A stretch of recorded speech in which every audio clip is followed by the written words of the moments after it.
Pilot will wait for your confirmation of thrust before releasing the ROV. Understood.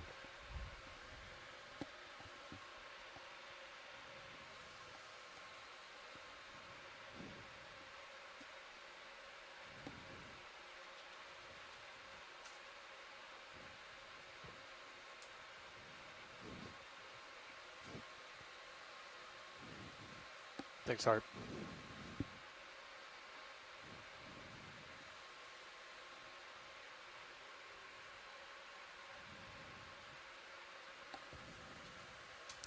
Pilot has control. Pull the pin. Stand by for line, pilot. Okay, line is clear. Let's push ahead and make your way to center line, please. Copy that. Looking good. You're clear of the transom. And that's a good heading there. Looking good, pilot.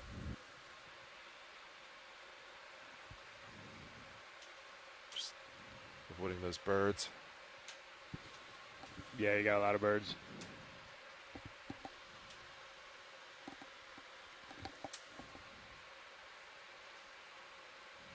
That's looking good, pilot. Almost to center line there. Just a little bit further.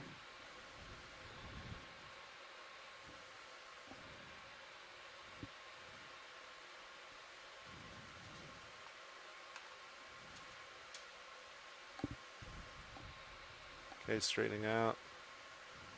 Roger. And auto heading is engaged. Reverse the ship. Good copy, pilot. Looks good. We'll stand by for streaming here in a minute.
Okay, deck streaming looks good. Let's launch Sirius.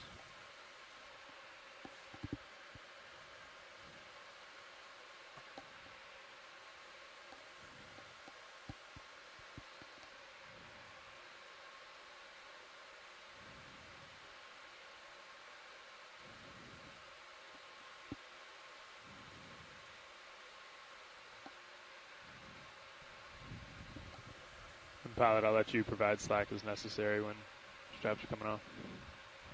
Understood.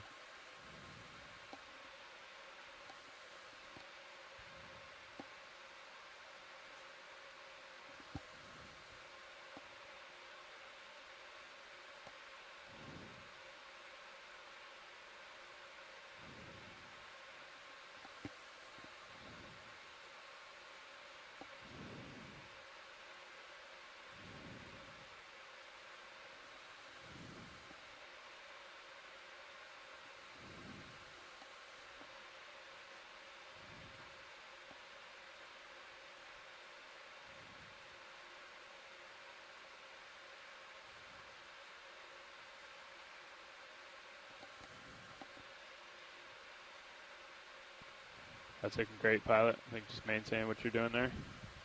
Copy that.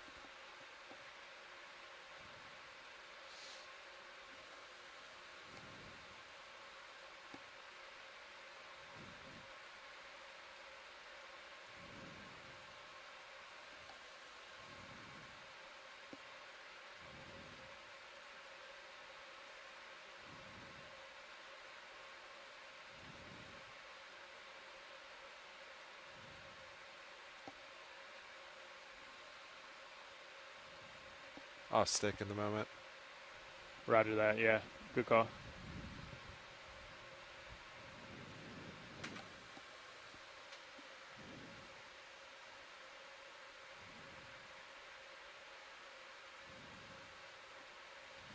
going to push out a little. Yeah, go ahead.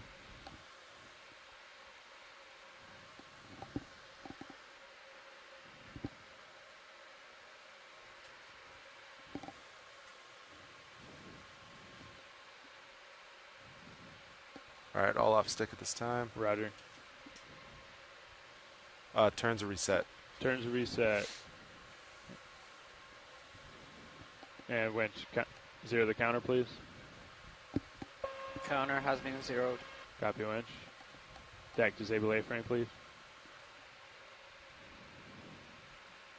Thank you, Deck.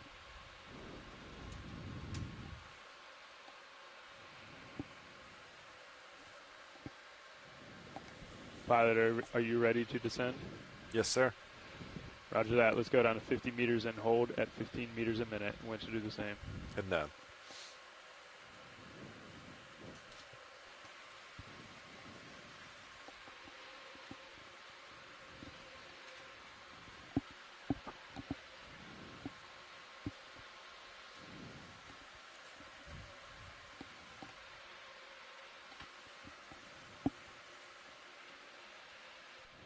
Video, can we get camera change? Thanks.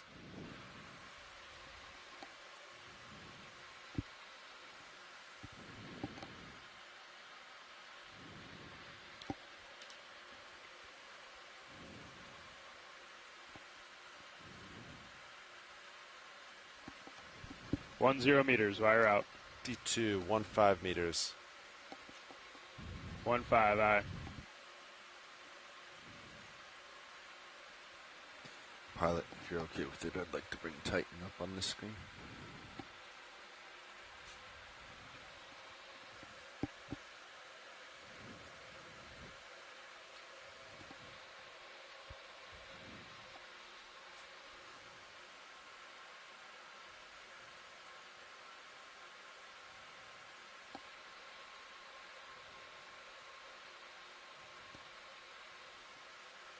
Two 0 meters, wire out. D2, 25 meters.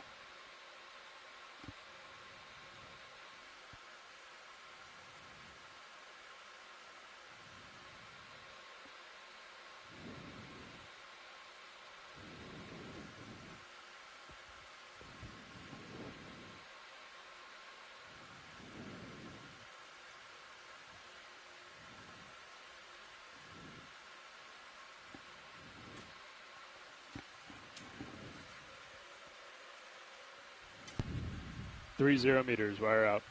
D2, 35 meters.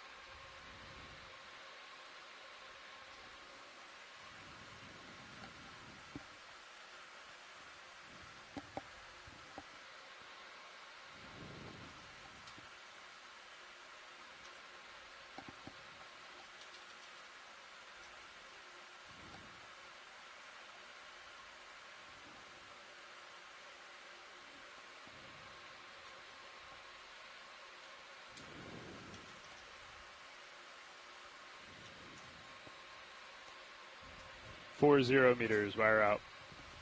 D2, 46 meters.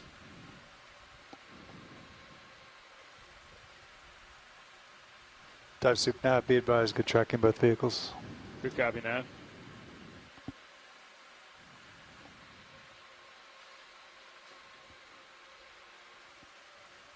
D2 stopping just below 50 meters. Copy, pilot.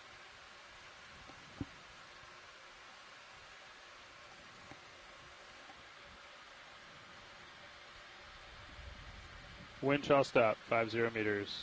Winch, dive super. Go ahead, dive super. And can we pass control to the control room, please? Control room should have control.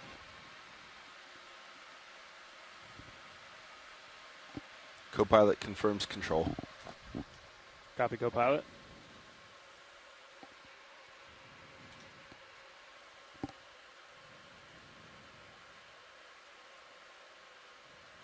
Nav, dive super. Go ahead, dive soup. Hey, we were putting in a little starboard just to counteract that southern or southeastern movement that we had. But how do you feel about us coming into auto position here as quickly as we can? Yeah, I think that would help us get to waypoint 1 faster. Okay, we'll go ahead and do that at the AFCON then. Good copy. Can I get HD2 focused on the drawer? The bio boxes. Thank you. Looks good. Tracking.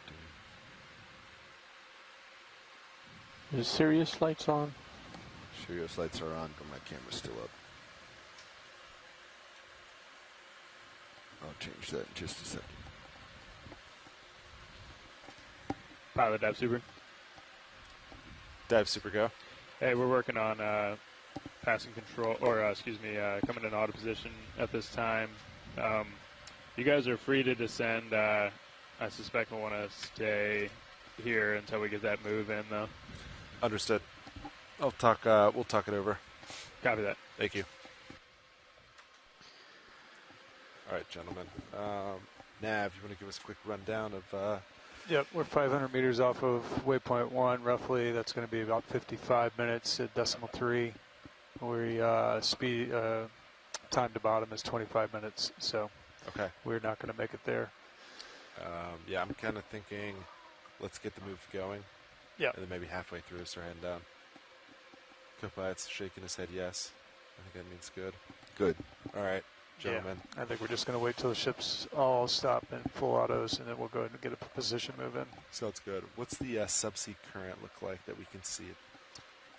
Same as surface, I do believe. Okay. That's right.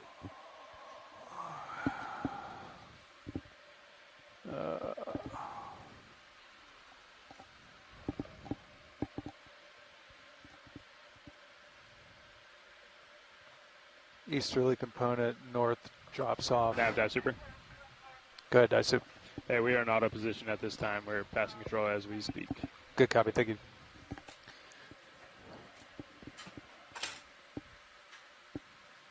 When does it look like it drops off at? About 500 meters. Copy that. It looks like it's Yeah. pretty negligible at that point. Okay, sounds good. Thank you. Yep. So you should continue to stream like this all the way to 500. Yeah. And then there should be no opposing force to what the streaming is here. Understood.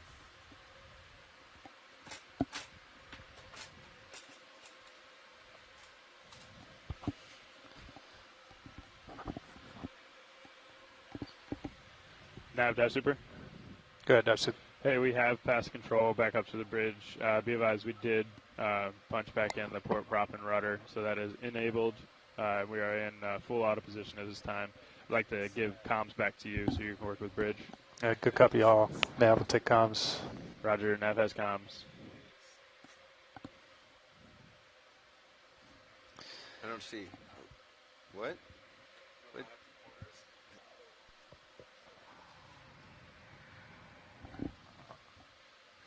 No change, big boy.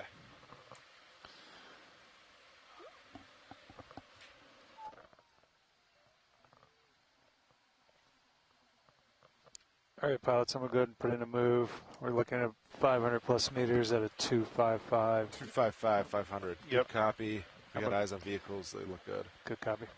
Bridge, RV nav.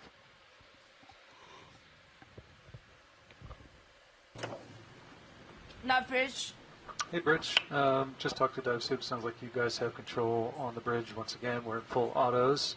So I'd like to go ahead and request a ship move at this time, please. Yes. Range 510 meters, bearing 255 degrees, speed 0.3 knots, if we can make that. Roger. Range 510 meters, bearing 255 degrees, speed 0.3 knots. Good copy, all. Thank you, Bridge. Thank you. All right, pilot. Ship should be on the move shortly. Are we streaming audio today, Roland? We are. All right. Pilots will be on EXRV. It's a when 55-minute move. Understood. Sean. Well, they might, who knows, be able to go move quicker. We'll see. Yep. I mean, they are pointing directly into the forces. I don't know if we want them to do more than 0.3. I guess that's your call. Yeah. That's why I can't do decimal 4. We'll see how it's taking decimal 3 though. Yep.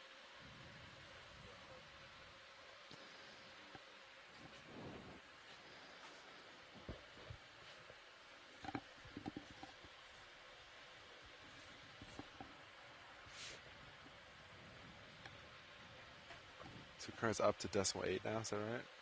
Six. Six. Yep. Okay. Let me check in on winch here. Winch nav. Hey, buddy. You about wrapped up down there? Oh, you're staying. That's right. You're going to stay all the way through. Okay. I was going to see if you could check the SCS real-time display. I can't see it, obviously, from here. I've got to be out in the dry lab to see it. But disregard. I'll see if somebody else can check it. We are. If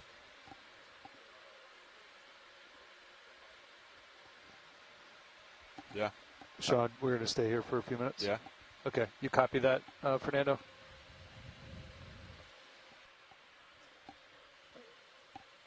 Good copy.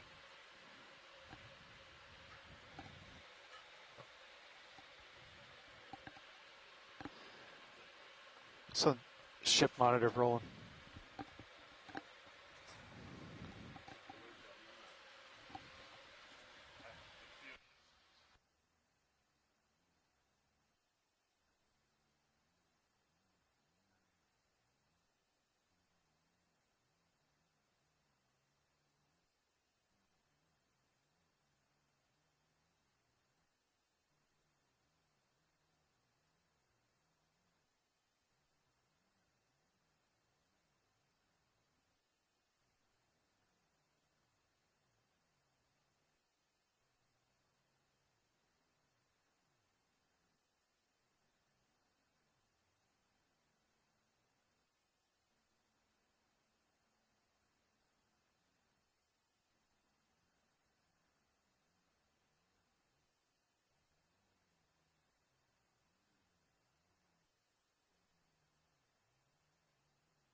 All right, pilots, be advised. We're going to take a Niskin at 180 meters depth on the way down, and we're going to take another one.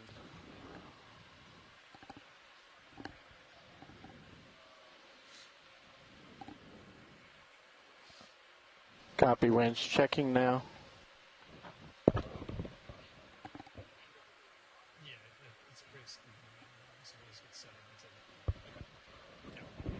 So pilots, I put 2 extra buttons on the nav panel in order to easily access that for you guys, but I can also route it over here. You guys let me know where you want it. What are the buttons? It's the unlabeled one on the lower right of each router panel.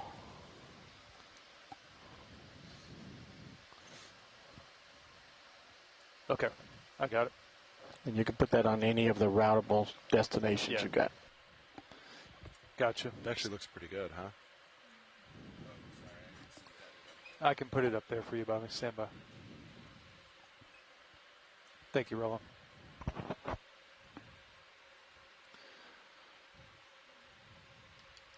It's a little dark, but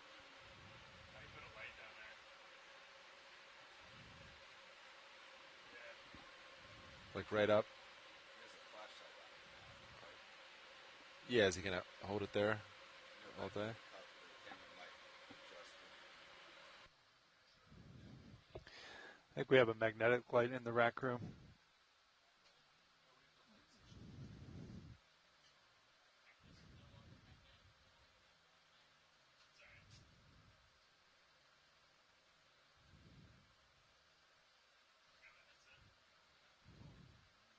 That little red circle one doesn't stick anymore? Yeah. But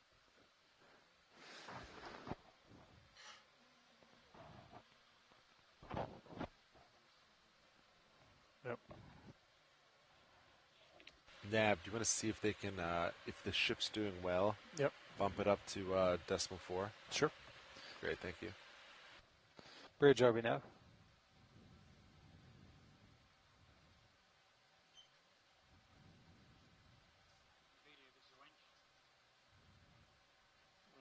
Video, go ahead. Everything looks good? Yep, everything looks good. Dive Super's coming down with an extra light. Okay. Bridge RV nav.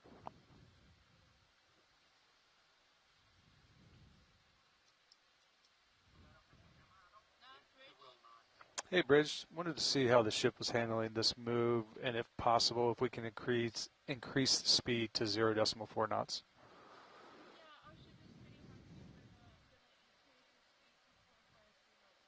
Good copy. Thank you, Bridge.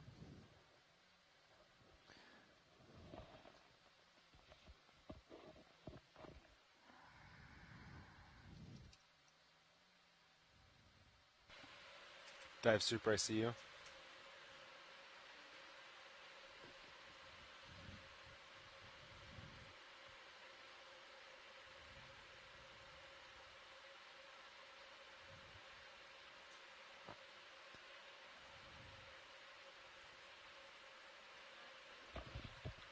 Go ahead, Bridge.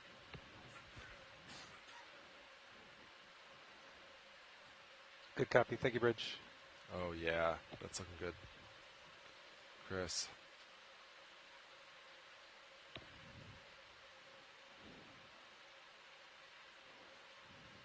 I think, Copilot, what do you think? That looks good to me.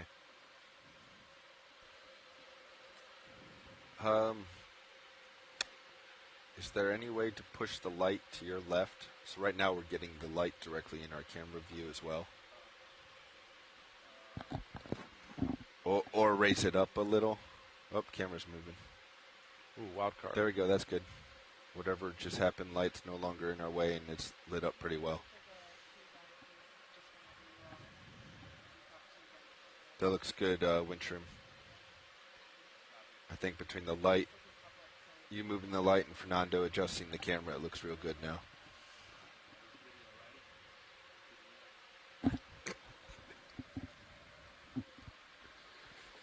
Roger, easy.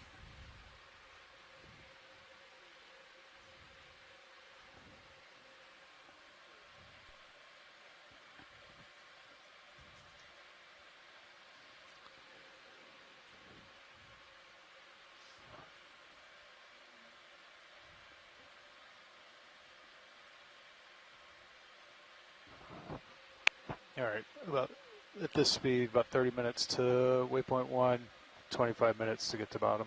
Okay, understood. Let's give it a couple more minutes, and then I say we start heading down. Yep. Reminder, Miskin at 180 We're going to meters. stop at 180. Understood. And we're going to take another one on bottom. Probably it's going to be at 800 meters, but that should be bottom for us. So Understood. we're pretty close. You might be setting up to get bottom. 800 meters is deeper than waypoint 1, so we're not going to make it. If the contours and bathymetry are correct, yes. Well, I mean, are they requesting specifically 800 meters or just on bottom? They said 800, so We should get clarification then. they said 800. Then we need to come We could to just- bottom before waypoint 1. Just stop Yeah. the ship a little early. Okay. Well, D2 will be laid back. Right? I'm not putting D2 over waypoint 1. I'm putting Sirius over waypoint 1. Once we Correct, set but up, we're also looking facing a upslope. slope. D2 is going to come around and be upslope of.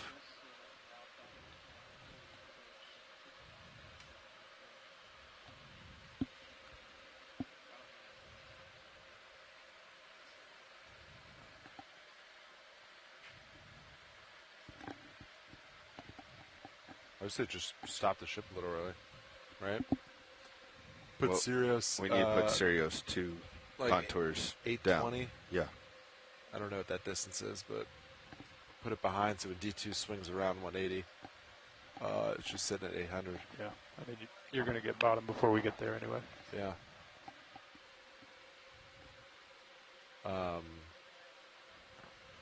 Go ahead, watch Lee.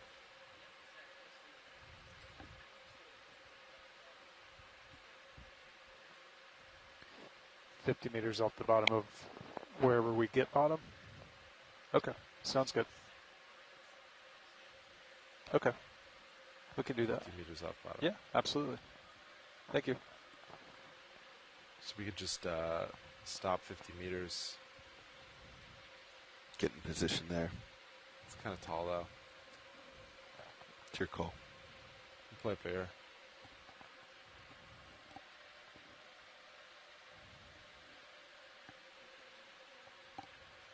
I think so.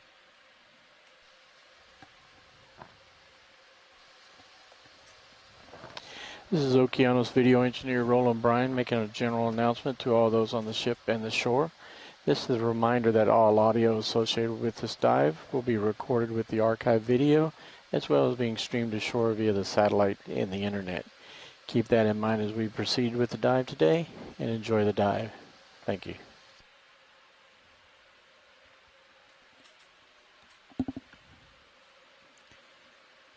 Do you have any latched video? Ah, okay.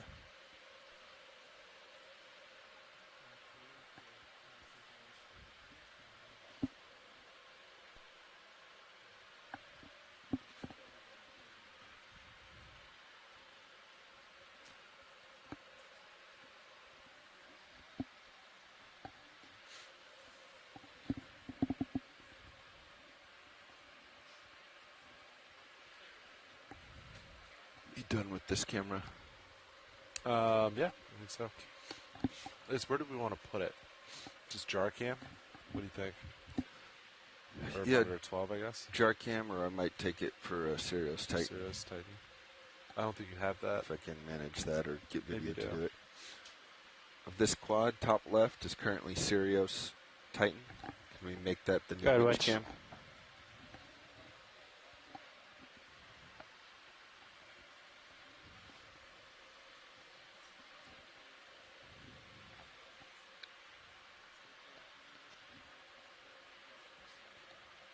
No, I think that was the only one, Fernando. Everything else looks good. I did not get a chance to check compressions. All the VES machines were online, and somebody was using them, so. But we can check those later. EVS schedule Good morning, started deep just sea fine, explorers. so I'd like to I welcome think you we're good. to dive 7 We should be of starting the Seascape to the descent Alaska here 3 momentarily. expedition. So Today we're diving on an area called Uliaga Mound. My name is Rian Waller. I'm a deep sea biologist at the University of Gothenburg in Sweden. I'm the biology science lead for this expedition. It And will I'm probably Jennifer Ashoff. I'm a be right sedimentologist around stratigrapher 9:30. and We're about professor at 25 the minutes from bottom. University We've of got a Alaska ship at move Anchorage, in. and I'm the It's science about lead for 30 geology minutes, on this so it's mission. going to be right around 9:30. And then over to my left, I have our expedition coordinator. I'm Shannon Hoy. I'm the expedition coordinator from NOAA Ocean Exploration. And just Good before we copy. start our dive today, we'd like to acknowledge the area in which we are working. As we proceed to explore the deep waters of the Aleutian Islands, we respectfully acknowledge that we are working within and around the traditional Alaskan native homelands of the Sugpiaq, Alutiiq, and Inongan. We acknowledge the native homelands and honor the indigenous knowledge and heritage of these coastal communities and their relationship with the ocean. All right, pilots. We work with care and not to 25 disturb minutes Alaska native to uses of the waypoint ocean 1, about environment, 25 and we minutes look to forward bottom. to building upon this indigenous Understood. knowledge to add to our collective understanding of the oceans. So with that, I'd like to pass things over to Shannon to give us a little overview of where we are and where we're diving today. Good morning, everybody. think, Great to be Pilot? back on the line. If you join me on stream 3, I'll just give a Sure, bit Ed. of some spatial 180. context of where we are Doing this in one? relation to where we've been. Sounds good to So on me. stream 3, you should be Okay. seeing a map of our progress so to far. winch. So on July Winch. This is 14th, your pilot? we headed out from Kodiak, steamed along the arc, Hey, ship doing moves in. Ship moves in. about 5 moved a dives, good but one chunk. of those was We're thinking about abandoned starting due to to head weather. down. So 4 dives down here, And, one exploring the water first column, stops at one in the 180 Benthos around meters depth 2,300 to meters. South for Niskin. Are you ready for The us to beautiful, start beautiful coming down? seep dive. Not that I'm partial. Understood. And then All right, good pilot. Let me followed up with the ramp up. geohazards dive. Sea bias We in. then steamed north to the north of the Arc, or of the Aleutian Islands, and we attempted a dive a couple days ago in this location, and now we are back to try to indeed see what these Ramping up. mounds may hold. We're looking for at a dive at about 790 Auto depth meters is and hopeful to coming see some out. beautiful Sea bias benthic is in. habitats. I'm heading down. I'll bring up some 3D bathymetry now as Jen provides context of the overall region. Good morning from the Okeanos here in the Bering Sea. 18 We're currently meters a minute. located about 12 miles north of Uliaga Island, which is a group of volcanic islands in the Aleutian Islands. Throughout this expedition, we've been coming along the edge of 2 tectonic plates where the Pacific plate is being 30 subducted meters a minute underneath out. the North American Yeah. plate, Delta 3-4, forming one of looking these subduction zones. And subduction zones are very important on the planet. There's about 45,000 kilometers of subduction zones on the Earth. And this particular subduction zone spans for about 4,000 kilometers along the Aleutian Trench. Now, where the oceanic slab is subducted underneath the, what is partly continental and part oceanic, forms this very deep trench. And this trench gets up to about 25,000 feet, which is taller than the highest mountain on North America. So today we're actually, most of the cruise we've been on the southern side of the Aleutian Islands, and today we're on the northern side of the Aleutian Islands. And what's interesting about this area geologically is that we've come across the trench where we have subduction, and we've moved into the upper plate or the overriding plate at that subduction zone.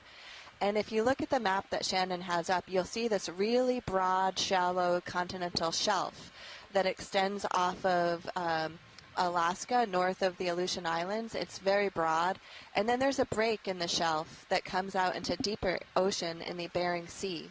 And so that break is approximately where we have the break between what is continental crust, so that's lighter, less dense continental crust, to oceanic crust.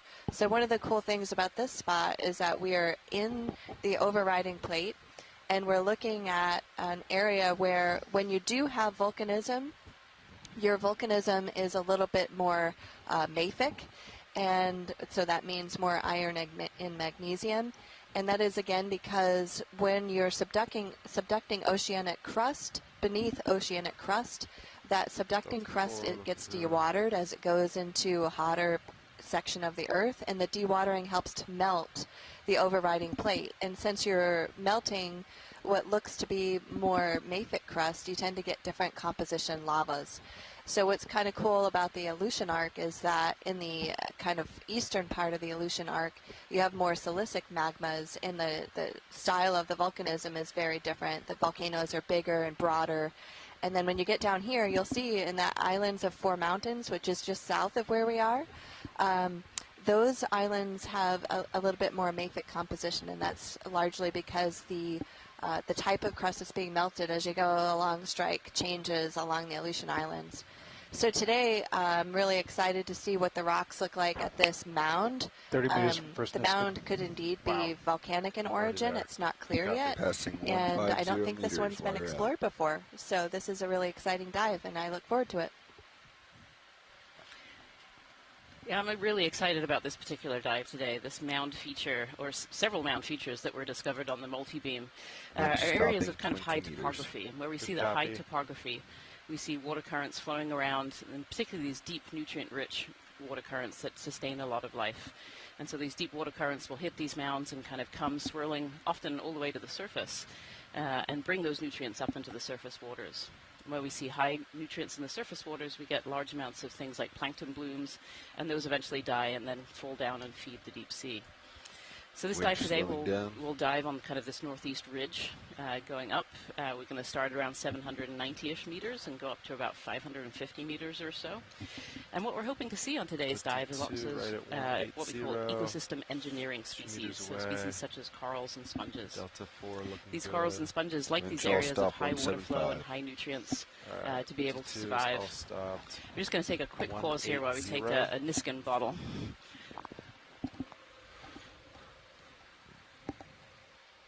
Art, you ready for Niskin? Have a thumbs up from Watchlead.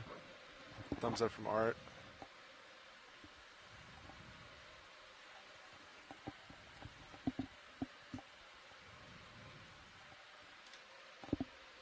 Are we all set?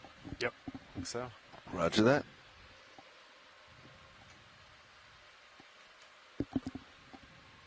Hydraulics are ramped up. Resetting Niskin. And triggering in 5, 4, 3, 2, 1. Trigger.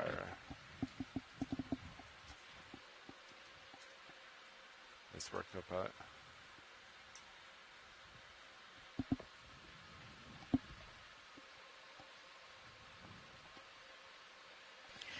All right, sorry about the interruption in the introduction there. We were just taking what's called an eDNA sample. We take water samples on the way down. So just to recap, this area is potentially a very, very exciting area for what we call ecosystem engineers. And these are species that like to filter feed and actually build habitat on the seafloor.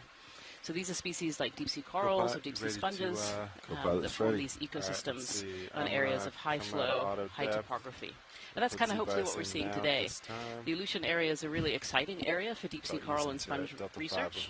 There's been a fair amount of research done by the Alaska Science Fisheries Center and by Fisheries Bycatch data up on the shelf, about 500 meters and up, that show that this area is actually an area of very high diversity for different corals and sponges. Around 150 species of deep sea corals have been discovered in this region, and around 200 species of deep sea sponges in this region. That's actually really high diversity for anywhere in our oceans. There hasn't been an awful lot of research done at depths below that. There's been a little bit, but very, very little, particularly in this area. And this is a brand new area that we're going to be looking at. Approximately 20 Another minutes to reason bottom this area is really interesting biologically is just over on the shelf. We see another area where we see a lot of diversity of sponges and corals. And so we're hoping that these little high topography, these little high mounds will also mimic some of that high diversity at these deeper depths. So that's our dive for today. Excited to see what we find, and so the ROV is currently going down to the bottom, and when we reach the bottom, the pilots will take a moment to set up, and then we will begin our dive. Looking forward to it today.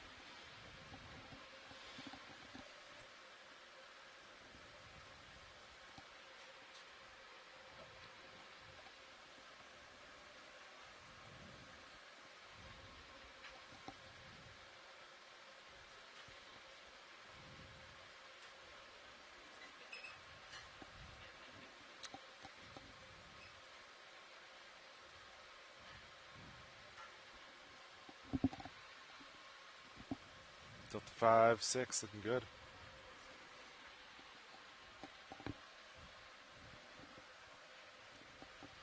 Bobby, were you in the control room yesterday? Yes. Do these values look similar to what we saw yesterday? Fiber, yes. Okay.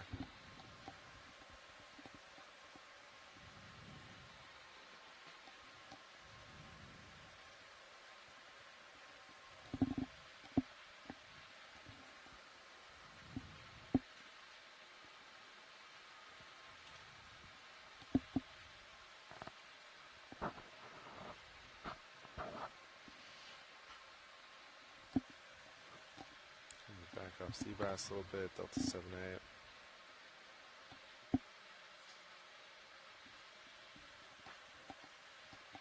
I have no forward way in at this time since we're doing decimal 4 through the water. Streamer looks good. Altitude decimal 3, according to D2's Tasman. Solid too. If it's the 250 meters wire out. Copy that.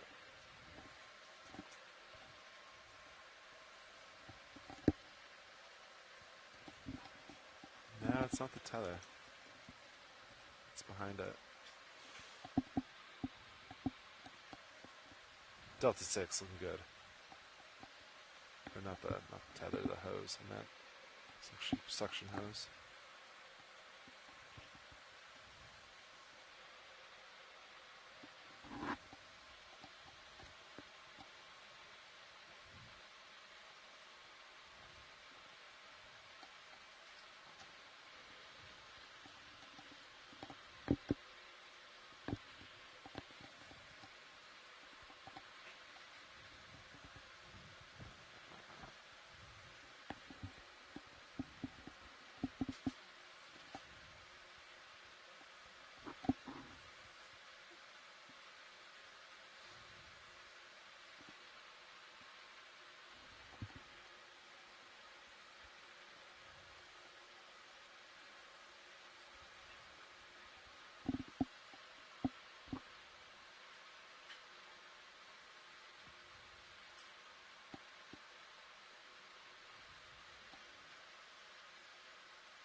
Delta 6-7 looking good. Looking good. Comps look good.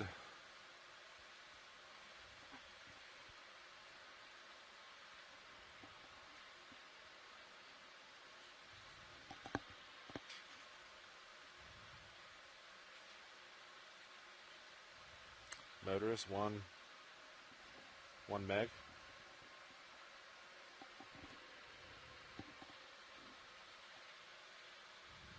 1 to 2 eggs.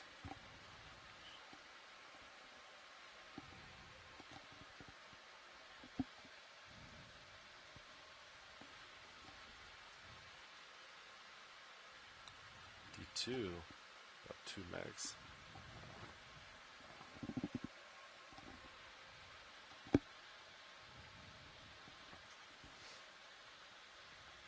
That Tasman's been solid for like 10 minutes. Decimal 3.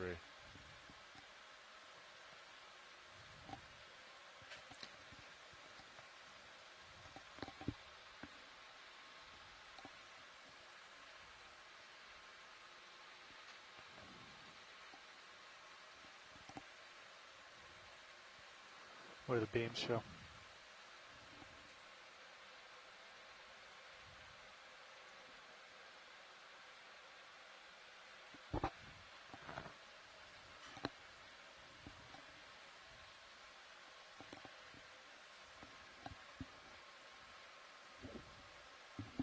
A lot of zeros and a lot of nines.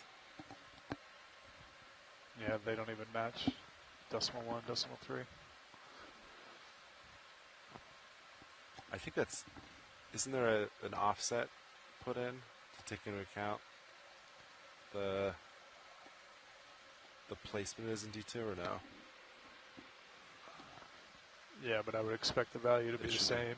Okay. I guess decimal 2 wouldn't make sense either. Because I don't see a decimal 2 offset. It's like not that much.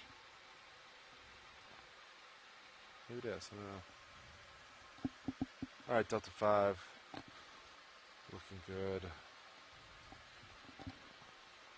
Copilot, how you feeling over there?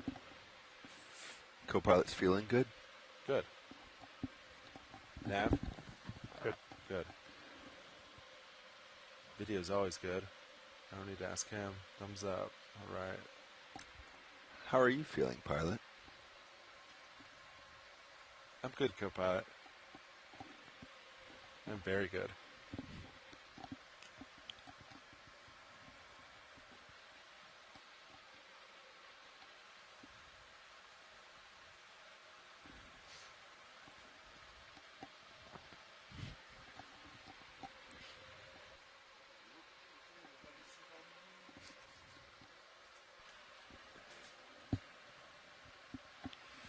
All right. Let's see. Delta 78. Hey, video. We have a very short descent today. You ready to do some white bounce? We've been in the water for a while, so Yes, it should sir. be nice and chilly. Yep. All right, let's do it. Kopai, can you watch streaming in Delta? Copy. As I distract myself?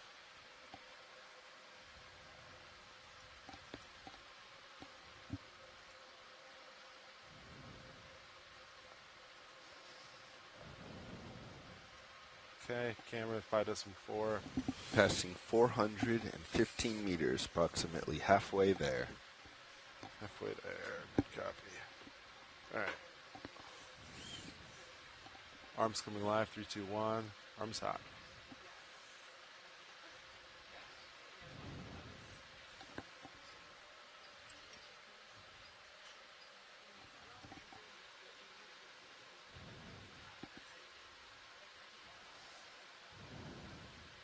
Ramping up your hydraulics.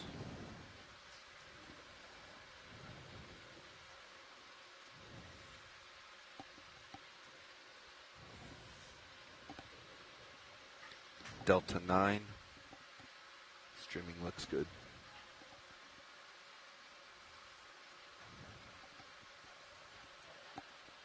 Let's see. Wrist.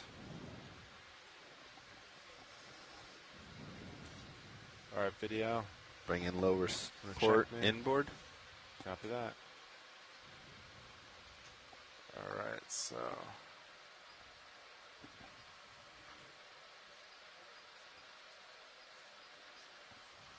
I just want to do. Is that you video or is that me? That's you. I'm sitting idle on Iris. Roger, thank you. Holding there. How's that look for light? Can work with that. All right. Delta 9. Streaming looks good.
D2 Right, passing video. 500 meters. How we looking? Perfect. All right.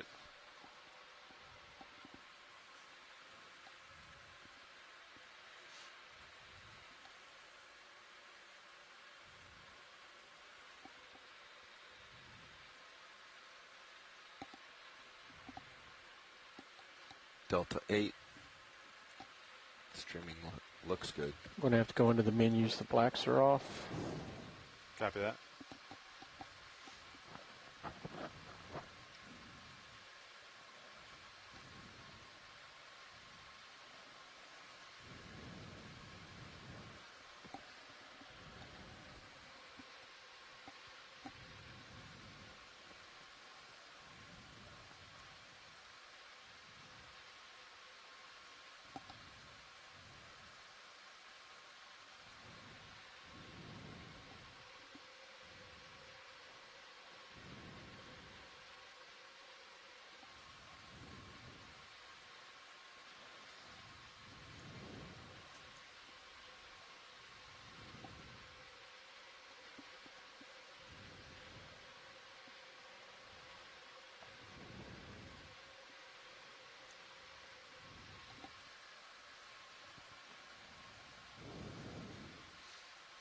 Okay, let's see. D2 depth 542. Estimated depth 830. Where to stop? 50 300 meters above. About 300 meters off bottom. 10 minutes. 10 minutes. 10. Delta 9.5. Ooh. Let me back that off, huh? Came off sea bias a little bit. Good catch, Kaput.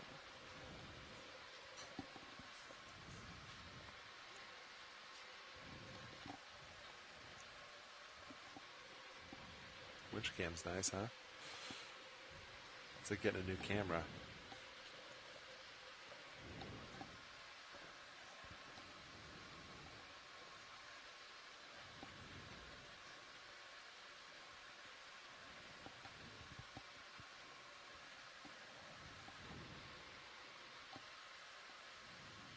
I'm gonna buy more turnbuckles. Remind me. I'm not going to remember that, but I will try. That's why we have a notebook. Sean requests turnbuckles.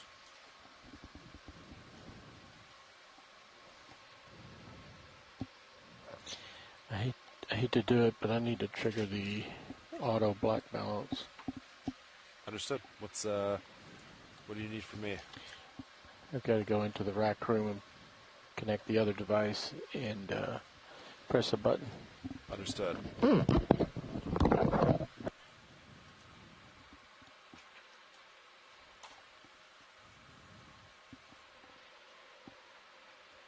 Say quantity 4.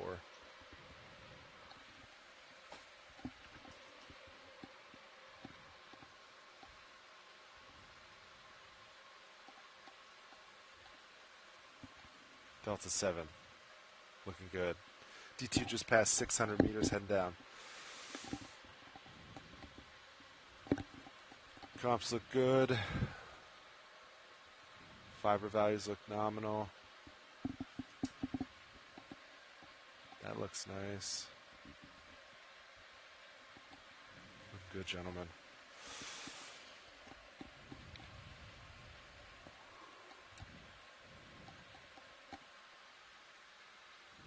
Nav, what's our layback looking like?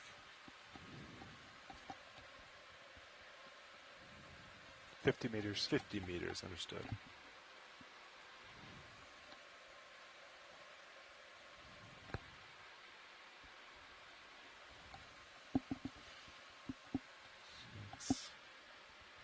Delta 4.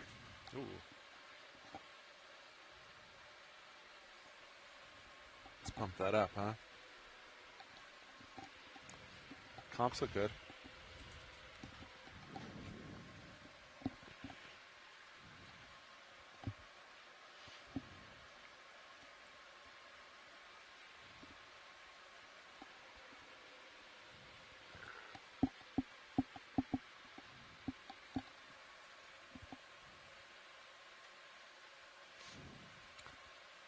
Not sure if video can hear me, but you're controlling Sirius HD.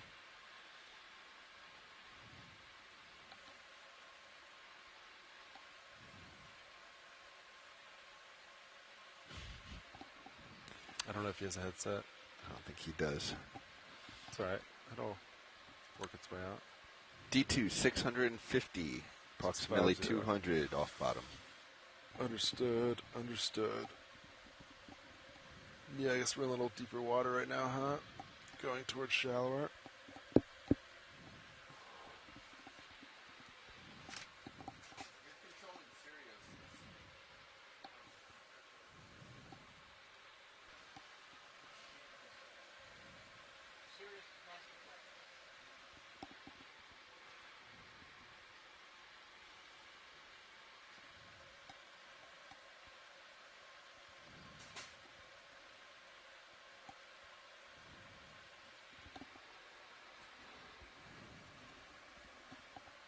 All right, blue view's pointing down. Sonars look clear. Blue view looks clear. Tasman inconclusive at this time.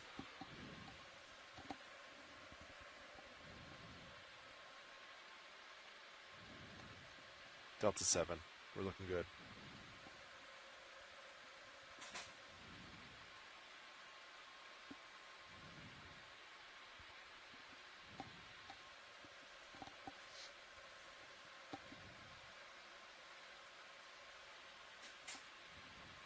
So I would start to believe this at 140 on your altitude. Ooh, that looks good, huh? Yeah, it's been started at 150 and it's slowly been working its way down. Understood. That looks real good.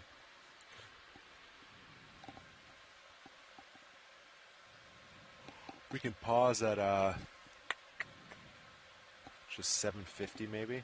700 meters wire out. Since we're still moving a little bit. How's Copy. that sound? Hold at 750.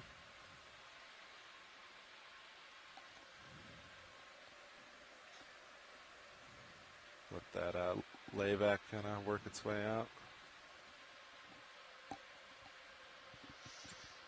Copilot copy. Stopping in 1 minute.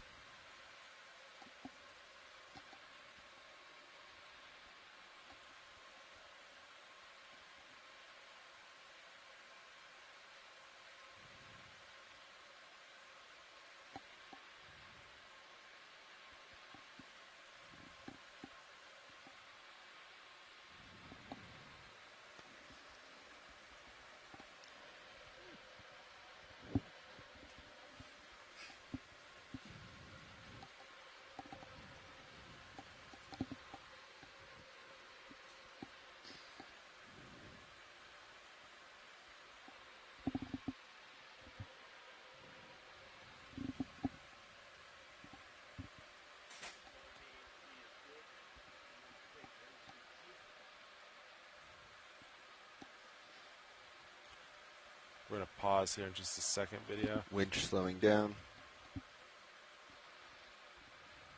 All right. D2 slowing down. And winch all stop, 745. I have auto depth in. We'll pause here. Altitude 7374. Go ahead, Bridge. Good copy. Thank you, Bridge. I'm going to put a little forward way in as we come to a stop.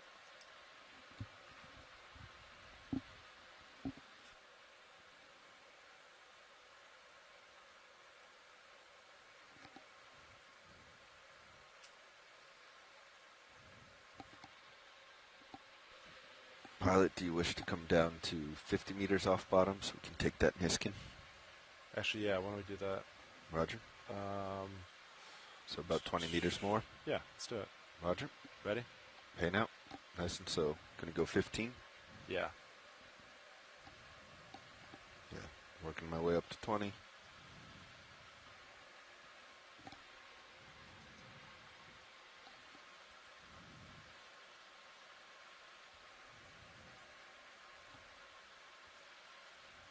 On the winch. Copy that. Delta 4 looking good. And I guess we'll just go off. I'll stop at 50 meters altitude D2. Sound good? Yep. I'm aiming for 765, which should keep us about 5 delta. Copy that. All right, I'm going to start to slow.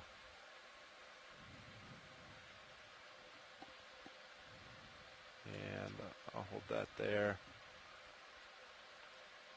It's about 50. I'll come up 1 meter, about 49. All right. Winch all stop, 765. Do we come up a hair? Yep, I'm going to come up 5. Sounds good. Okay, let's see. I'll put a little bit of forward way in. You can work on Niskin, and I'll work with video. Video. Do you say we're ready for HD2? HD2. Winch all stop.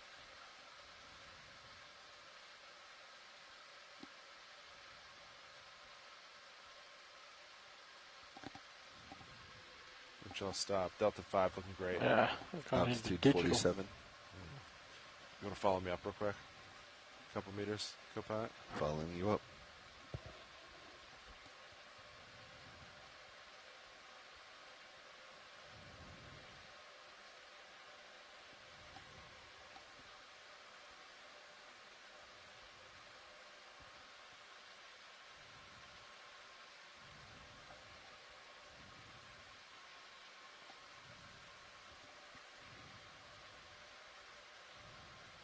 You want to work, make sure survey and everyone's ready. Roger. Once you're set, of course. Yeah, I think we'll wait here a little bit longer. Your altitude's going to keep changing as I our know. layback comes in. But that's Kinda okay. Sideways a little bit.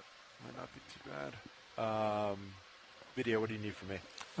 I'm good right there. Just give me a second Yeah, of to course. make my You adjustments. could do auto altitude 50, and then I can just follow your delta while you're doing arm. Up to you. We'll try it. Sure. All right. So I'll come up a little bit now. Auto depth is out. Auto altitude's in.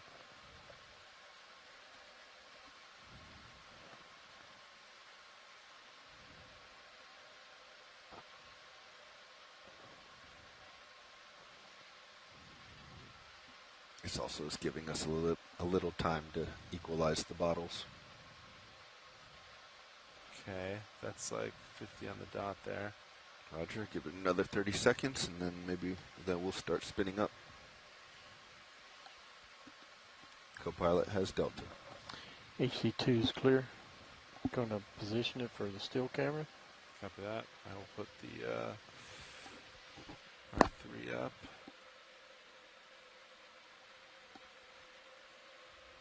Still, motor 12. Clipping, are you ready for a Niskin?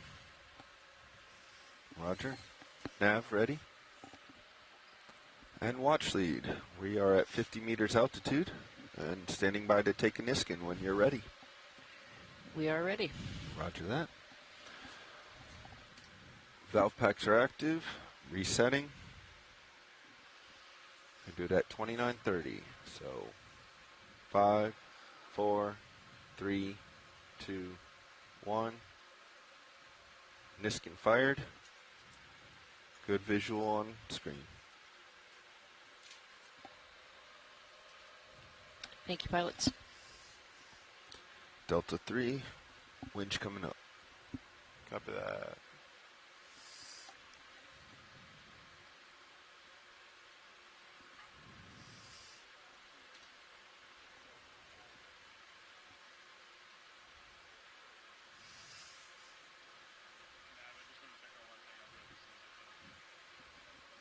Good copy.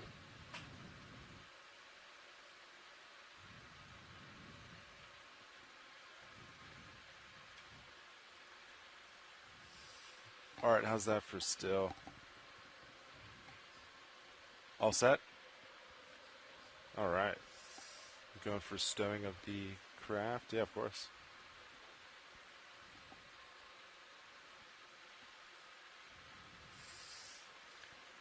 Do you want HD2 or anything? Sure. Coming over.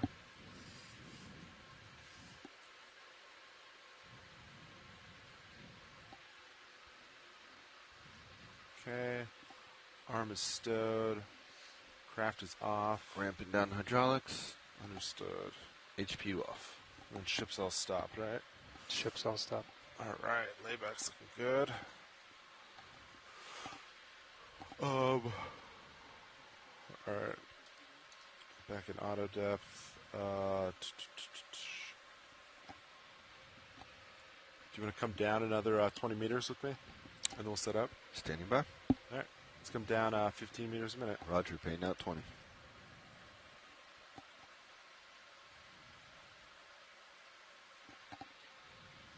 Ramping.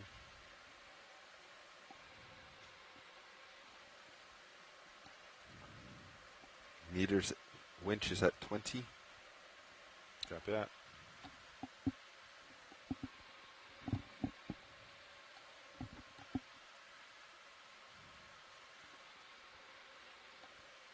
Just want to come to a stop about right there, winch. Coming to a stop. Winch all stop. Okay. Auto depth is. Let that settle for a sec. Auto depth's in. I think we're settled that way. You want to put. You ready for auto head? Yeah. Auto head's in. Auto head's in. Let me get your cameras. We're looking reverse. That's looking good. Delta 10. And D2, we want to turn right. So I'll come underneath you, and then you just want to meet. Let's see, nav. What's like a rough direction? We're looking at upslope. Southwest. 225. Yep. 225. Sound good? Come to port to 225 on your call. All right. Delta 10. Coming down a little. Slowly starting to back. Bringing Suryo's camera down to 90.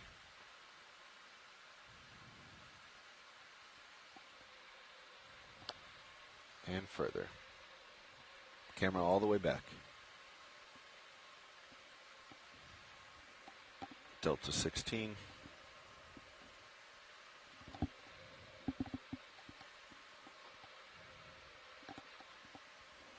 Okay, I'm going to go into auto depth at this time.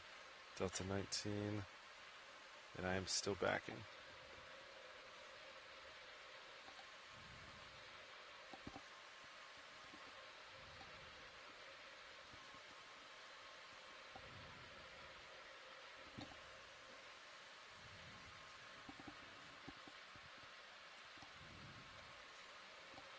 Okay, you're starting to go off on tether cam, switching to down.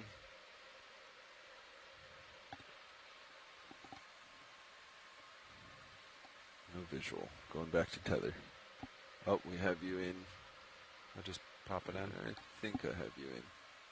Nope, false alarm. Copy that. Switching back to tether. It might be battling a little bit of swing still. That's all right. I'll just increase back a little more. Good delta. Picking up some nice stuff. 25 meters out on D2 sonar. Makes sense with what we're seeing on high pack. I think I see your light now in down cam. Yep, there's your light center. Just coming into view. I think I can see floor in my aft cam.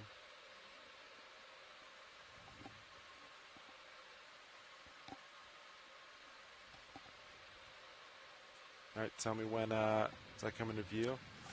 Let me know. Camera's what, still all the way back, coming up to 90 for reference. Camera's at 90. Copy that. I'll center out. Altitude D2 18, 15, around there. Yep. All right. Altitude 18. Looking there. See bottom in your tail cam, D2. Good copy. All right, you ready to line up at 225, Copilot? Roger. I'm spinning. I'm turning right. Come into port. I'm going to beat you there. It's not a race. Just doing that to give you reference. I'm at 225. I understood, of course. I'm looking at 225. All right. Good view and bottom. All right. I'll start pushing out a little bit. Roger. And let me know if there's any more settling. Let me know if I stay out of your center. Center up HD2 when we can. Oh, yeah.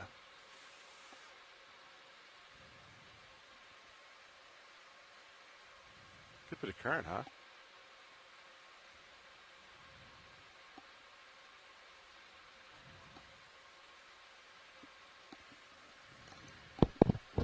Okay, everyone, we are getting our first view of the bottom forward. here. Tilting up.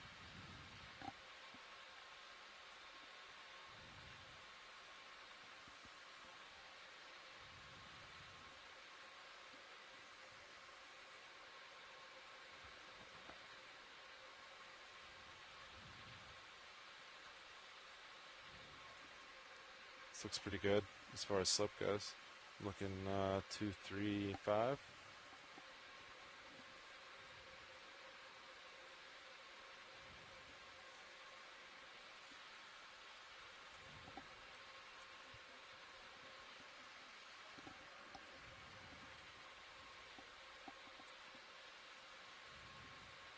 Tilting up. 10 meters up. All right, co-pilot. You want to start, let's see. You're looking 50. If you feel good, you want to start coming down with me? Coming down. Do 15 meters a minute. Pan out slow.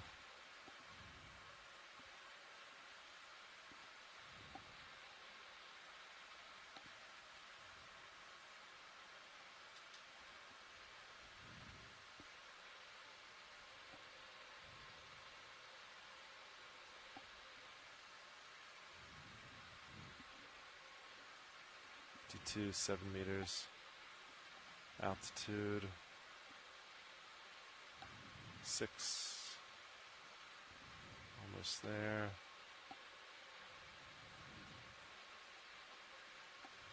Okay, D2's about on bottom now.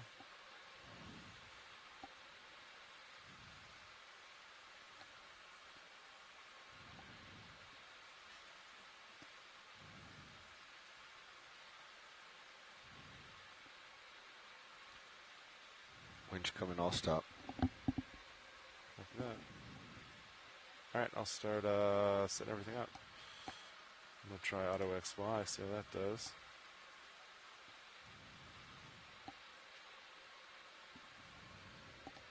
Hey, Washades, as you can see, I'm sure, we just got to bottom.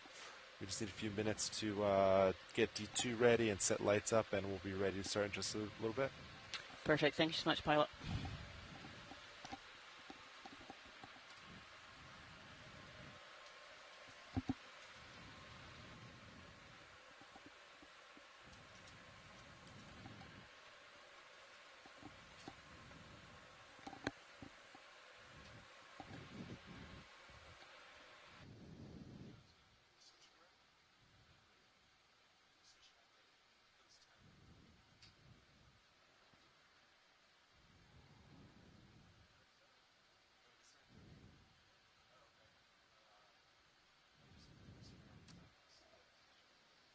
Bridge over now.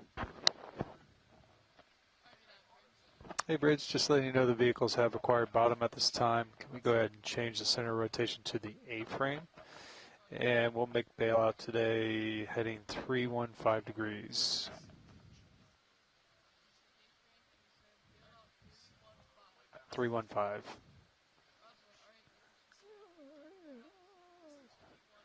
Good copy, all. Thank you, Bridge.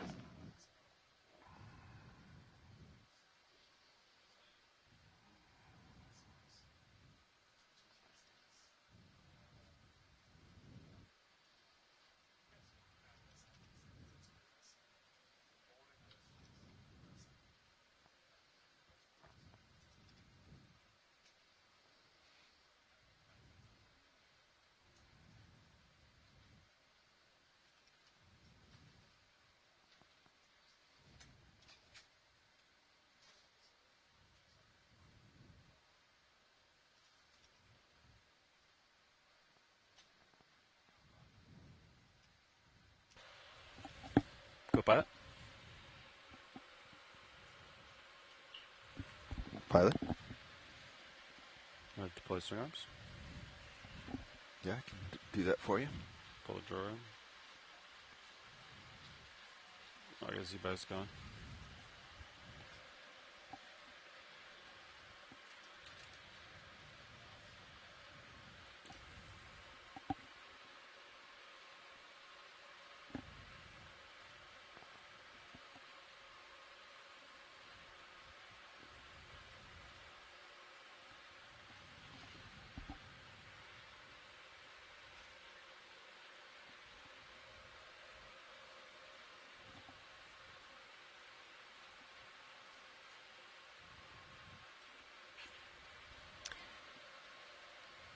Little skate in the background there.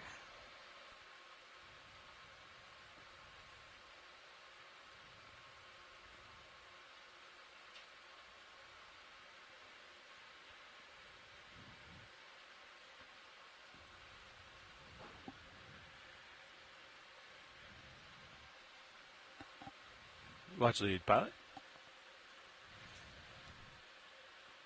Hey, you just switched out up here, and the co-pilot's just getting the swing arms out, but I think we're ready to start the dive.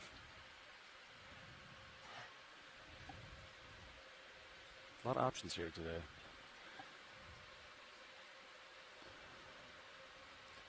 There was a big one when we first came down. It was closed up. Looked like a, red ball. Yeah, there's a small one there. But I think there's a bigger one up here. Yeah, there was quite a large one in center screen for me. I haven't moved really. Oh, yeah.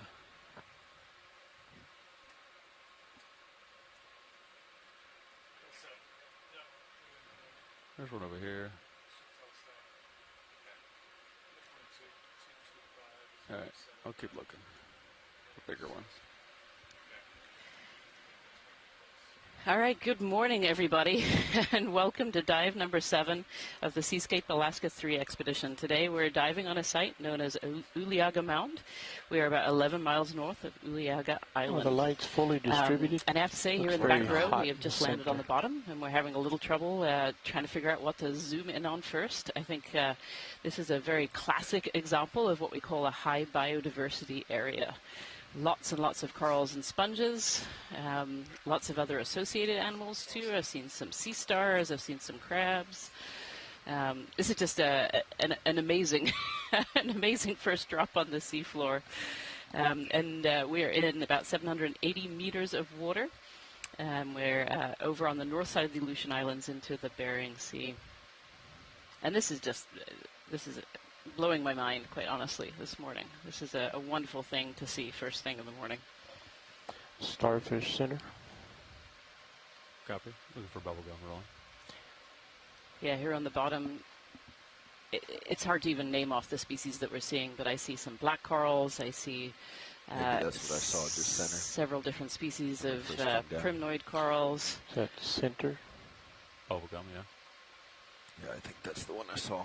Some hydrocorals, lots and lots of species of sponges here too. I've counted off at least 5 or 6 different species of sponge. They're up.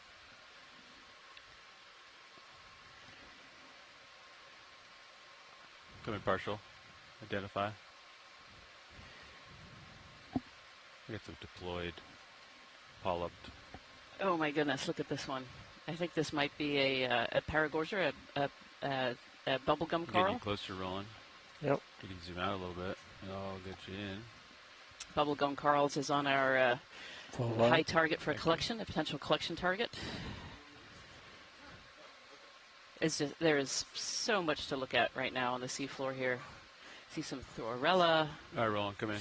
Potential Faniella. Close up. Yeah, I think this is paragorgia, otherwise known as bubblegum coral. Oh, yeah. Oh, beautiful shot. So this is a species of coral known as an octocoral. So you can see those 8 tentacles sticking out. They have these separate little pinnules there. Let's go for a bright spot.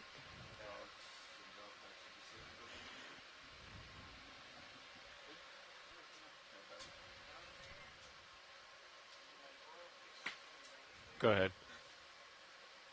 Roger. Will you want me to get the upper edge of it next? Yep. The species of coral have these special polyps that actually kind of suck up all the way in the tissue, so that when they are all closed up, they look couple still imageries. They look a bit like chewed up bubblegum, which is where they get their name from, bubblegum coral. This is just a beautiful. This is incredibly dense.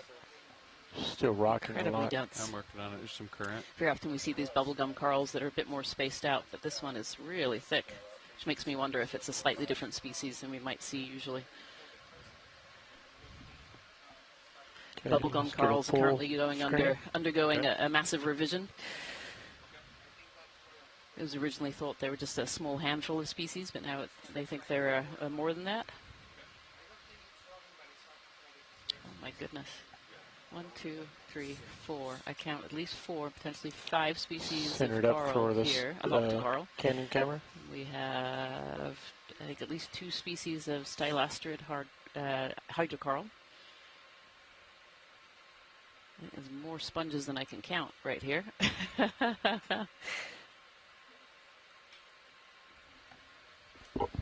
Pilot, nav. Lasers are on. I say it's myself and Jen here aboard the Okeanos Explorer, but we actually have a team of scientists in the background working on a science chat. And I think the side of the bottom here has left our science chat stunned. They're very, very quiet this morning. It's very hard to see the rocks, but you'll notice that the rocks here are a little bit darker in color than the rocks we've been looking at previously, and that's not unexpected considering where we are with respect to the subduction zone and the arc and the types of crust that might be melted. We would expect more mafic or more iron magnesium composition. Pilot, are you getting set up for collection? Sure. Oh, collection. Okay, sorry, did I hear that? So, Fernando, I'm going to go for the bubblegum coral. Copy. I'll take off, and I'll stow it in the water column. Okay. Okay. Sounds good. When comfortable, you can get. And we're getting ready to acquire a sample of this bubblegum coral in case you're following along on shore. So you might hear a long silence as we allow the pilots time to get all their equipment ready and make this delicate collection. Yep. Everything's enabled. Looks like you got 1,000 RPM. All right, here we go.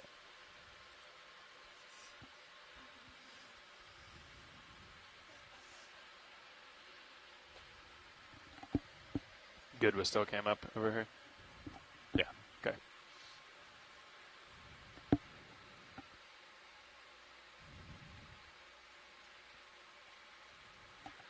All right. Well, actually, how much do you want of this? You want to leave some left, or you want to get the whole thing? Yeah, we should leave some left if we can. Yeah. But you'll zoom in on both cameras. Oh, we still don't have any samples, correct, Nav? Yeah, just Niskins. Copy. Yeah, that's good. Rolling on that one. Let's take mini Zeus. So look down on it. Fernando, you want to deploy the port manipulator for me? Get that going. You can use Titan to swing around and look at that. Copy. Auto heading's holding pretty well. Got 46% down. There's a little bit of current here. Yeah, you can see it in the tether. Yeah, when I zoomed in, it was a little wavering, but seems okay now. It's a lot of moving parts, but you could bring your uppers in and then point them down, but I don't know how much that would screw up the port manip view. Okay. You know what I mean? Yeah. I think it's good though.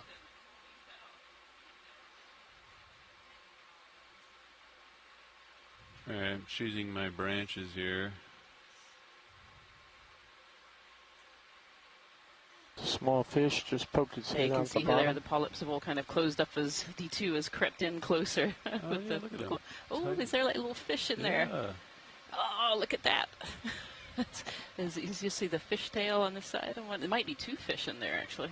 Oh, that is pretty cool, Rianne. Even though they're covering up the rocks, that is still pretty cool. You know, biology is pretty cool.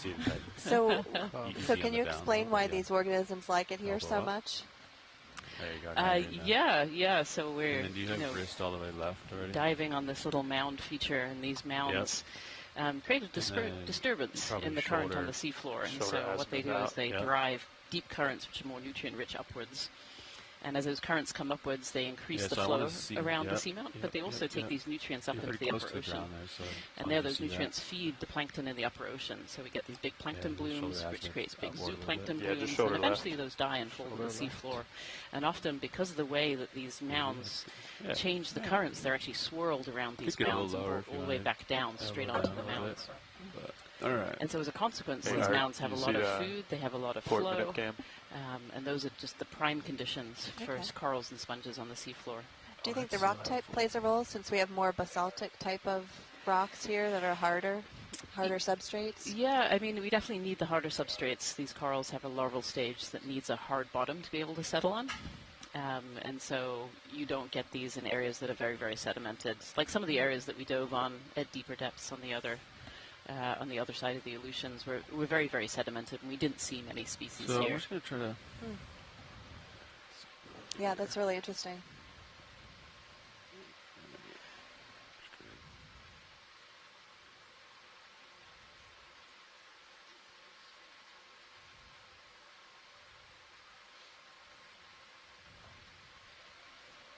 I think Very close to the fish. It's okay. I think we're above the fish. Nope. I think what's strange about this sample is I'm not sure it is a bubblegum, or it's a very strange morphotype of a bubblegum, just where the polyps are sticking out further. Does make me wonder what speed. There he There he goes. Thank you, fish. That's a perfect size piece, Pilot.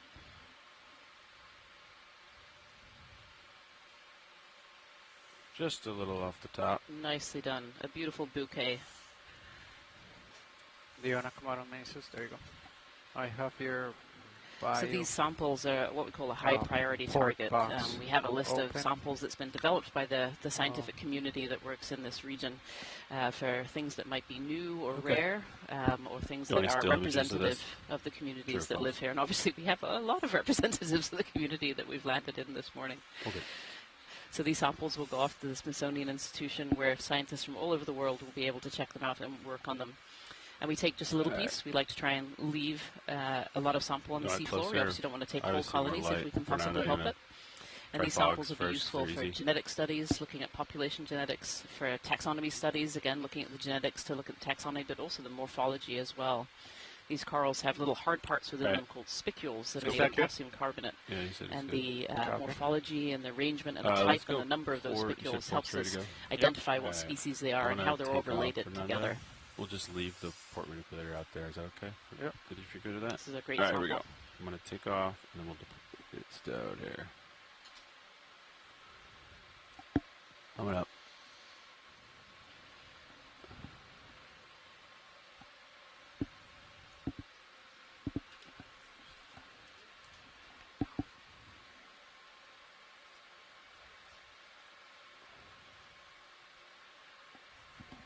You can get that drawer ready to go at your leisure, Fernando.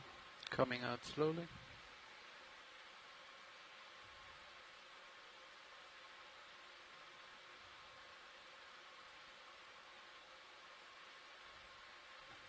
Moving, yeah. I wanted to give it a second. It doesn't look like there's all that much to your port side, but Okay.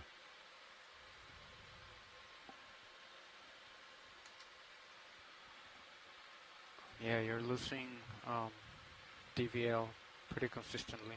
Roger. All right, I'm going to do it. You keep an eye on us, Chris. yep, you're clear and serious, Cam. Alright. You're good.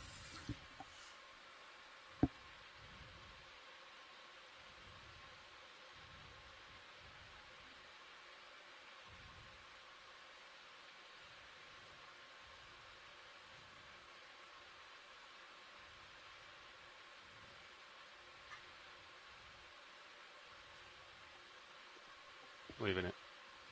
Yep. Tap. Yep. Nice.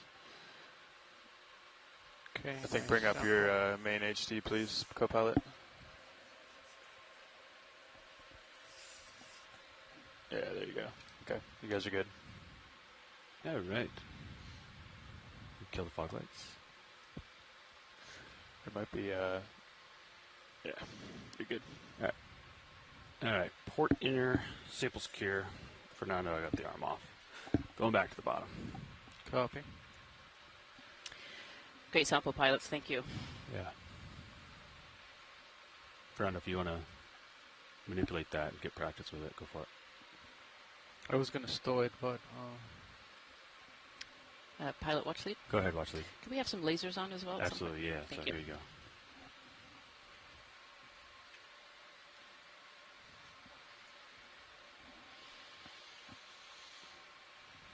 You got it up there, Fernando. So good morning from Alaska. If you've just joined us, You're on the play with we it. have just landed on the bottom at dive number 7 of the Seascape Alaska 3 expedition. We're diving on a little area of mounds that were discovered on the multibeam. We've called them Uliaga There's Mound, so the one much that we're stuff diving here. on today. Keep this still We're up for you. about 11 miles north of Uliaga Islands. And just landing on the bottom here, we've come straight into a high biodiversity coral and sponge area, ecosystem engineering area. I'm going to take mini zoos for, I'll give it to you, Fernando. It's hard at the moment to actually quantify how many species of coral and sponge that we're seeing today. I think this will definitely be a job for later Very when close the to the video box comes there. back and you can pause and you can really White look through one it to the left very of closely. the sponge, We're going left to of do our best center. today in trying to identify what we see Looking at the back of and it, take looks samples interesting. that are representative and important to the scientific community.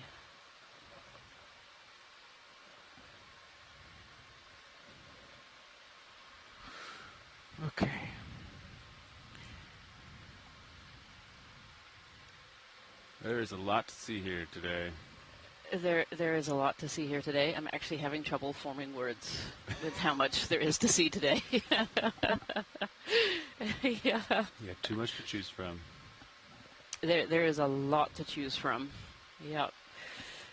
So somewhere in here, Christopher Ma has seen a Hippasteria sea star munching on something. Just to the lower right And, center. Yeah, I don't know if pilots up front have seen that. All right, I'm bringing lasers to it now. That one, it's a star. There it is. I think that's the one. Okay. Yeah. I'll come in for right a between the close-up. lasers there. Looks like a Hippasteria.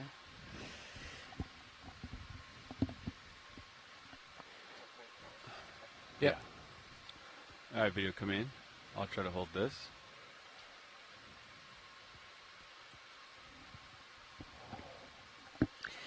So the sea star here is sitting amongst two actually different types of corals. So on the right-hand side, we have what's called a stylasterid, or hydrocoral, and on the left are a couple of species of octocoral. There's actually some encrusting octocorals too down there, and lots of these sponges as well. Maxim. Roger.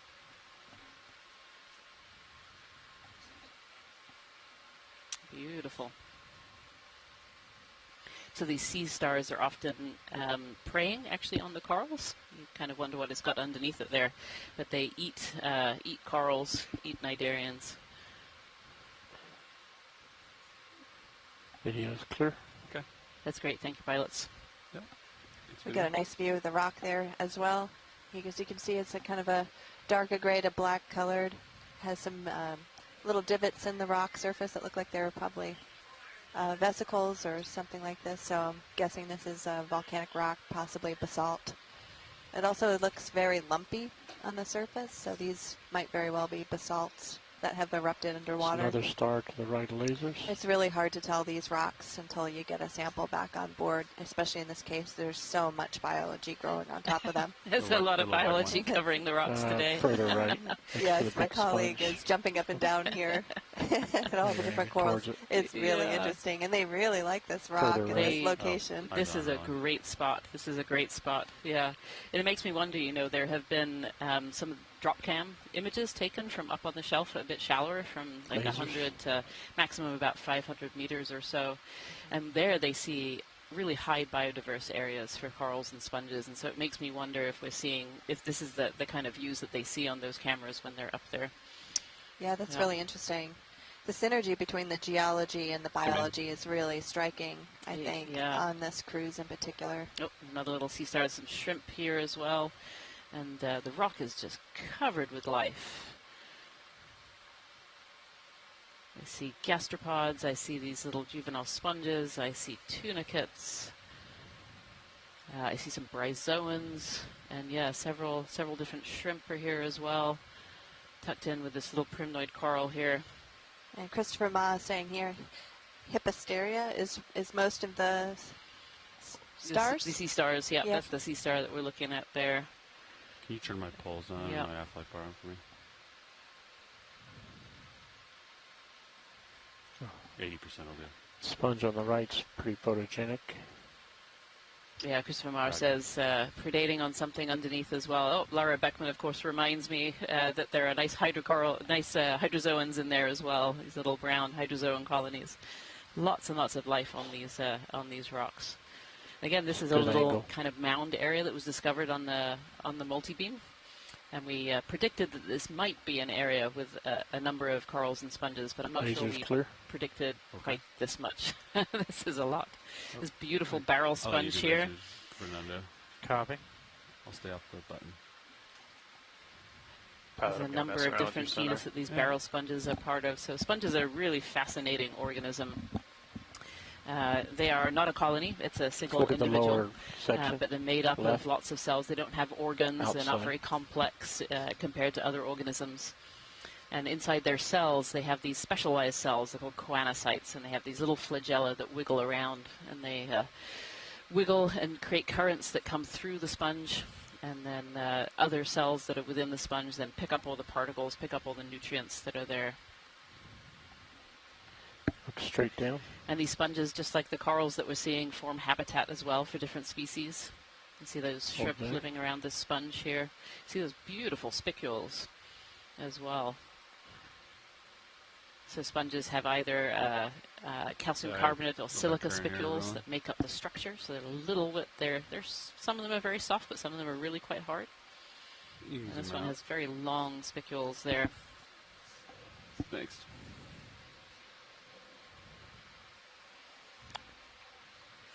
Orange coral has a crab on Pilots, top of it on the zoom in backside. on the coral, it is right of center, sticking up.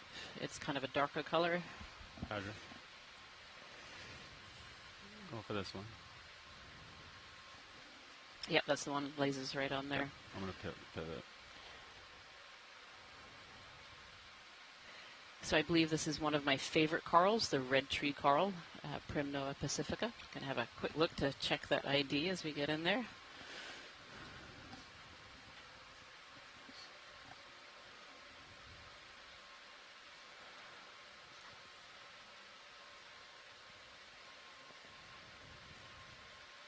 Just got to fight the current. From Ken Sulak, as we were collecting that lost coral, you might have noticed a fish that was living in amongst all the branches and then escaped as we took a sample. And Ken Sulak says that's potentially a zooarcid, an eel pout. It appears to be an eel Lasers pout. clear. 1 second. I'm going to get a still shot with lasers. Okay. Sorry. I'll wait till I see the still shot going and then I'll... You ready, Art? Going to give you a R3 camera shots. Go ahead and focus. You see lots of corals in this shot as well that are...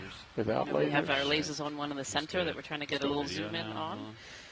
But we're also seeing several other species of octocoral as well. I'll try to get like an upper edge maybe. Yeah. I'll try to hold this. There's a little bit of current, so that's okay. It's a little bumpy today. Beautiful. You can see There's a beautiful view there. Yeah, you can see all the polyps. So these corals are colonies of lots of different what we call polyps all joined together. Slight tilt down. Roger. I'm not sure that this is a red tree coral.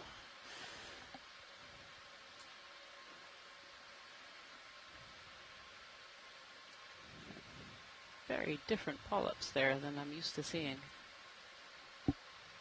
Let's kick on the extra lights. Could be that the tentacles are just kind of half up. Yeah, Sako That's about 30%. Matsumoto is also saying we can't really see the sclerites either, which we usually see quite dramatically on Primnoa pacifica. It suggests this might be something else. This may not be a red tree coral after all.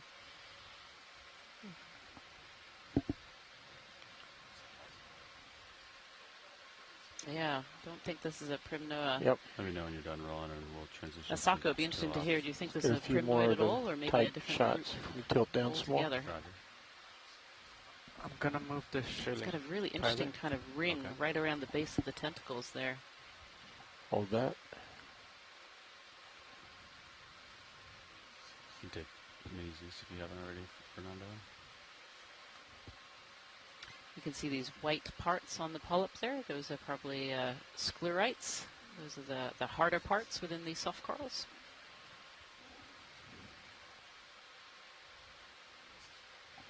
Going for full zoom or full creature. Roger. Beautiful. Hold that shot. Okay. Fernando's deploying the port camera, by the way. Box 1. Just so you know. Okay, we can tilt for still camera. Roger. All right, Art. I'm going to get you still ops here. Yep. I think you liked the fog lights for that shot.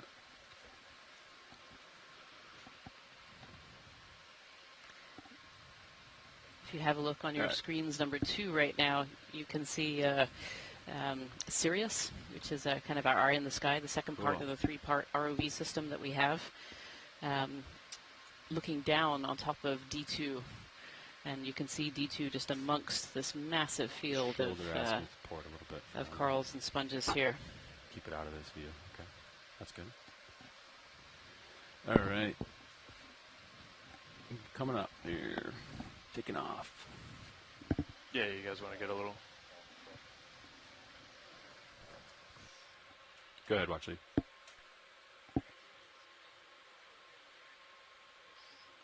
There's so much. Okay.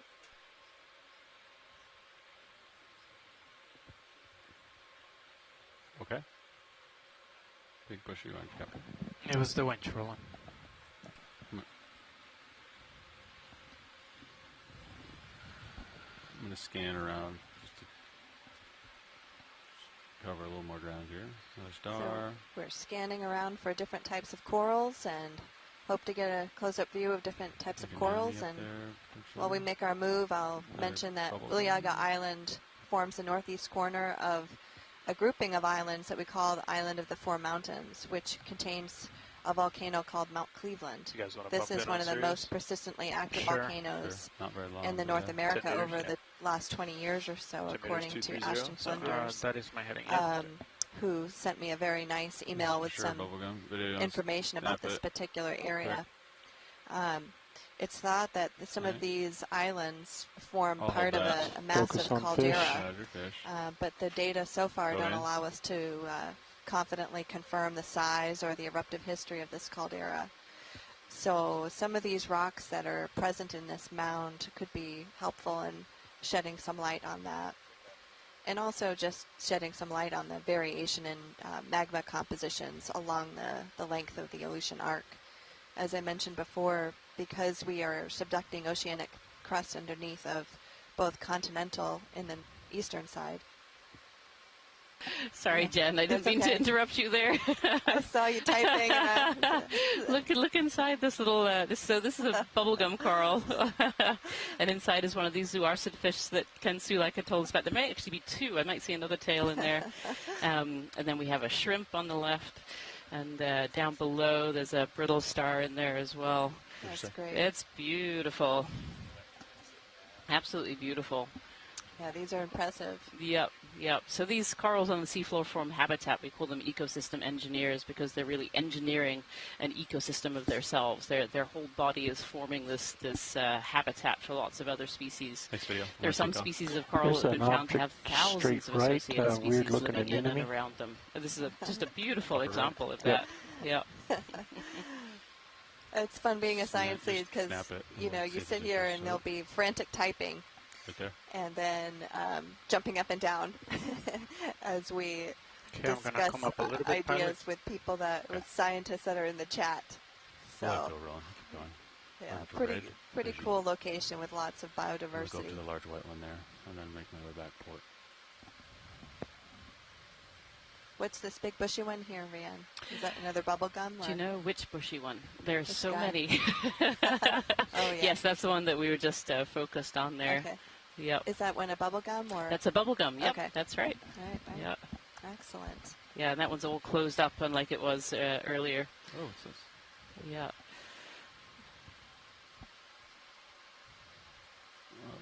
And what is this purple thing that you see in the middle there? So those are also the corals. It's a purple different below species center. of coral. It's probably an encrusting species.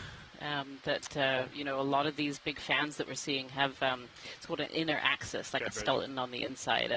That's Roger, thank that you. helps form their shape. But then some I've corals turned and true lasers soft on. corals are Getting what we closer. call encrusting, and so they actually grow over other things. Sometimes they grow on the rock. Sometimes they grow other skeletons that have been left behind. I come in on purple.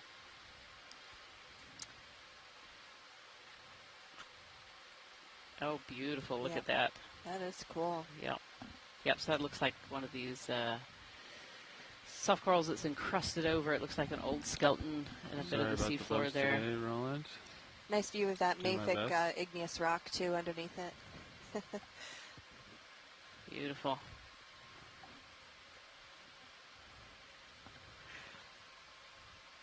In the background there, we also have a stylastrid, but this is just a beautiful. You can see those 8 tentacles You're sticking on out, the edge the of my octocorals. screen, pilot. Roger, making my way back port, Fernando. Full screen. All right, next video. I'll try to hold this, get your full screen shot, and then I'll take off and send her back over Sirius. Video's clear. All right. And with shrimp hanging out in the background there. Lots of primnoids here, which is a group that's has a lot of different species. I'm actually not sure how many total species of primnoid there are, but it's a pretty common one in the deep ocean, particularly at depths, 1,000 to 500 meters and shallower as well.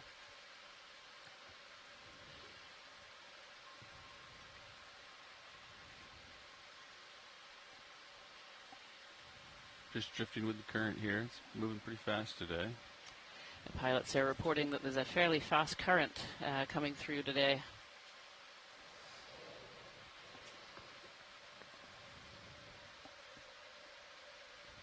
If we could have a snap zoom on the, it is to the left of the big barrel that's slightly left of center. It's a tall sticking up. It's got kind of a fan on top. So the lasers are touching the sponge, and now they're touching the coral. That one right there.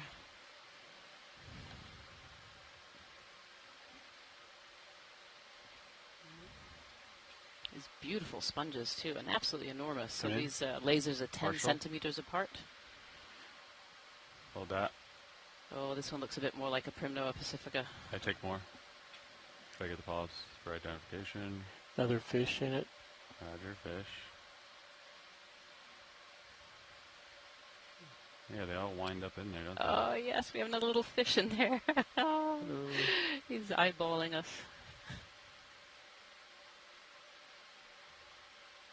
Look at that. Look how tangled he is in the middle of that coral colony. Yeah.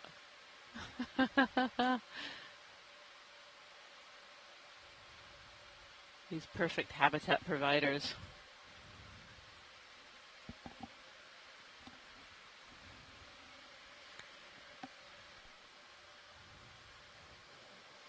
Most fish have a fin on the side. I can barely see his. It's so translucent. Go ahead, watch it. Okay. Video's clear. Have it come out. I need to set up for sampling. I gotta get Did closer. that move already completed, Nav? Sure did, yep. Copy. How long ago? 3 or 4 minutes. Copy. Yeah. You should be stable. Sounds good. I can watch you one of the cameras too if you want to focus on helping out pilot. Okay.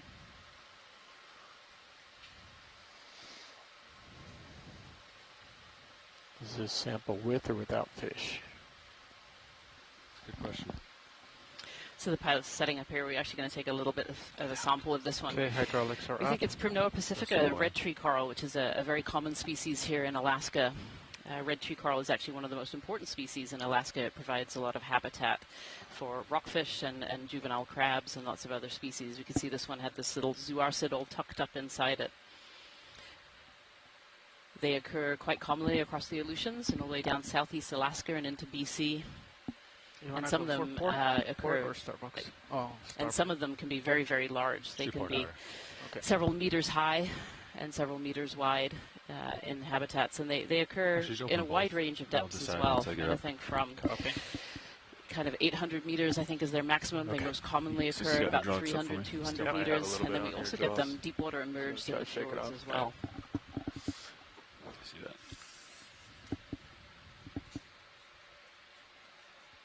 Enabling the jaws. Got rid of our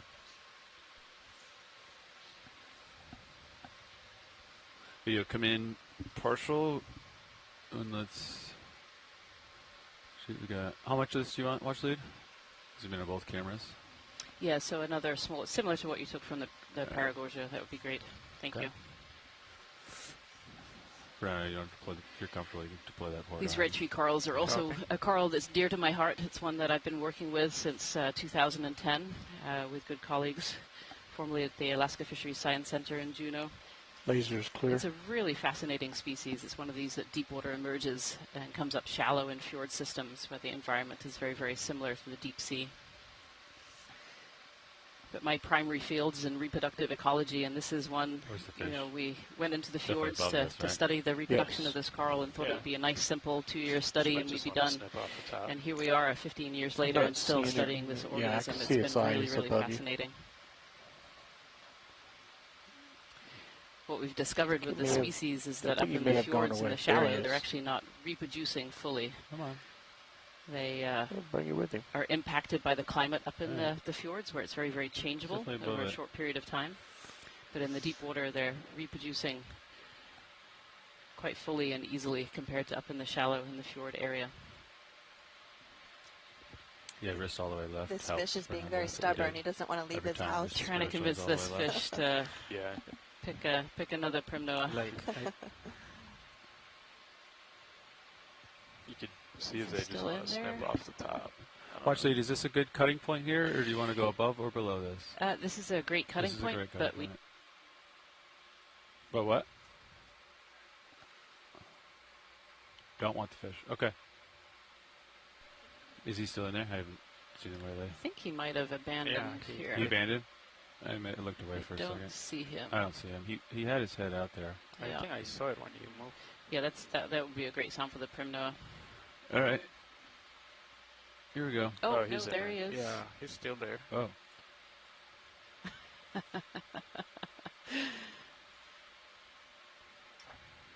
He's a stubborn little There fish, you go. isn't he? There he goes. There he goes. He had a little coaxing today. Sorry, but you're home. All right, here we go.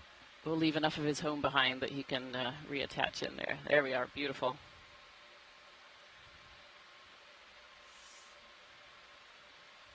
Beautiful, beautiful.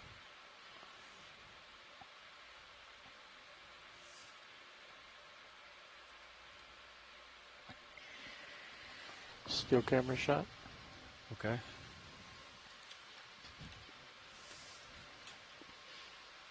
Consider me this back up. All right, there's the still cam.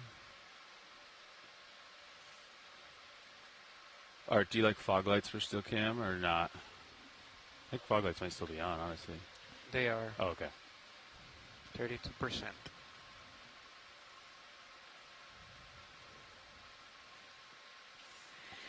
So you have some agreement from the scientists in the chat room too. This Primnoa pacifica. Okay, so let's do same as last. We'll good. take off, open both, and I'll probably just do, depending on how the current is, but I can hang up. I'll do the starboard inner, or starboard, one of the more difficult ones. Let's see if I can do it. All right. All right. Instead of just taking easy ones. Okay. I'm taking off, Fernando. Go ahead. Okay.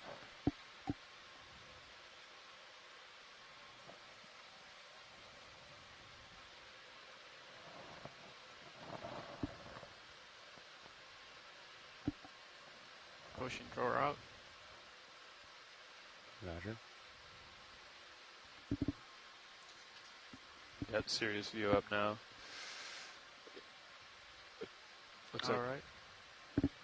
DVL might not hold XY. Doesn't look right. Drawer fully out. Roger. Won't even try it. You want to just hold my... Can you reach that? Yep.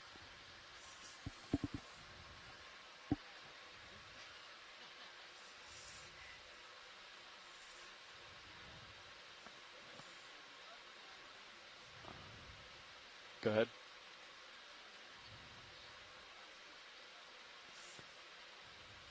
Sounds good. Thank you, Bridge.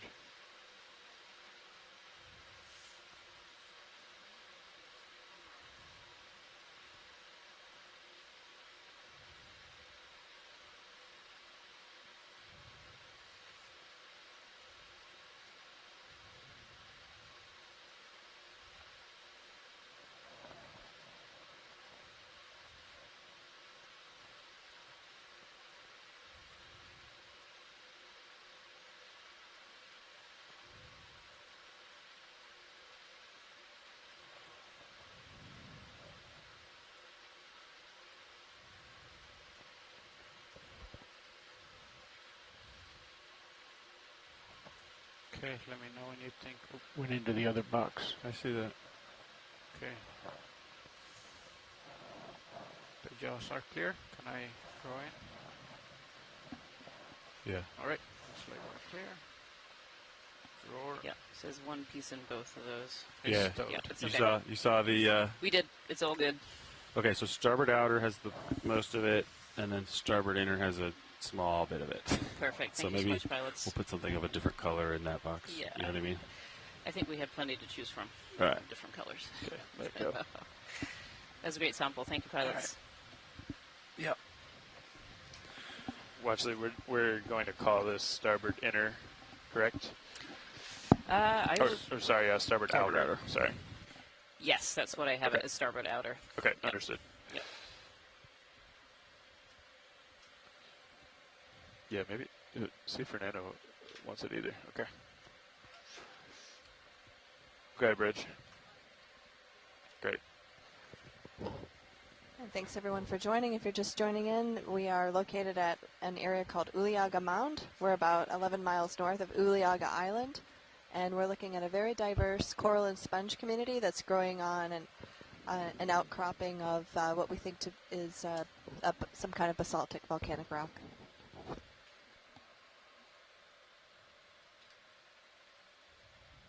Gonna come up a little bit, pilot.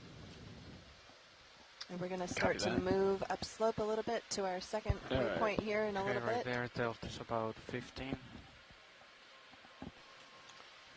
Tilting slightly down. I want to at some point get a really good view of the substructure for our geologists.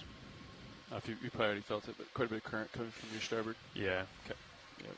Tether's turning ahead. Seems Yeah. like. What do you mean by substructure? The rocks and the sediment underneath of it. Okay. To get a decent view. Oh, there's something underneath you, like a skate or something. Yeah, there's been a couple skates cruising around. Copy. Yeah. Good spot, co-pilot. See if we can get them. Don't you still cam back up on 12? Sure, yeah. Monitor 12, are we still? Just coming around forward, yeah. Yep. There it is. Oh, beautiful skate just coming into view here. Do you want me to kill fogs? Please, yep. That's the second one we've seen so far. We saw one as we went. You can kill hydraulics when you're done with them too, Fernando. Just as we landed, there was one landing. Want to come in on this guy, Roland? See if we can. Oh. Nope. Watch out for that. Yeah. Sponge. Watch out for the sponge. Just hold that for as long as we can. A great image of this deep water skate here, gliding over fields of coral and sponges. We're currently at 775 meters depth. Beautiful. Thanks, video.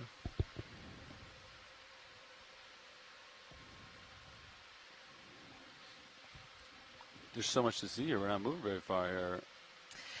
A little overwhelmed, huh? I am very overwhelmed, pilot.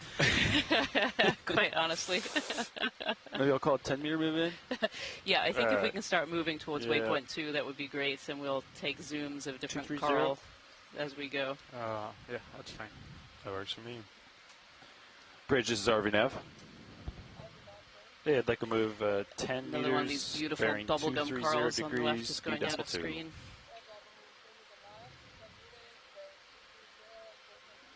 It's a good copy, Bridge. Thank you. 18, What's in that sponge down there? You want to look down it, Roland? I do. Let's do it. I'll come down. Have a little look inside the sponge, see what's in there.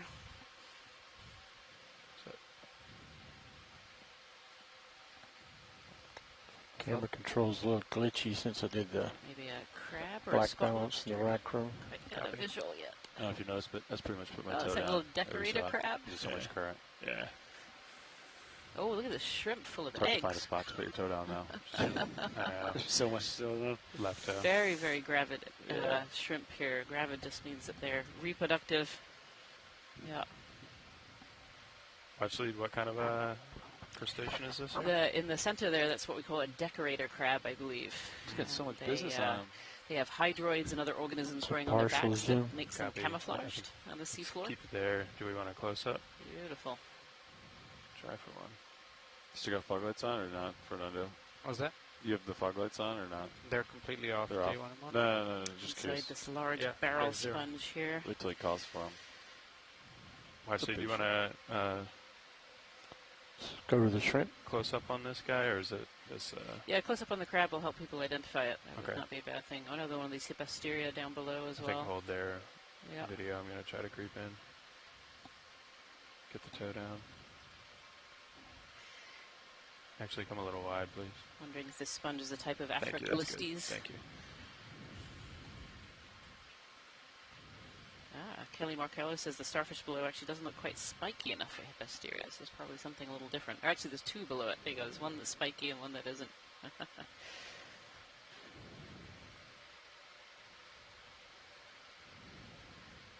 Okay, let's come back in.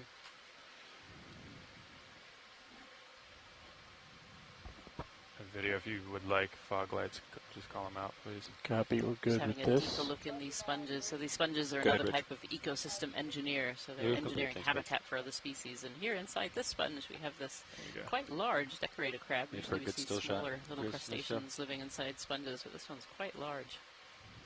And you Excellent. can see all over its body, it's got hydroids and sponges, all kinds of organisms it's trying to hide itself in there.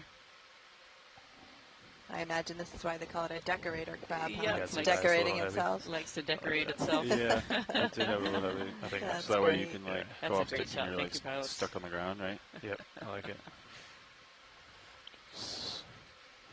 I can't do much about that vibration. Sorry, Roland. That's all right. We Kinda can go ahead and inside set up for body the of still this, camera. Shrimp Okay. here. I think they're inside the body rather than on the Well, maybe I'll leave it here pleopods, while so it's the hard shrimp's to dancing see around there. Yeah, get the shot.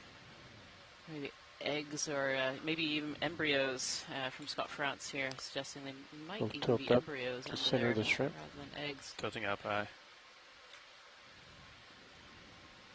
It's beautiful shrimp here. He's going to center himself. Rotating down. The bottom here is about absolutely 48 littered with degrees. different Just trying shrimp. to come up a little bit. So showdown. Just in this shot here, we have 3 shrimp, 4 shrimp. I can see a tail, some legs, and Let of me know course the when we're one clear video. dead I'll try center to here. set up for this still. Yeah, that's actually a really great shot right now. Okay.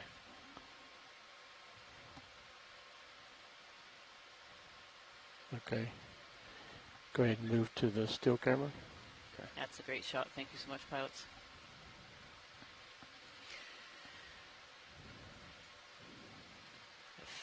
A little Faria potentially sponge in the background there as well. And we think from Christopher Ma, the spiky sea star that was down there is potentially the Hippasteria, but then the one above, Sarah Master, maybe? Yeah. We have some of the There you primnoid go, corals Art. here as well. Yeah, potentially a Calagorgia. Oh, Okay. that crab is going for that shrimp. Oh.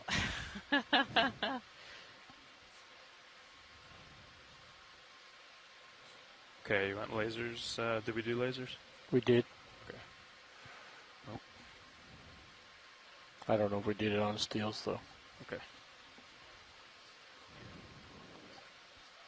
Understood. Holding. Pilot watch lead. Go ahead. Yeah, if we could zoom in on the corals to the left of it too once video's done, that would be great. Okay. Thank Which one's the ones directly to the left of the sponge? Directly to the left. Yeah, there's like 1, 2, maybe 3 different ones there. If you Okay. could just have a quick zoom over here so you can Sure. ID. Yep.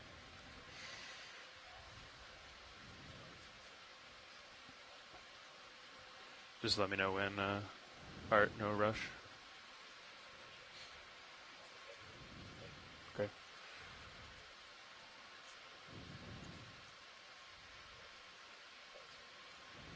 We can get closer. I'm going to rotate now and then tilt up, and then I'll try to get closer so we can get these, if that works for you.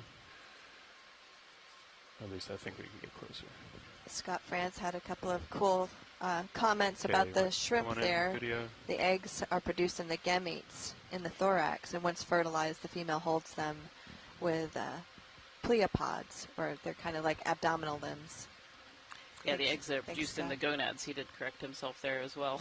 A little bit on. Oh yeah, he did. He That's did okay. correct himself with gonads. Which one do we want to take a look at? Watch the. Yeah, the one on the left actually would be good. That's One already a on the good shot left. of the one on the right. Yeah, this might be a Calagorgia, potentially. Okay. It's another Try. type of primnoid. Try to rotate. I might have to You can lose see my those tail. spines, actually. When you look at these individual polyps, they have these sclerites, which are these hard parts. And some of these soft corals have really tiny ones that you can barely even see, and do you some want are more like light really video? armored. And this is We're good on lights. this one is very, very armored. You don't want Fogg's video? Yeah, let's go ahead and bring them up. Yeah.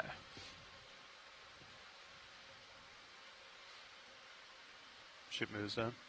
Yep. About Yep. 5 minutes ago. Yeah, it's been done. There's just plenty of 10-meter moves. That's about 20% video. I don't think I'd bring out any more detail.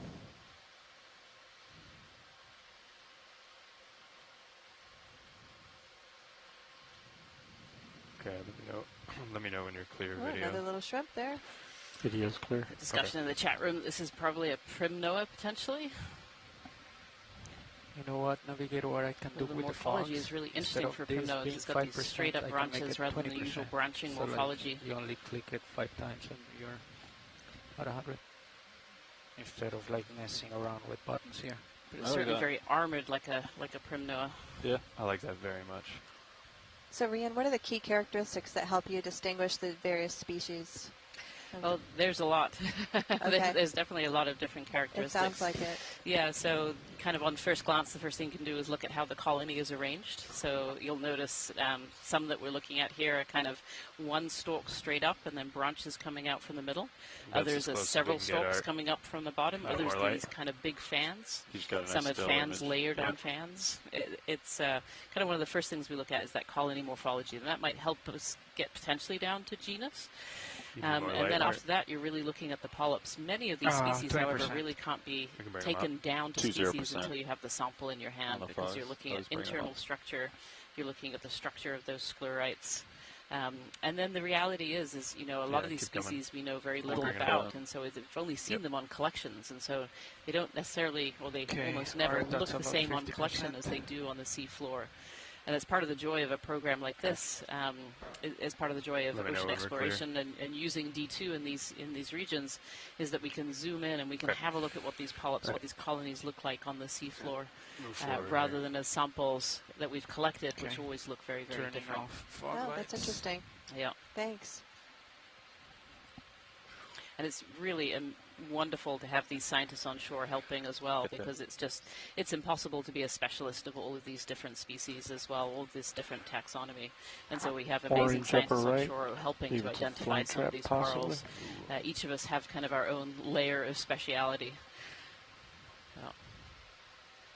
So Lara Beckman was saying the sponge that we were looking is Acanthicus, quite spiky. There's a different crab at the bottom of the... Yeah, I see Maybe. that. Yeah, we can take a zoom in on the center dark. Sure. Yeah, can we come on in video? There's not a great This place is to sit anemone. down there.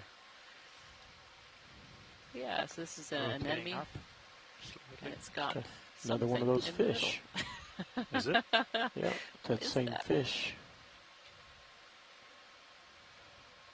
Interesting. middle. What are you? I'm I wondering. believe actually- it's that same fish we saw before. Same species. Yeah, I'm thinking that's the same fish, and Ken Going Sulik down. had a correction potentially on those fish that he actually now, having looked at them a little closer, they might be a pearlfish, a carapid pearlfish. Beautiful. Can you come partial video? Yeah, I can't seem to get a focus on it. I've lost camera control. Okay. Camera control reestablished. Go ahead. I think it's going to eat the fish.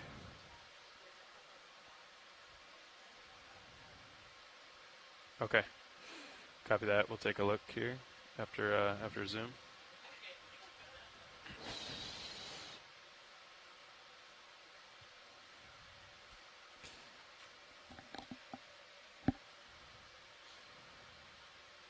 I'm trying not to smush corals underneath me. Yeah, he's in the process of closing up on that thing, I believe. Okay. Free at your whatever you want. Yeah, I think just take whatever you can, rolling up. I'm trying to, oh, there's a skate out there too. Oh, then you can still cam up if it's in the water column. Okay. You know what I mean? Yeah. Do it. Full Where wide. is he? Copy that. He's Off upper, the port. off port. Yeah. Oh, port rail. It's got him easy. Watch, we're going to come back for these rocks, I think, here. Rotate it. Yeah, yeah. All right, Art, let me know if you want some light. All right, he's going for still cams fish. Oh, he might be going up. Right. Right. Yeah. Up right. Tilt up and you get him. Yeah, there he is. All right. Boom. Fly by that. Do you want more light? Oh, he's going back down. That's too bad. He was up. Once they're off the ground, that's the shot. I got it. Once they get back down, then I got to tilt more. all right. Okay, we can come back down. Let him go. See if he comes up in the water column again. Looking for a rock. Lasers on. Lasers on. Flatfish, right corner next to orange. You see it? Right. Stand by video. Sorry, go ahead. Watch lead.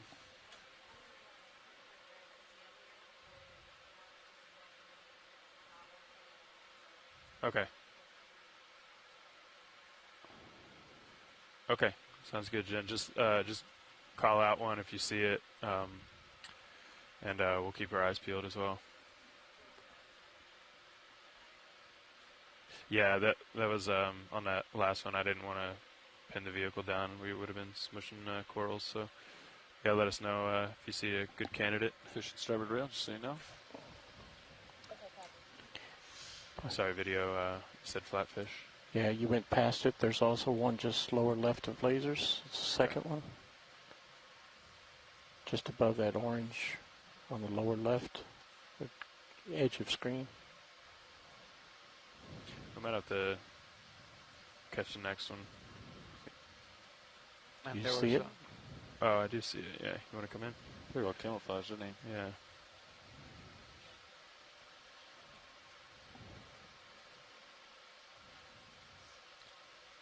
Okay, let's hold there. I'll try to creep in. Go ahead, Bridge. Let me know when you want me to kill lasers. Yeah, roger. Heading change, 5 degrees starboard, as long as it's about A-frame. Sweep the lasers across it first. Okay. 1839. Science, if you're talking, you're not broadcasting. Kill the lasers, please. A little skate here. It's a good spot by the pilot, sitting in between this little flatfish. And I'm wondering if my coral taxonomist on the line could tell me if this coral on the very far left top corner is a plumarella. It's got a very straight structure. It's not overlapping. Not overlapping. Might not be able to sit down, so I might just have to use. Might just have to get a species and not a beauty shot till we see the next one. Copy. Let's get a full screen. Okay. If we could have a zoom on the coral in the left corner, that would be great. Go for coral. Roger. That's a possibility. Yeah, I'm up super high. Let me come back down.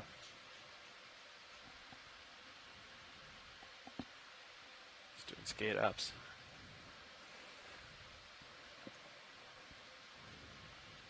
Current looks like it has totally shifted. Yeah, let's see the tether. So Elena Jorgensen thinks the flatfish might be a Greenland turbot, but it's hard to say without a better look at the head, and it's definitely kind of tucked in there. Tides. Yeah. Stand by. Okay, watch lead anywhere in particular here? Just the colony that's almost dead center here. It's kind of this very flat one. Dead center. Go, Bridge. Yeah, there you go. Copy that. Heading change complete. 235, thank you.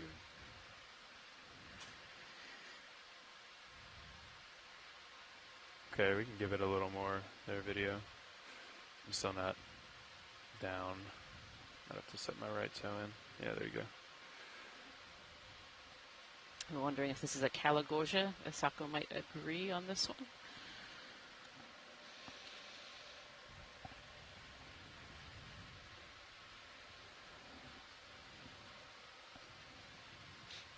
Be another type of primnoid coral we had talked about before. There's a lot of different species, a lot of different genus in the primnoids, and is fairly common in the deep sea. Sorry, Roland. Beautiful. Very, very small polyps. If you were looking earlier as we zoomed in on some of the ones we think might be a primnoa, let's go with lasers. You see this one has much smaller polyps. Lasers are on. Beautiful. Thank you, pilot. That was great. Sure. It's basically high tide right now. Okay. Did it? Let me see if I'm on the Did it right just spot. shift? Video's clear. That's what I'm looking for. Thanks, video.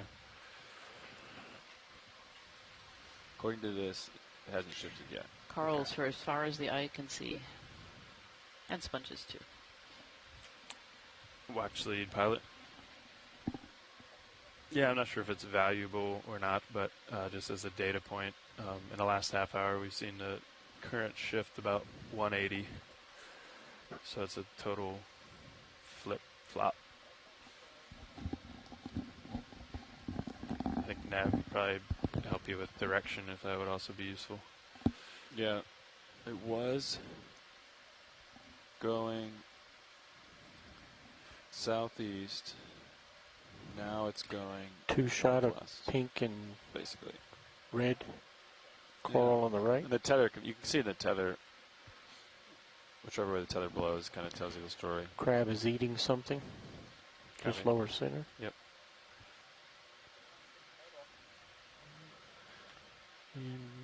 So we're close to high tide, looking at the Dutch Harbor chart. There's a different crab below that, just went off screen bottom.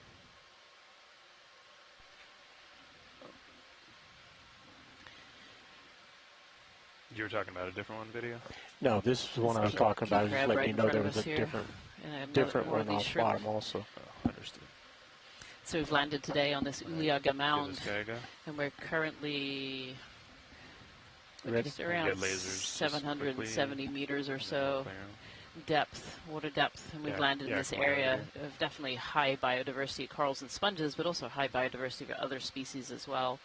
These corals and sponges provide this habitat on the seafloor for lots of other organisms to be able to live. Oh, he's eating a shrimp. Oh, he's eating a shrimp. Look at that. One of those shrimp got caught.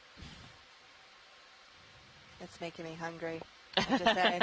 It's getting close to lunch here. It is getting close to lunch. Is that all you got?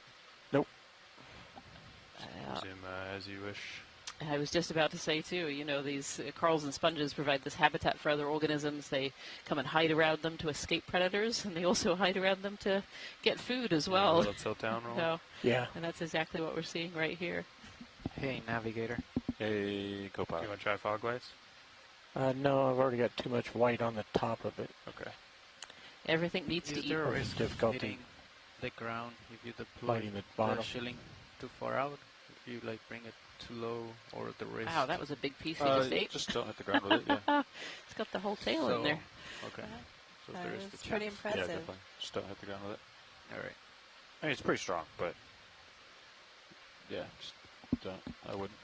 Yeah, I didn't have a good visual from here, so You can take I his didn't. Titan, your little pan tilt zoom, ID1. You can spin around that camera and you can get a good view of it. Tilt down. Oh, and down So below it, you can see amphipods eating part of the carcass that's been left behind as well. Lots of other organisms have come around for this feeding event to see whether they can scavenge some more food. And yeah, there's a couple of amphipods sitting on there, eating the rest of that that shrimp there. You want to try them now, Roland? Very opportunistic little animals. No, we're still good. Yeah, they are. Yeah, it looks A little dark. ostracon too. They won't be. That's a decapitation. So it looks like Everybody's got to eat. Shrimp are good. Yeah, that little amphipod eating away.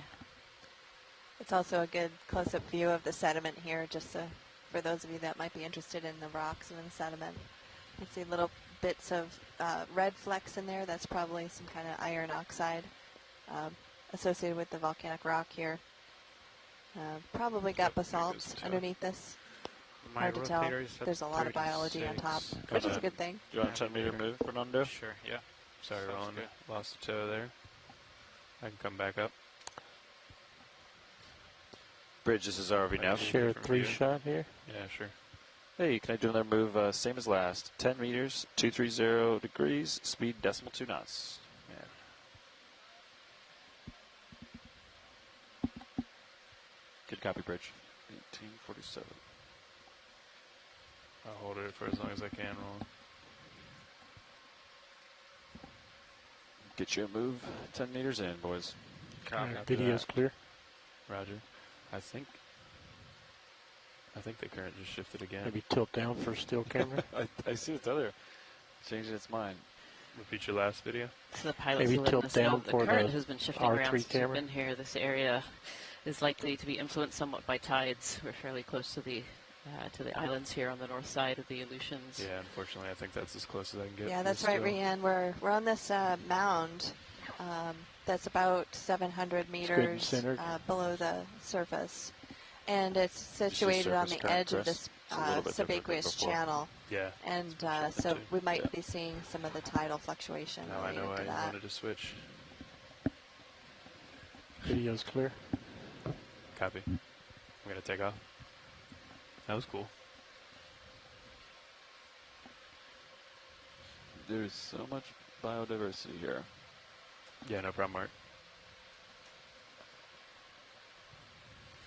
So with previous data from the Aleutian area, we know that this is an area of high biodiversity for corals and sponges. About 150 species have been identified of corals from the Aleutian area, and about 200 species of sponge have been identified from the Aleutian area as well. And this is our first dive at kind of these slightly shallower depths. You know, we're about 770 meters right now, and we're certainly seeing some of this high biodiversity, these high biodiversity areas.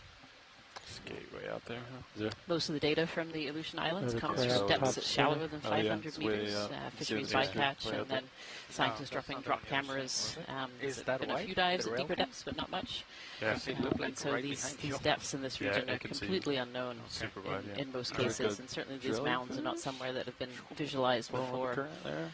And it's just been, I Good mean, we're picture. only an hour or two in, and I'm completely Good floored pic. already the amount of biodiversity that we're I can seeing change the here. starboard. Sounds And not good. just in corals and sponges, but in other species as well. We've seen a couple of different species of fish. We've seen different sea stars, and lots of different crustaceans and crabs and shrimp as well. It's interesting too that the geology here is very different than the other Single places. stalk So I was just upper curious right of if you center.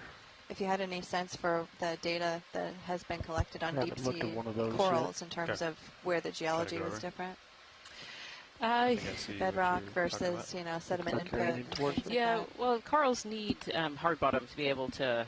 Their larval stage, they have this larvae called planula larvae. It looks like a little pill almost. Just coming to center But to now. be able to Yep. settle, A they little need bit hard up. bottom Yep. to do that. In above terms that of different sea star. kinds of rock, Like I'm there's a not different entirely kind of sure. sea I know star there's been some above studies it. looking at recruitment on different types of Come in substrate. up. And it's probably something that's very species specific. I see. Recruitment requires many different factors to all align for a coral to be able to recruit. The larvae have to be able to get there. Yeah, you want The us current like has to be come in? just right. The Push bottom it in. type has to be just right. And then there can't be too many predators around that will eat them as soon as they settle. So, Yeah, that's interesting. Thanks. yeah, so this long straight coral sticking up, so that's a hydrocoral, a stylastrid on the bottom, and then we have this kind of get bright lasers yellow back long on. straight coral sticking up, and I'm not quite sure what Lasers that one are is. on. Coming back up before you're rolling. Pushing in more. Copy.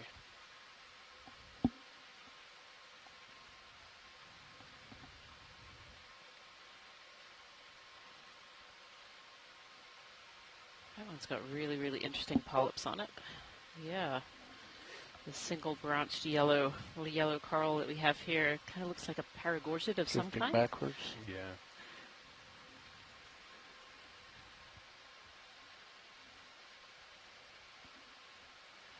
Maybe a plexaurid, but it's kind of a very strange morphology. The single Try to look at stick the top up and if down. you can. Yeah, I'm gonna It's put another a one of toe these in. morphologies Right of corals. We were talking about Just those a little bit come wide. before.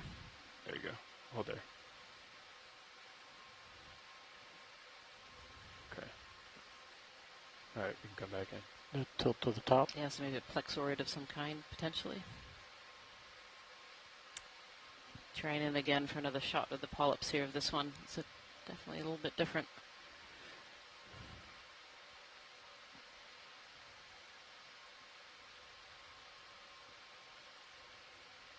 It's got these very thick polyps.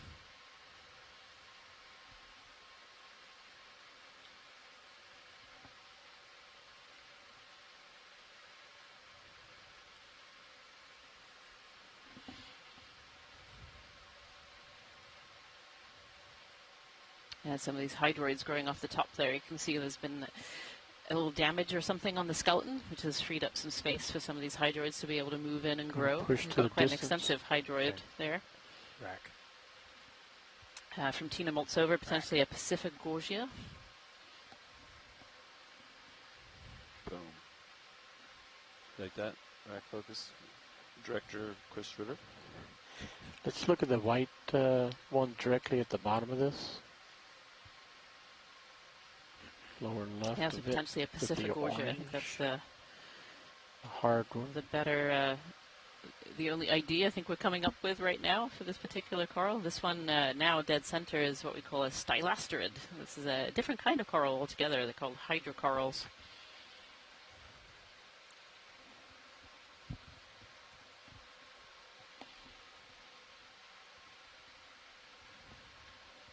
This coral colony too is also covered in polyps, but they're really, really tiny. You can almost just see on the surface there these tiny little bumps, and that'll be where the polyps, the living parts of this colony, are growing. Can you hear that?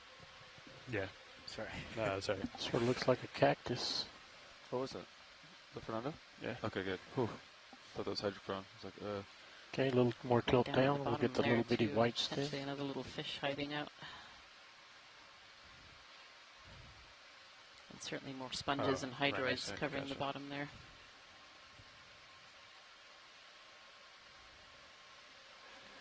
And we'll pull it to the near ground. This one's kind of hard to hold. Might Yep. have to take off here soon. Video's clear. Copy. I'm just going to take off if you want to Pushing stay in. the shrimp as we Beautiful. go. Thank you, pilots.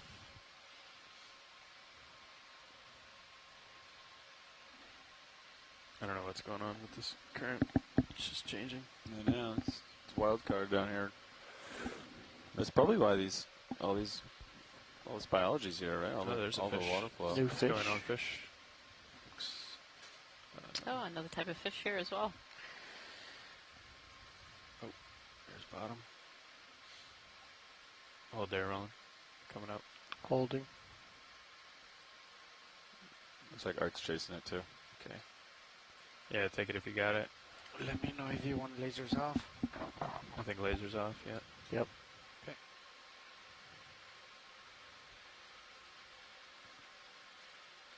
Oh, there's one right between our toes, too. Come on. Full wide. Oh, that might be. No. Probably should have stuck with the other guy.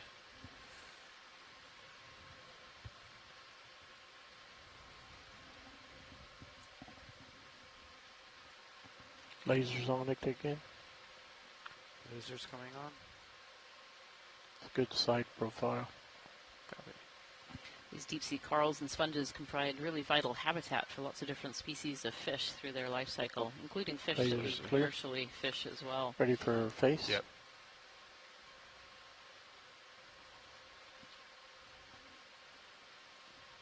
Elena Jorgensen thinks it's potentially a sablefish.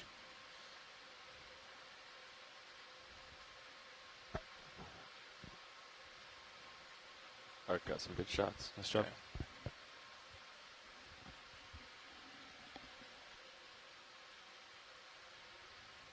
He's kind of tucked down there now. Maybe we'll look for the next one. Full wide. Copy. You guys want to do some introductions? Haven't done that yet today, I don't think. Have we, Roland? You want to drive, Chris? You want to do it? You want to drive it? Sure. Okay, sure. Good with that, Roland?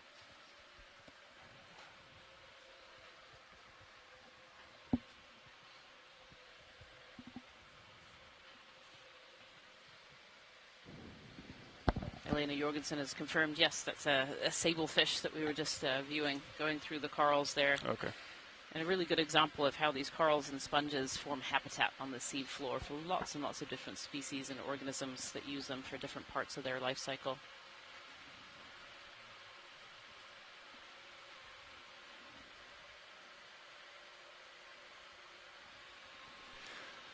Yeah, I'll kick it off. Hi, everyone. My name is Chris Ritter. I'm sitting pilot right now and work with the Global Foundation for Ocean Exploration.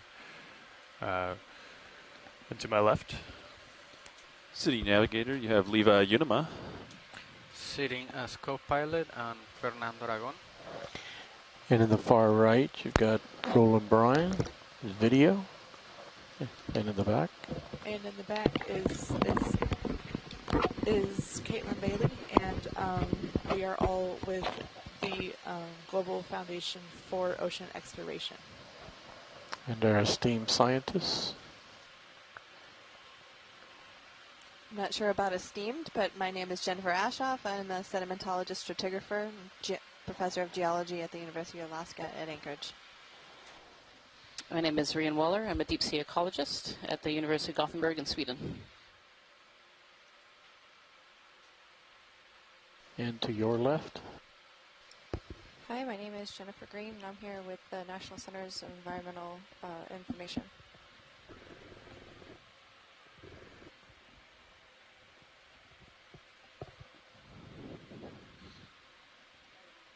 I don't think we can hear.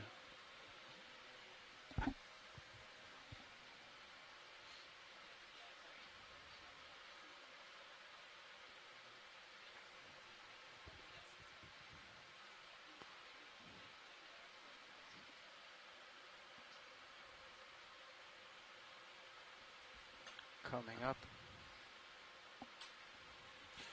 You want to get another move in? Oh, okay. 20 or 10? What do you want? You want to split the difference? Roger, 15. What do you think? 230 degrees. Speed We're does good. Bridge, this is RV Nav. Hey, let's do another ship move. 15 meters, that's 15 meters range. And it's going to be bearing 230 degrees. Speed decimal 2.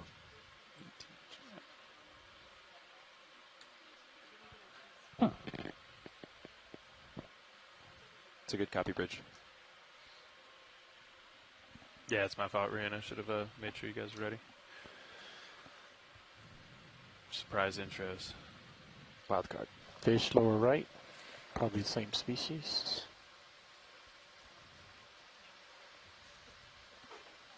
What percentage you got the lights at, Fernando? The mains and the swing arms? Their mains are 80. Other fish top center. Everything's around 80. 80? Yeah. Okay. Temperature in the bottle, 23 degrees. Roger. Temperature on the lights, about 27 degrees.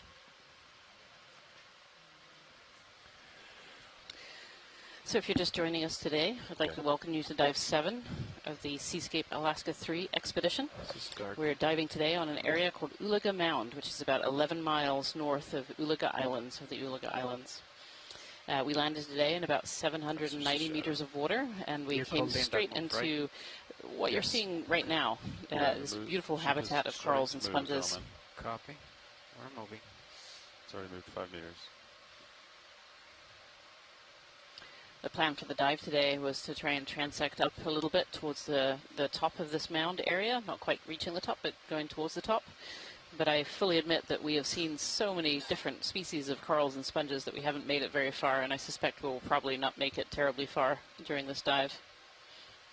There's just so much to look at. That's a good problem. That's a good thing, yeah. Great. Very diverse.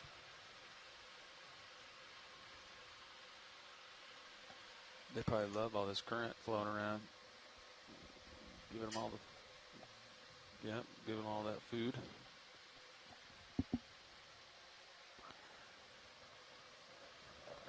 Current looks low now. Do you agree? Slack? It seems like it's high right now. I think it's high tide right now. Two corals diagonal upright. Sort of reddish tint. One branchy. One less so. I think they've been on the lookout for some of the red ones. Oh, is that right? Yep. But I did contaminate starboard inner with some red, so.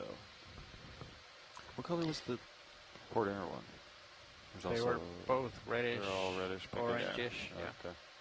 I think the first one was more of an orangey. I agree. Right? Okay. This would be a good two-shot. Two-shot eye. 3-shot if we throw that purple in the mix. 3-shot. Copy. Go ahead, Bridge. Move complete, thank you. Seeing some more of this bubblegum coral that we saw earlier and collected a little bit of, but also many, many different species here as well. I'm going to rise a little bit. Okay. There's a purple species, potentially encrusting octocoral that we had seen a little earlier. Some more of these primnoids, several different species of primnoids too, Calogorgia, potentially some Thuorella in here as well. Maybe not. We see some stylastrid hydrocorals. Okay, you want to fill the frame with the... Yeah, what a beautiful scene. Purple, red. Yep.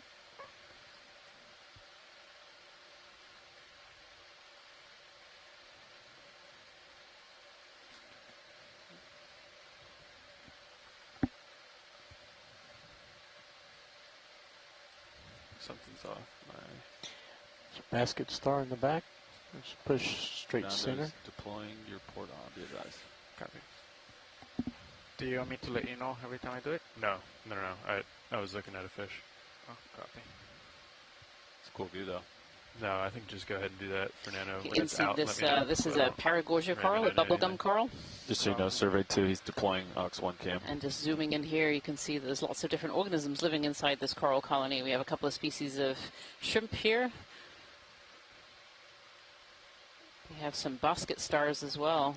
Beautiful. Oh, mysid shrimp as well going by.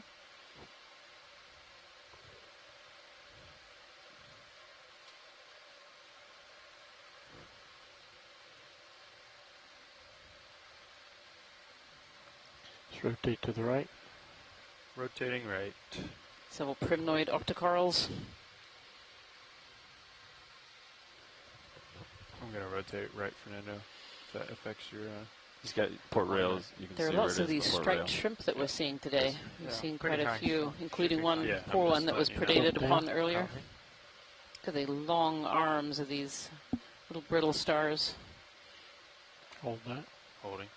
So the brittle stars are among several different types of organisms that use these corals to get up high into the water column so that they can feed We need more monitors off in here, don't we? particles and other organisms Yeah. floating by. You can actually just kind of see those particles floating by right now, showing that slightly higher current around this area. And those brittle stars are basically just using the corals as kind of a high perch. They'll sit up in the corals and stretch out their arms and pick out particles, sometimes even stealing food from the corals themselves. Lasers on. Lasers are on. I'll try to paint that red. Or maybe I'll rotate right a little bit. That'll be... Boom. There it is. Science. So you're seeing those two lasers there. Those show us that those are 10 centimeters apart. Next question.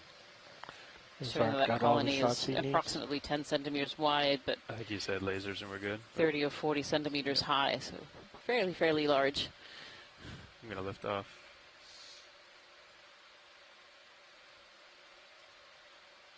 Yeah, that was a good shot, Roland. Thanks for the suggestion. For now, you getting that camera all figured Different out? fish left. See another large fish there in the background there as well. Yeah, it's got a rat tail. Okay. He's getting some interesting views with it. Look at it. He's way up there now. So Christopher Marr is here saying that those brittle stars that we were seeing tucked inside the coral there, those arms that were sticking out, are called simple gorgonocephalids. And I usually think of the gorgonocephalids as these ones that have the multiple arms, the many branching arms. But astrochili, not quite sure how to say that, sorry. So the arms on these particular ones don't branch, so they're those simple gorgonocephalids. It's like totally different. The current, you're saying? Yeah. I know, I've been watching the tether. This looks like a slightly different species of fish than the ones that we've seen DT earlier. Yet, which is nice. Yeah. It's been that way, then that way. Now it's kind of slack, which I think it is pretty close to slack tide right now, high tide. So, do we want to zoom in on this fish watch lead? Yeah, if we could zoom in on the fish, that would be great. Thank you. I think it's a different species, but I'm not an ichthyologist. Let's go ahead and roll in. This doesn't appear to be one that we've seen so far today. It's tucked away behind these primnoid corals here. He's hiding. Yeah. I can creep in a little more if you hold there, Roland. Yeah, pirouette to the left. Copy. Yeah, I'll try. There's corals everywhere. I think it's like a coral garden. He's definitely showing how some of these fish use these corals as habitat for being able to hide from predators. Tuck away in between the base of these corals. Nope. I'll get him here and then you can clear him. It's about the best we're going to do unless he gets out of the corals. He's coming. You're full wide. Roger. See more of these decorated crabs in the foreground as well. Any species of sponges. Yeah, I like those crabs. Okay, you want to try to get him here, Roland? Zoom in on the head there would be great. Thank you. Are we down with that move, Nav? Yes. Copy. You have time, pilot? Copy. Thanks, co-pilot. A beautiful white color.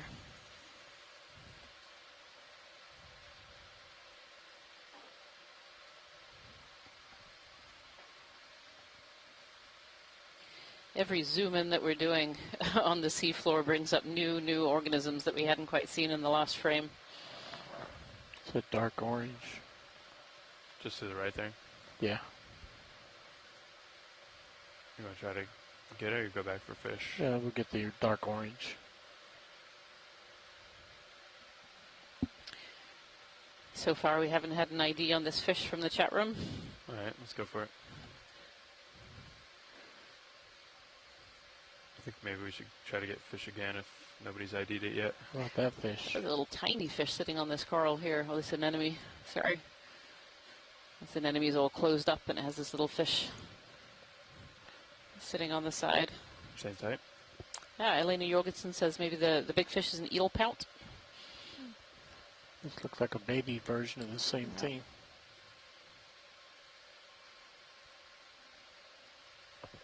It's a good shot of the fish, Chris. You got some good stills out of it. Yeah. Because it had nice depth. Because like there was stuff in the foreground. Which was really nice. I'm going to rotate a little bit. So partial. Copy.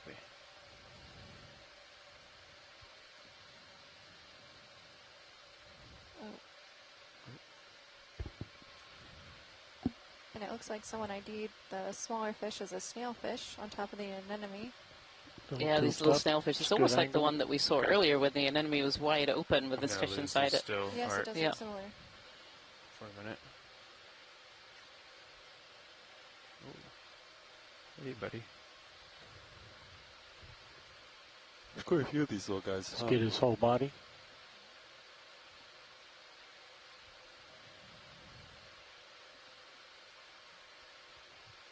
Oh, come on, coral. One there. You can see the tentacles of the anemone all tucked up there, just a few sticking out the top. I think that's good, pilot. Right. Thank you. Just to get his eyes.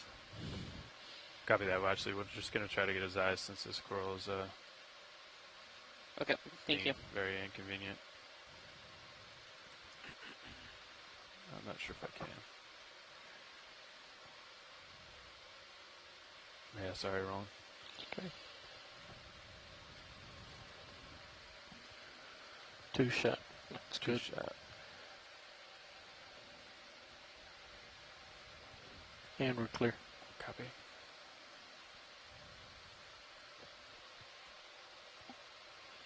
Okay, onward. Thank you. Elena Jorgensen says that little snailfish has a suction cup underneath it to help hold its position. D2 has gone 38 meters. Just about the length of a tether. Yep.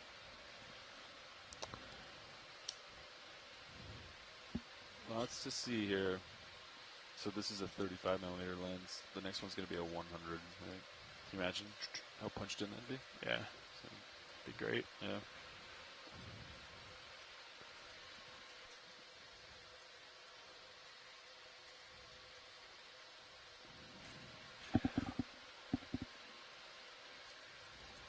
Tilting up.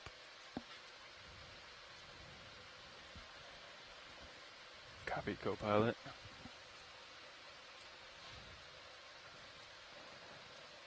Looks like we're seeing some more of that bubblegum coral.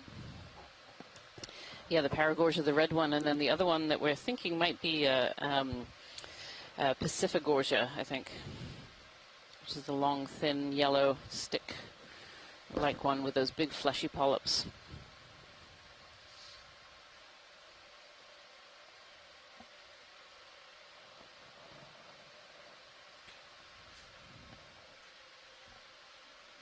Watch that I'm just pushing out and pushing up, trying to make a little bit of a movement. So if you guys see something, obviously just yell it out. Pirouette subject at the top of your screen if you wish it. Want to move? Yep. I'm good for another move. You know, 10 or 15? Copy that. Thanks, Watch it. 10 or We 15. can do 15 if you want. You know, 15 meters pilot? That sounds good. All right. Video, I didn't catch you. You were... Pirouette subject at the top center of your screen if you wish it. Okay. I think he wants the tall red one. Yeah, he just responded right when I asked Rian something. Bridge is RV Got now. you rolling. Hey, Captain. I'd like a ship move 15 meters, bearing 230 degrees, speed decimal 2 knots. Do a partial. Yeah, go for it. I might come left a little and then go right. Good copy, Yeah. Bridge. 1914. Beautiful bushy colonies here of what we think is potentially a Primnoa pacifica or Primnoa wing-eye. A red tree coral. Okay, I'm going to Partial. start right.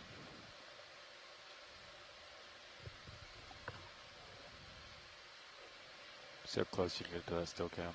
This coral is very common all along Alaska, through the Aleutians and down southeast Alaska, even into BC and to the southern U.S. as well. I'm going to have to raise an elevation a little.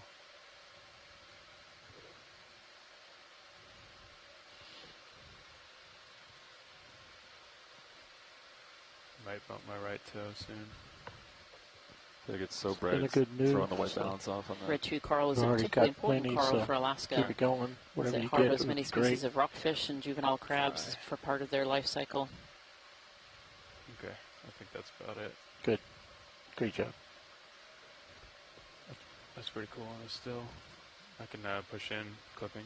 And what's cool about that is you get the depth of the other one back there too, you know what I mean? Main camera's full wide. Copy that.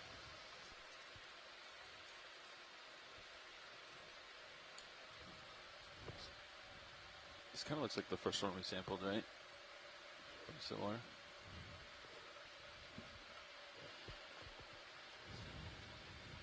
Just a little, yeah. Yeah, Cheryl Morrison also saying this one looks a little puffy. We'd zoomed in on a few earlier, and it, you know, I'm used to seeing Primnoa pacifica from the fjords, where the morphology of the polyps were just a little bit different. How's that? If we could have a close-up zoom, please. You want fog lights, sure. Thank you. Okay, we can. Lasers are on, and then fogs are around 20 right now. Okay, we can come on in on the Zeus video. I'll Do a double. yeah, Do a 2 for 1 there. double ops.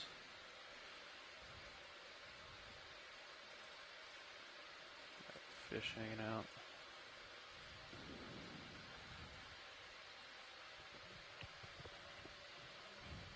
He's getting a shot at every focal length, looks Looks like there's a lot more of those little fish on this coral. Focus Oh, yeah, there they are, just sticking out.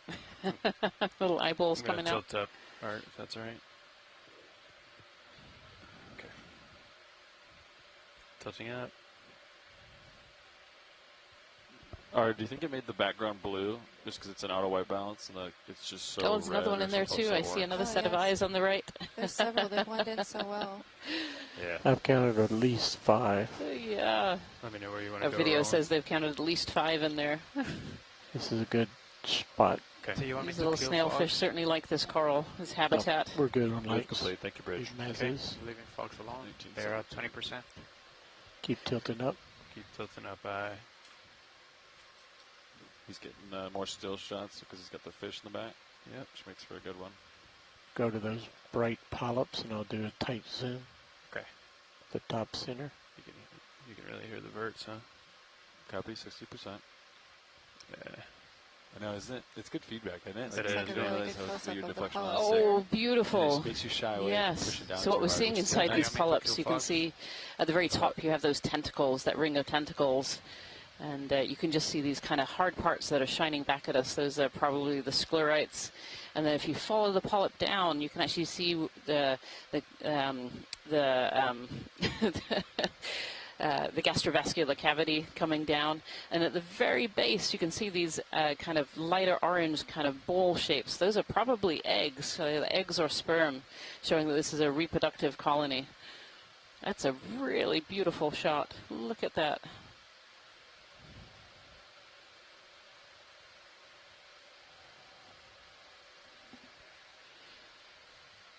Amazing zoom, huh? 18 times. I'm going to try to ease up. Look on almost my like little thrusters. flowers. I might lose it. Yes, they do. Those polyp heads. Gonna lose the shakies. Yeah, I'm Yeah. trying to, but I think I'm going to lose my toe.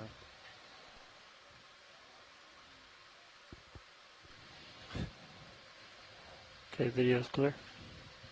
Copy that. Oh, the fish sticking out, that little head poking out from the background there. 40x. Tie back in. Might be too much. It'd be a little shaky, right? I mean, if we're rock steady. Yeah. Oh, that's a great shot with that fish. That is a great shot. What do you want to do, Roland? Just hold her there for a minute. These just corals looking at the provide various really fishes vital habitat poking their heads out. for lots of different organisms that live on the deep sea floor. Just go to that little Oh, there's fish. a little juvenile one. See the one up above? And another one on the straight left? up. Okay. I came down on thrusters. You might have a little more or less And hold there. holding. Now we got fish bottom right. We got fish upper left.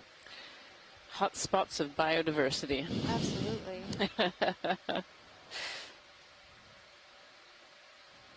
How old do you think this coral is, Ryan, or is that something you don't know until you take a sample? Well, if we could get Center the of size fish. on it, I'm sorry, I wasn't paying attention when the lasers were on earlier, but these Lasers corals for grow more. usually in the millimeters per year, four or so millimeters per year. Lasers on, please. It's like a fairly Lasers large are on. colony They here. are. Yeah. You know, the same species can grow a little differently in different areas if there's more food resources. You know, the growth rates can really change, There they can are. change quite a lot from different locations. What have we got there? I see one laser. Where'd the other laser go? There it is. Just- So that's 10 centimeters apart. So this is probably 80 or so centimeters Let's look at the base of high. this. So this, 75 this coral degrees could on my well be at least rotator. 100 years old or so. I think we stopped moving, right, navigator? Yeah, you stop. Amazing. Lower right. Okay, I'm going to try to turn. Very, 3 very minutes cool. ago, Fernando, you stopped. Copy. We're going to try to take a look at the base, actually, before we take off. Okay, thank you. I'm not sure if I'll be able to get over there, Roland. These Primnoa corals often have really thick bases with a really big, what we call holdfast, and that's where they attach to the rock underneath. And so it's where they kind of calcify over. And so sometimes they can be quite big and sometimes quite small. And looking here, I think it would be really hard to tell because there's so many other species that are growing around it. Sure. This little shrimp tucked in here. And you can see that the trunk of this species, too, has all these polyps growing on the trunk, really, really thick. Need more down I say tilt. it's a, we're not entirely sure what this particular species is. We think it's a Primnoa, and maybe Ooh, it's and then the back focus to Primnoa shrimpy. winni, which is a species of red tree coral Look at all the dangles. that has been seen around Alaska. The polyps are so much longer down there, right? Or maybe I'm mistaken. Long, long polyps there. Let's tilt up. I thought I saw a strange Go ahead, watch object that. on it.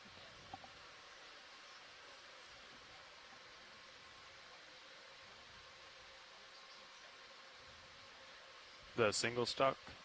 Okay, copy that. See the fish at the top of the laser dot? Another one of those snailfish down below as well, I don't, but go ahead in. tucked up in another Above the Primnoa. It's in the coil up. We've seen a lot of them. Oh, okay.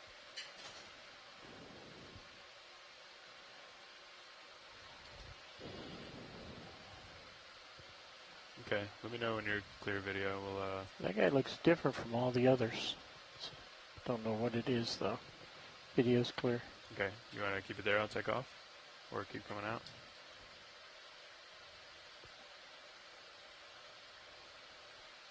Full wide. Yeah, they're looking for a single stocked item. They sure are, yeah. Orange or reddish in color. How come? Thought I saw one on your Back starboard to side you. a little bit.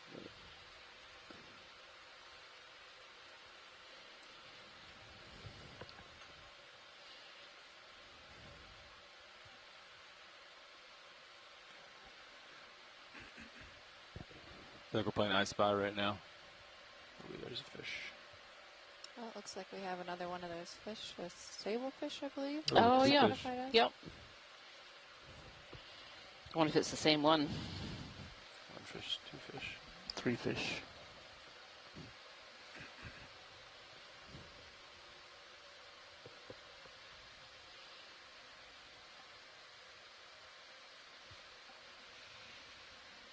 I wonder if this is the same stuff, Pilot, just below center, there's kind of an orange Yep. sticking up there. Sorry to use color. No, that's all right. Yep. Not quite sure how else to describe the bottom right now when you're trying to pick out one colony to look at. So.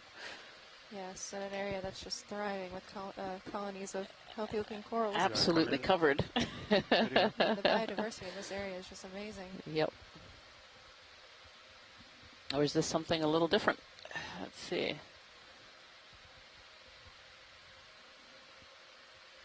It's hard to tell. This kind of looks again like another kind of paragorgid of some kind. It's got a single stalk and then branches out. Just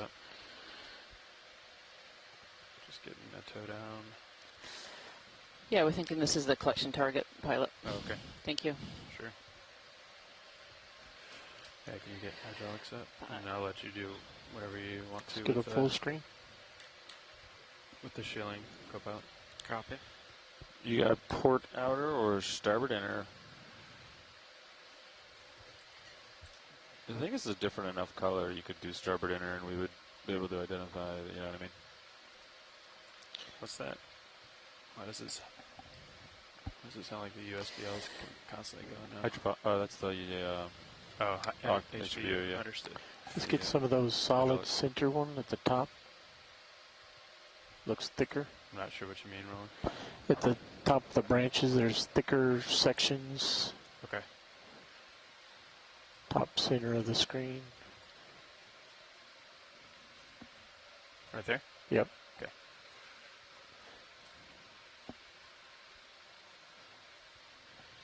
Another beautiful shot of the polyps here. Yeah, you can really see those tentacles. Those 8 tentacles, the little pinnules on them. Beautiful.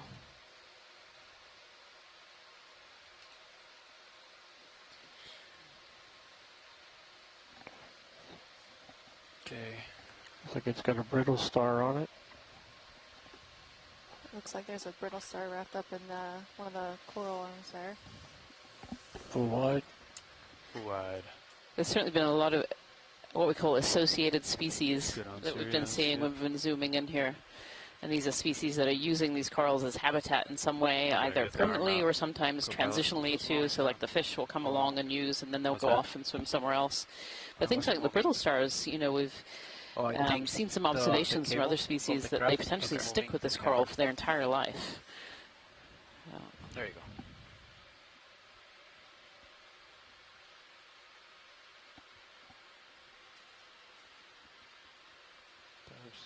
There you go. We're center right there. Did you get your last pilot? Nav. Did you get your last collection? Did you finish naming it? Yeah. Okay. Yeah, it's all sorted. All right, great. Yep. Situation has been situated. Copy.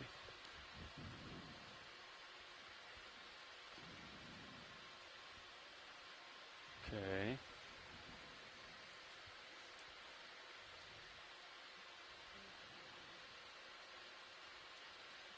Okay, well, actually, how much of this do we want? You want to start to come in, Roland? Please. Okay.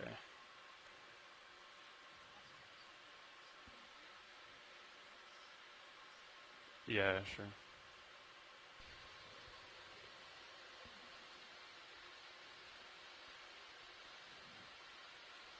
Survey 2, just letting you know, Fernando's deploying Ox 1 right now.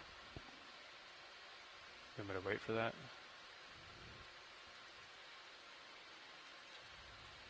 How are we doing, Fernando? Well, I have you on camera, so you go ahead. Okay.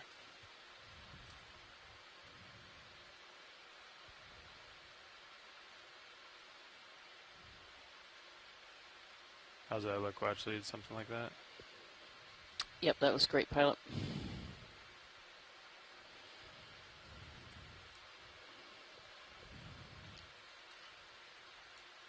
The main branch might be out of the cutters. Yeah. See that? The far left one is, I think, is the main. This camera view, you can kind of see it. Yep. I mean, I guess, well, maybe I'll just try to get these two then. What do you think? Yep. Go down in there. Down in Shrimp there. are determined to get in the way. Yep. Yep, I think you're in the cutters. The first one might be too far in the cutters, but you get at least you get the main one with the Bertle.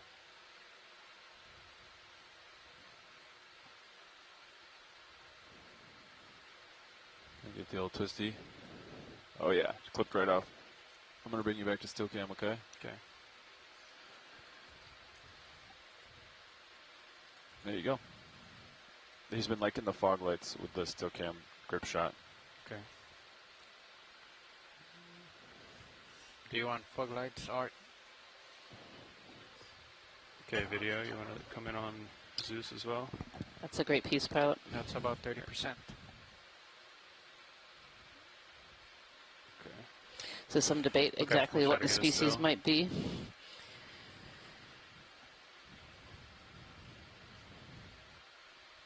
It's a parameciid of some kind.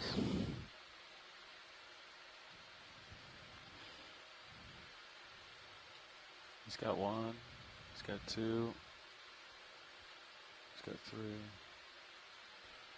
Okay.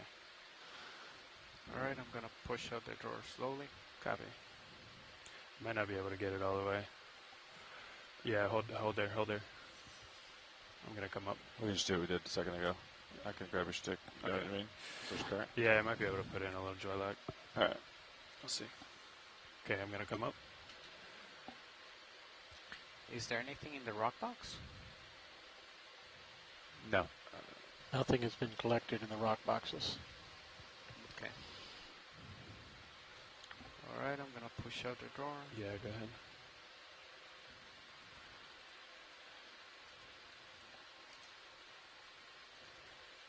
All right, it's all the way out. Copy.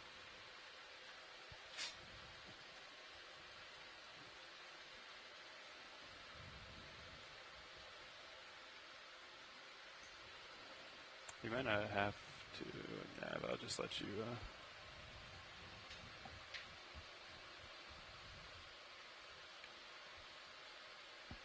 Not a lot of current right now? Yeah. Roger. Not too bad. Roger. But if you could watch that, that'd be good, I think. Yep. B2's looking good.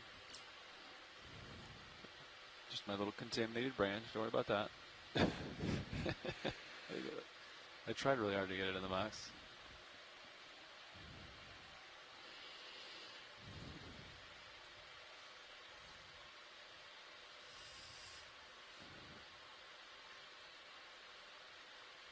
There you go.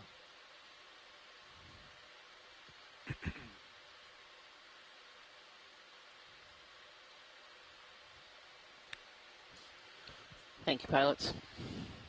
Starboard inner, simple 5.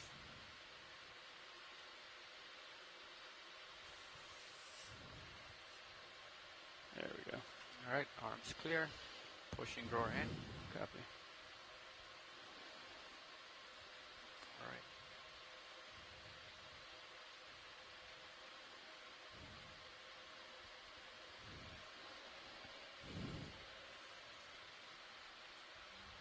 Boom. Okay, crapped off. Yeah, it's kind of parked now, huh? Not really moving all that much. Kill the fogs. It's got a good view in Ox 1, be advised.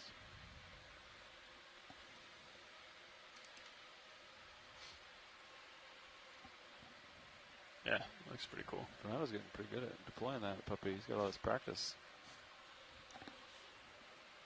Oh, he's going for the stowaway. Oh, there he goes. I'm gonna get sick if I watch it. Better watch. Back to still. All right. Let's go find something else. So if you're just joining us here today, we're on dive number 7 of the Seascape Alaska 3 expedition, and we're diving today on an area we've called Uliaga Mound, a little mound series that were discovered on multi-beam about 11 miles off the coast of the Uliaga Islands. And we are currently at 745 meters depth, and what you're seeing now is what we've been seeing for the entire time when we landed at about 780 meters depth. Just masses of corals and sponges. Lots of that benthic habitat being created by these ecosystem engineers. Starboard inner. You can see the corals and sponges are attached to a fairly hard substrate. This, in this case, is most likely basalt, which is a volcanic rock. And this mound that we're diving on is most likely volcanic in origin, and it's situated on the north side of the Aleutian Islands. No more moves? Kind of on the southern end of the Aleutians, where southern tip on the northern side of the Aleutian Islands, where the subducting slab is oceanic, and it is being subducted underneath another oceanic slab. So older oceanic being subducted under younger oceanic. So the composition of the rocks here is quite a bit different. And as I mentioned at the beginning of our dive, which those of you who joined a little later may not have heard, as you go from the north east to the southwest along the Aleutian chain, the composition of the volcanoes and their morphology changes as well. And that's largely a function of the kinds of crust that are involved in the subduction zone. In the northeast, we have oceanic crust being subducted underneath continental crust. And in that case, we get larger, more silicic types of volcanoes. And in the south, we have oceanic crust being subducted underneath oceanic crust. And so we have very different volcanoes. Those are smaller, and they tend to have more mafic, which is a fancy word for composition of magnesium and iron. Types of compositions in the lavas. So this particular mound here is likely to be a volcanic edifice is somehow related to that subduction zone. It's kind of curious. This location is situated about 11 miles north of a 15 meters. island chain called the Island of Okeanos, and that particular area is thought to be part of a caldera, but so far there hasn't been enough evidence to nail down exactly that caldera. But if this is a caldera, it is one of the largest. A little redfish here tucked in. So yet another species of fish. We're up to quite a number of species of fish so far on this dive. And it's not really all that surprising, given all this habitat that's being created by these sponges and corals that are down here. That's about as... I think that's the only spot for me to put my toe in video, but I'll try to come in here. Okay, lasers are clear. Roger. Lasers off. There's beautiful bright red fish here, tucked in amongst the rocks at the bottom of the corals. And fish all over the place. Okay, let's go to its This is a rockfish of some kind. I'm definitely not a fish biologist. Might be photobombed here. Coming up. It's certainly staying very still for us. There you go. Elena Jorgensen says a short spine thorny head fish. Short spined thorny head.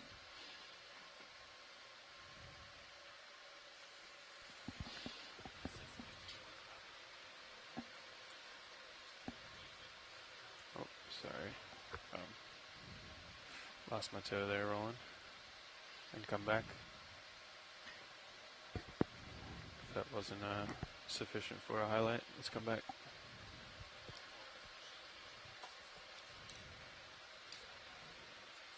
You want to center up on the eye? Yeah. Okay. Yeah, what's turning me? Oh, the tether's turning me. Okay.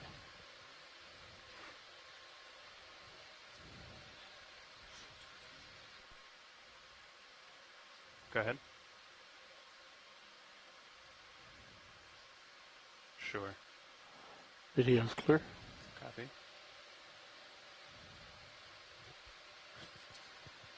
And we're currently at a water depth of I'll try about to just rotate over there 740 on- meters. I think it's the white one. I didn't Zooming hear what out she of was this talking about. short spine Oh, there. thorny head I think it's fish. that white one, just right to the right.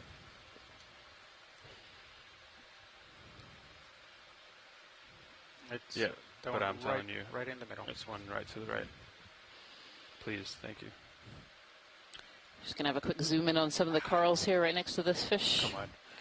The conditions are a bit challenging. Yeah, sorry. There's Brian, just, we'll come well, back in. there's nowhere to land. Yeah. Steve Oskovich thinks that coral to the right there with the polyps pacing downwards, let's if you come back in noticed a it, is a calyptophora. And it certainly had very large basal spines, which he's saying is a way to identify that one. Yeah, that one right there. Look at that.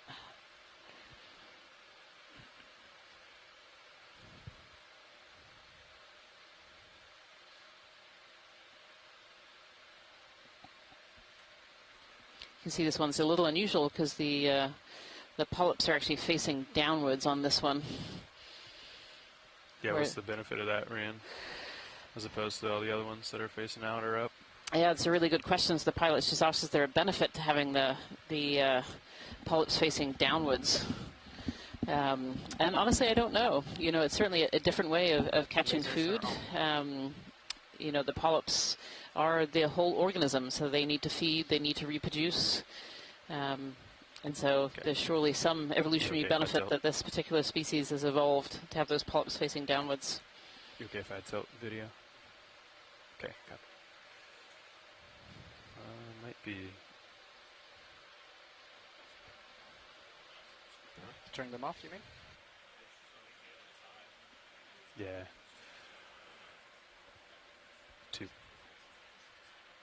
Yeah, we got them on it. I think it's too thin to get both on at the same time, but that one right to the right of it is kind of on that same plane, I think. Okay, taking off. Steve Oskovich saying this could also be a Paracalyptophora, which is known for downward polyps. But Calyptophora clade Weiveli has polyps facing downwards too. And Asako is also saying there's another genus, Arthrogorgia, also have downward polyps, and has those two spines as well. I think there's certainly going to be a lot of re-examination of this video and re-examination of some of these still photos and frame grabs to be able to have a look at some of these corals a little bit closer and see if we can identify them. Many species of coral just can't be identified down to species unless you actually have the sample in your hands. And so video like this is a great way of us assessing biodiversity, so how many species there might be, but not always for what exact species those might be. Yeah, I was trying to. But we're certainly seeing a ton of biodiversity here. This is definitely what we call, often coin the term, kind of a between the hot toes. spot of biodiversity. Nav, is the ship moving? Rotator is at 7-0. Copy that. Yeah, move was complete 3 minutes ago. Copy that, yeah. Sablefish coming to check us out. Yeah, I got lasers. We can try for it if he comes back up. It's pretty mobile. Yeah. I'll just try to keep him center. See if he turns broad again. Here he goes.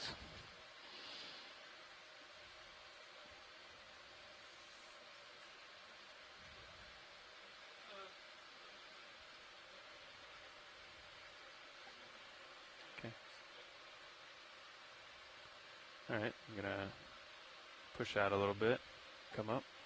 Copy. Rotating up. Roger. What's that snap zoom video? I think that might be a Oh, line. it might be a fishing line there. Okay.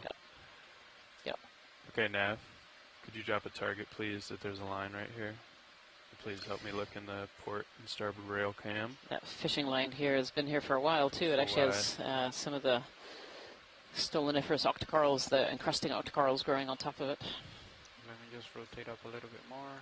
Yeah. Why don't you come up a little, co-pilot, please? Copy.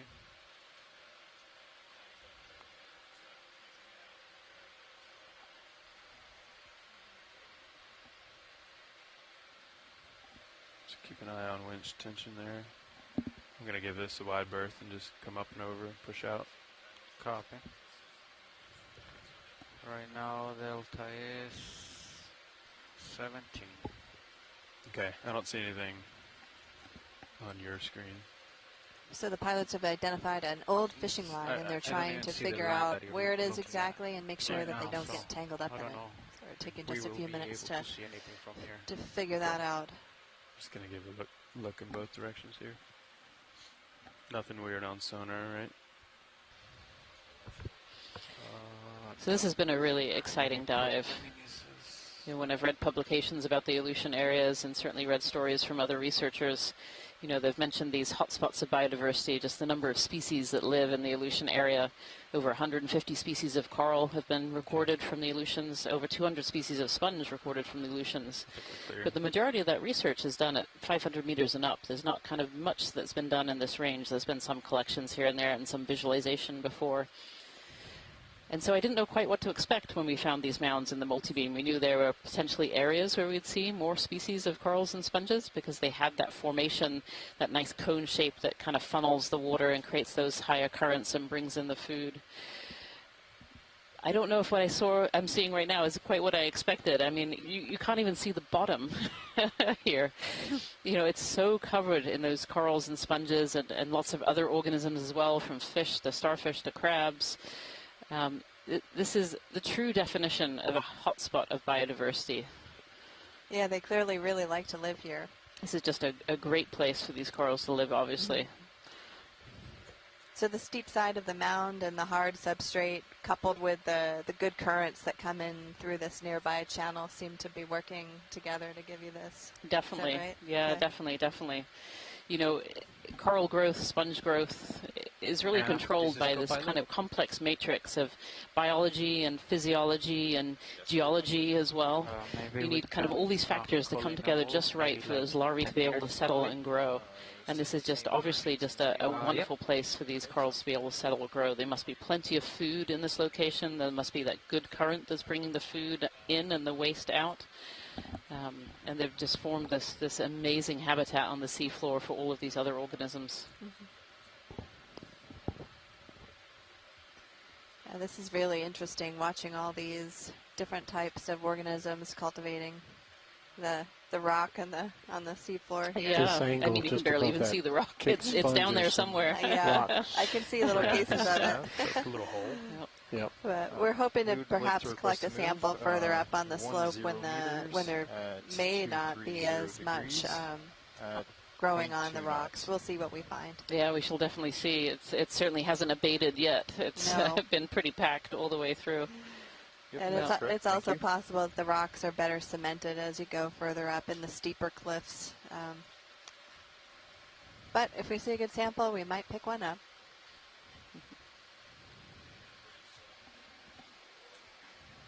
Yeah, we've been trying to keep an eye out for a good spot for a rock, and unfortunately, or fortunately, ooh, what's that one down there?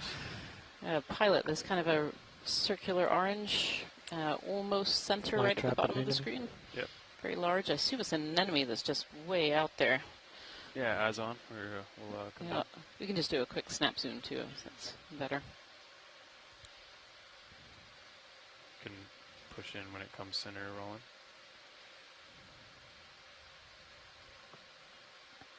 Some of these very, very large anemones. that we're seeing. Anemones and cnidarians, just like the corals are as well, but they don't have any hard parts at all. Look at that. Beautiful. Yeah, it's just a very, very large anemone on the seafloor there. Pushing in tight. Happy? I'm going to keep pushing in You can as kind well. of see right in the center there, there's the mouth, and these are the tentacles. And each of these tentacles aligned with what we call nematocysts or cnidocysts, which is where the cnidarian name comes from. That's the phyla. And these special nematocysts have little barbs inside. They almost look like little harpoons. And when they find prey comes along and they want to catch it, the barbs will shoot out into the skin of the prey and capture them. All right, that should be it for movement. Rolling. That's great. Thanks so much, pilot. Okay. You can center up, and then I'll do a slow pull out. Okay. Center up on the mouth there. Mouth, yeah. Okay. Coming back. Look at that color. That color is just amazing, really. Yeah, and you can see all these stripes coming down. So these are what we call mesentries, and they're actually pieces that divide the anemone. If you were to cut the anemone in half, you'd see it almost like pizza slices, almost these little divisions on the inside called the mesentries, and you can see those in the stripes that are on the oral area there. What gives it this color, Rianne? Do you know? It's always been a great question of why organisms have their color. Some it can be a factor of food, but anemones are really can be very morphic in their colors. You can have the same species that can be several different colors or several variations of colors, and other species are always exactly the same colors. So it's there's some evolutionary aspect to coloration. Let's get a holding shot for a second. Understood. That was a cool zoom out. You see all the current going by too. Yep.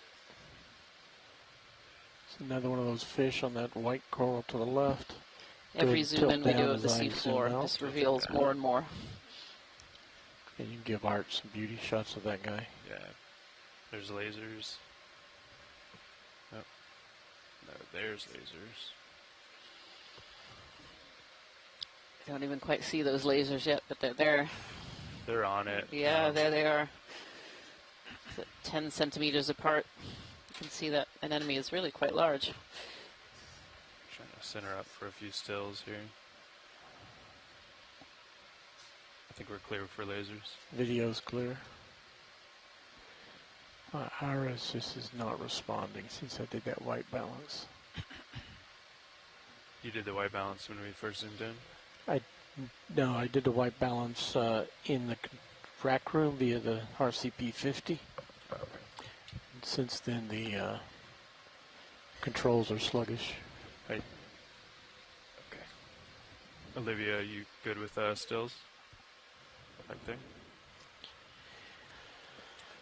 Understood. Okay. Okay. I think we're going to take off here.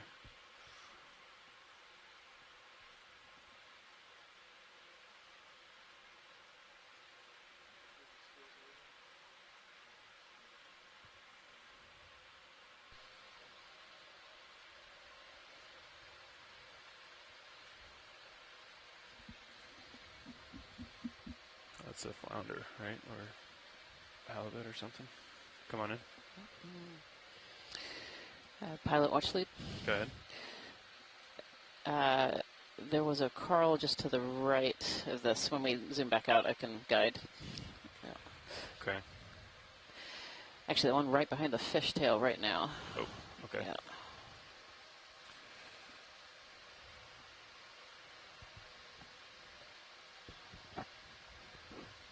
Pulling out so you can sit up. Yeah. I was hoping to follow the fish, but I think I lost it. Let's see. Yeah, it's dead center right now. Okay. Thank you. We might just have to hover here. Video. Well, let me set up. Actually, might be able to get dark background. Just give me 1 second. Rolling. Yep.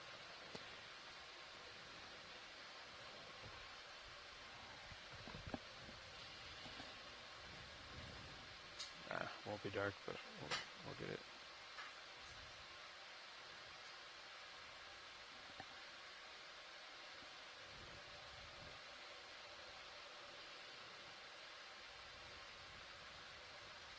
Okay.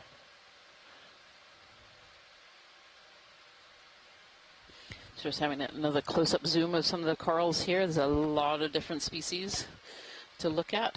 Do we want to go right, this one, or the one to the left? Yeah, this is the one on the right here. Yep. And this one kind of stood out because it was very, very thick. It's another primnoid of some kind. It looks like the polyps are also facing downwards in this one. Right, Roland, I'm sorry. Okay. Do you want lights? No, lights are good. Good, tilt up to the top. I'm trying to look and see how many spines. There may be 2 spines on this one, which would make it the Arthrogorgia potentially. Tilting up.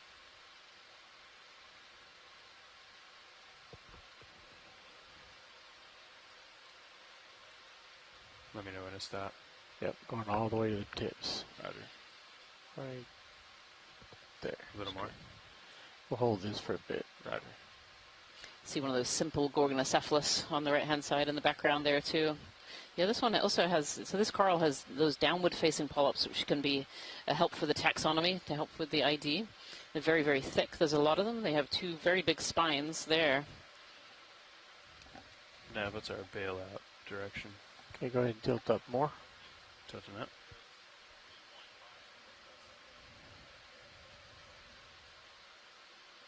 So I'm wondering if this is one of those Arthrogorgia Maybe rotate. that we were talking about earlier with the downward-facing polyps.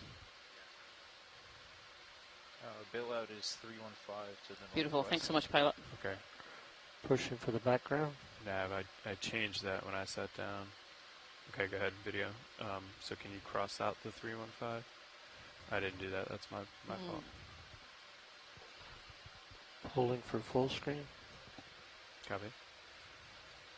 Pulling focus. There's a lot going on there. Tilt down. Bridge, this Tilt is now. down.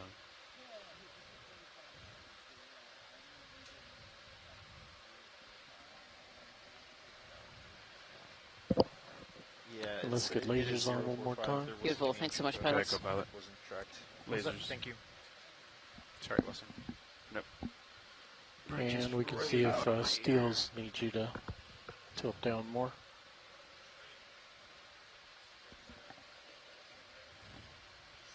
And again, in this one view, there's at least half a dozen species of coral that I can see. The same with the sponges. Video, I saw something yellow between the toes here. Oh, it's like a little sponge, maybe.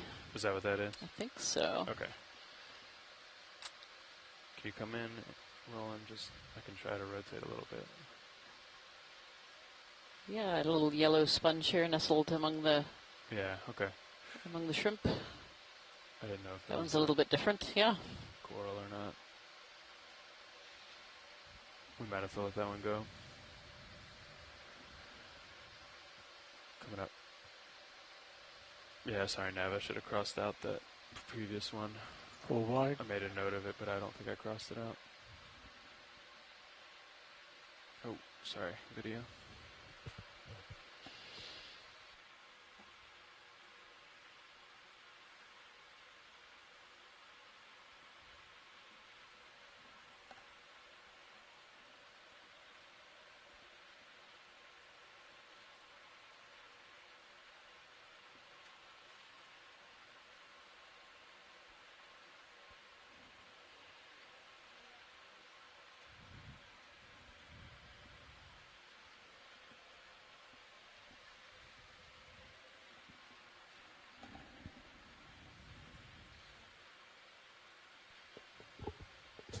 And thanks everybody for joining. And just a reminder of where we are today. We're located about 12 miles north of Uliaga Island. Uliaga Island forms part of a grouping of islands called the Islands of Four Mountains. And this particular spot, we're currently at 730 meter water depth. And we're hoping to get up to about 548 meters today. We landed on a very diverse assemblage of corals and sponges, all seemingly attached to a very hard substrate of what appears to be basalt. It's red here. This particular mound is Fly likely trap volcanic anemone in coming origin, back. and it rests kind of on the north side of the Aleutian Island chain, which is a volcanic arc. And so these white, really bright white kind of columnal features are sponges, and then the branching organisms you see are a wide range of different corals. Nav, this is Copilot. Copilot, this is Nav. I think we might be getting ready for another 10 And my meter colleague, Dr. Waller, has taken a short break for lunch, and sitting beside me is Jennifer Green, who also has a background in biology, so she's going to be helping me to identify some of these organisms. Welcome, Jen. Thanks, Jen. We've got the two Jens in the back row. All right. What could possibly go wrong? Oh, okay. Thanks for letting me know. Is this better?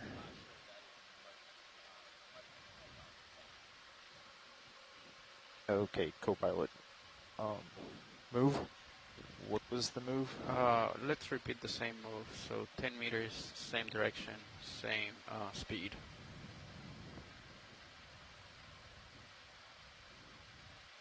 Copy. Bridge, this is Nav. We would like to request the same move. Looks like there's another basket star on top of that coral right there, just left, or just right above the center frame. And Rianne was saying that sometimes these associates, these basket stars, will stay with the same coral for their entire life. And it looks like there's a sablefish in frame right now, kind of hiding down below next to the sediment. Beat your last video. That was the anemone that went off the bottom. I didn't know what it was. I just saw something different. Sorry, I couldn't hear you.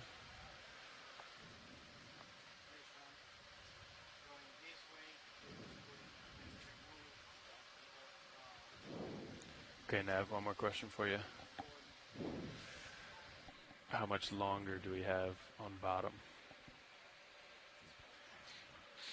This is pop quiz day for Nav. Okay, so 4:30. Basket star, we gotta top go center. up. Copy. It takes Or just long brittle star. Levi can help you.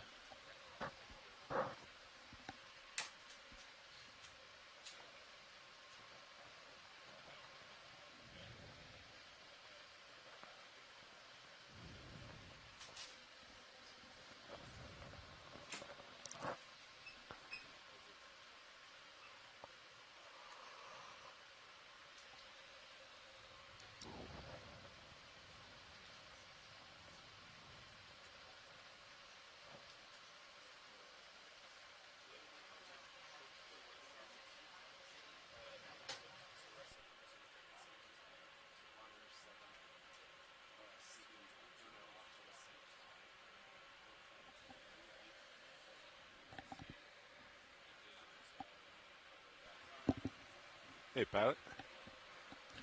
Hello, Copilot. Excited to do the shift with you. Yeah, I'm going to leave here in a little bit.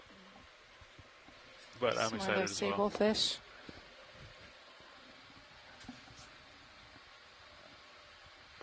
Bridge, thank you. Copy.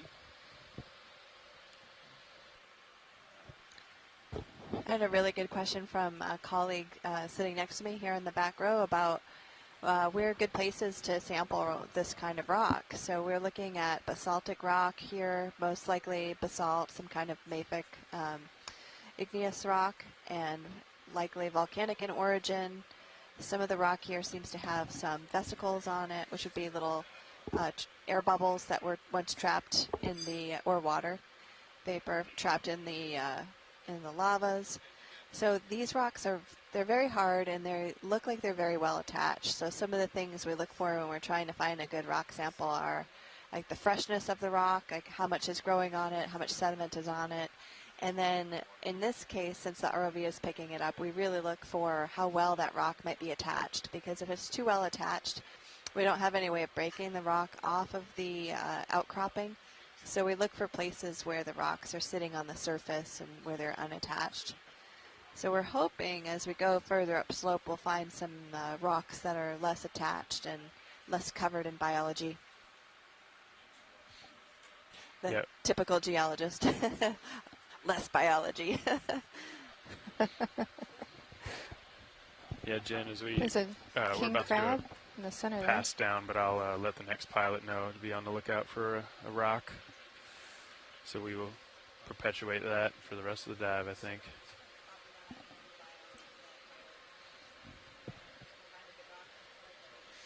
Great.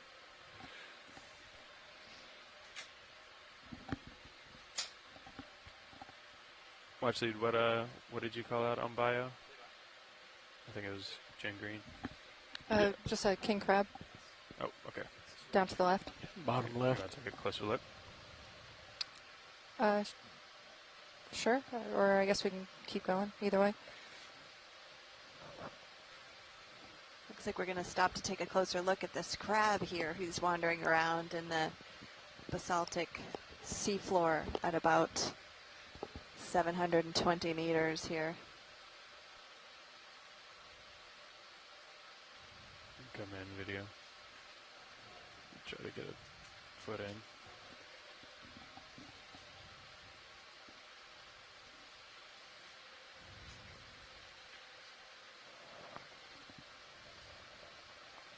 Oh, there it goes. Oh, it's starting to run away. I guess it didn't want its close-up today. You're full wide. Okay. A beautiful anemone down there on the lower right of the screen. And lots of corals and sponges, which you can see on the right and kind of on the upper right as well with the white color.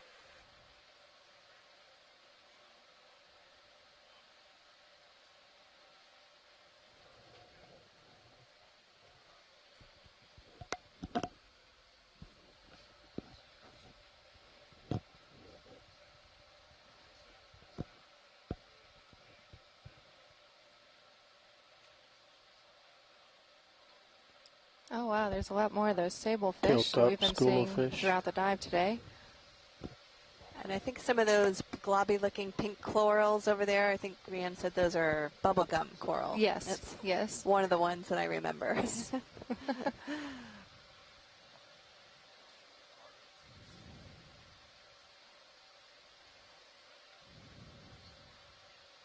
The biodiversity down here has just been really amazing. And that purple thing that the lasers Okay, just Bridge. passed earlier, Rianne was saying these purple corals can be encrusting types of corals, or they just encrust over an existing one. Yeah, I think that'd be fine. Lots Just more fish just in got the on the upper shift, left. so just confirming center rotation is the A-frame. Just keep tilting up. Okay, sounds good. Thank you, Bridge.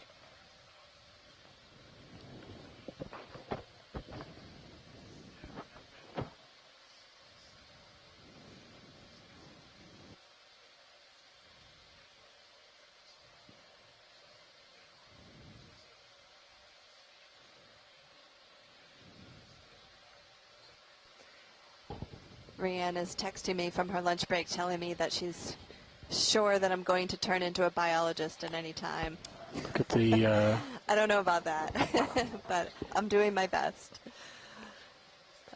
This is interesting from a Basket star geologic inside the perspective as well, sponge, because we do have just many one of these screen same right with the organisms crab. or similar organisms preserved in the rock record. For corals, for example, we have quite a few examples of fossil corals and even fossil sponges in places. And there's an interesting sponge up here, a barrel sponge on the top right with something in it. I'm not sure what it is. And Rihanna said that in the barrel sponge we have a Gorgonocephalus type of sea star, I believe. And a crab right next to it. Try to That get part set up really I know that I can stable on this identify side if we those. can, Bobby. And another bubblegum coral. Copy rolling.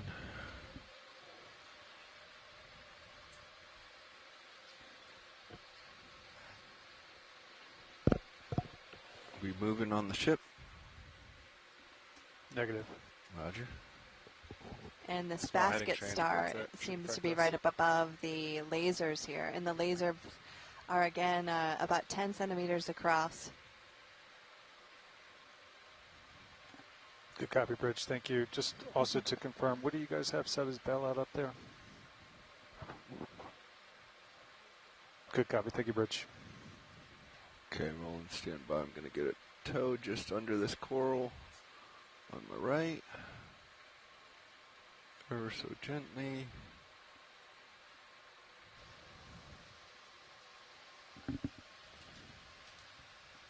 All right, video. Let's tilt up the lasers a little bit, and then lasers are clear. I'll zoom in. I'm losing it. Standby one. Holding.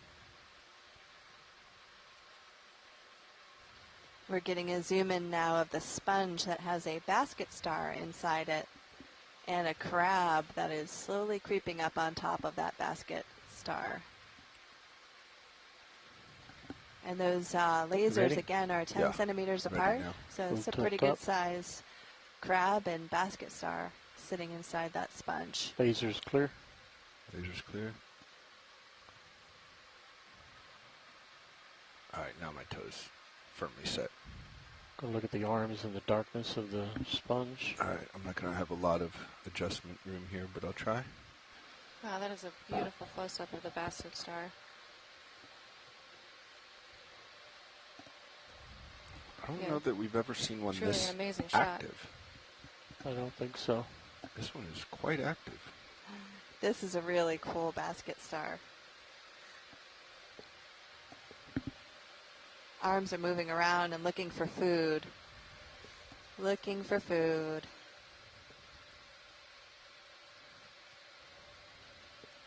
I don't think we have fogs on, but I'm not sure. That's an amazing shot. Good job. Fogs are off, be advised. Just tilt straight up to the crab. Coming up real slow. Get the arms of the basket with the crab. A little bit faster. It's giving me bounce. That does a little bit better. Yeah.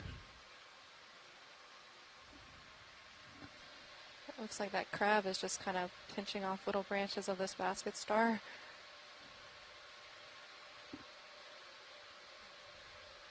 Hold there. Holding.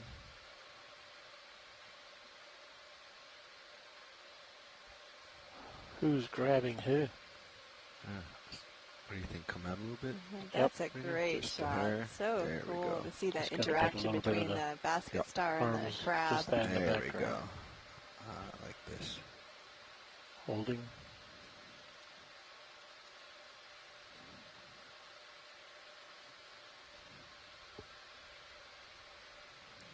A little wider, a little more tilt down. Okay, trying to match it, but it's going to be wobbly.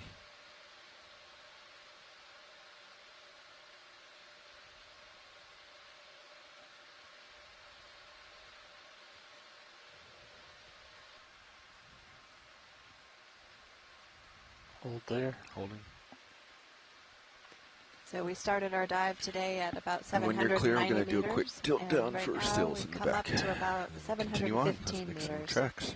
We're currently looking at a big barrel sponge with a basket star and a All crab right, I hear just above servitude it. is good.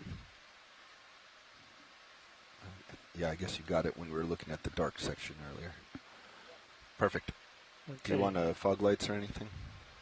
Video's clear. Roger that. Then we're moving on. Let that fish come in to us Holding first. that shot. If he There's insists. this sablefish coming up, inspecting D2. How about that? Look at that Stills. display. Wow, he's milking it. Going to try to follow him a little bit on both cams, and he's gone. All right, let's carry on. A bubblegum coral down in the lower left of the screen here with those Backing out slow. pink blobs.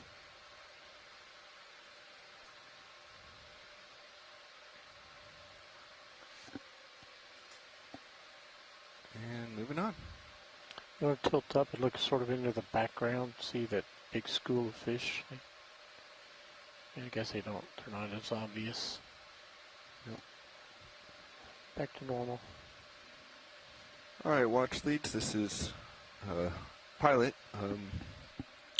Been trying to watch as I've been off shift, but please call out anything you want to see, or if we've already seen something and you want to move on, let me know that as well, please.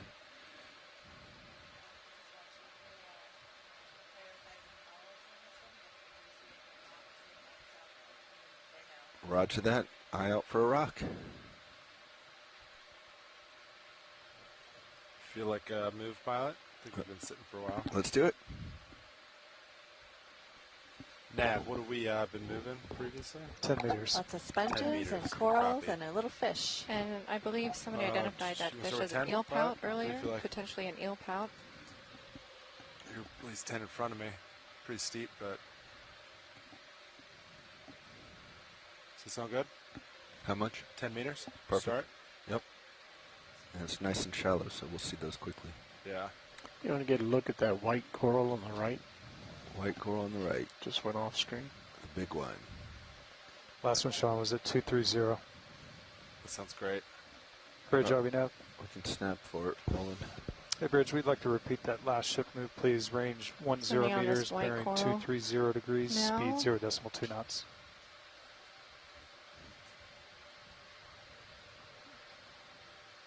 Good copy. Thank you, Bridge. These corals look so delicate. Where's They're all the so polyps? delicate.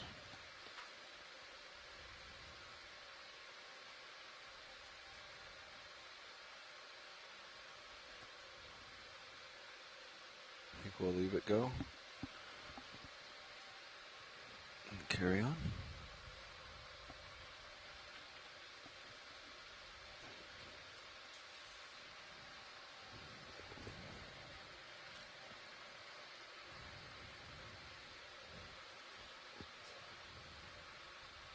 I believe that white coral is a stylastrid. Coming up. Back to the right.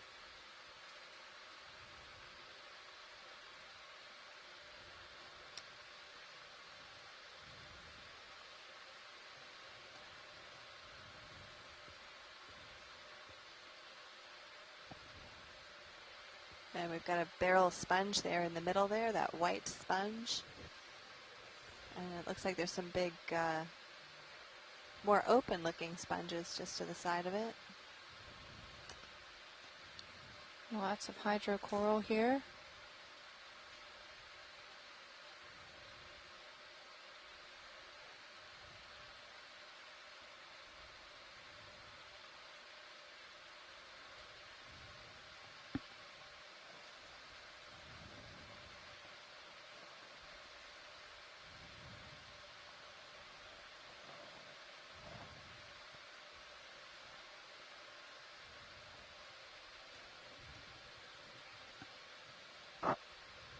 Camera's at 4-0 for reference. Copy 4-0. Serious camera.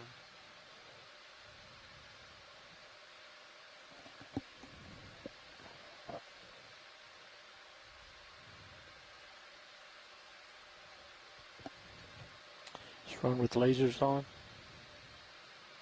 Let's run with lasers on. They're on. Okay. Good copy. Thank you, Bridge. Find me something new, Roland.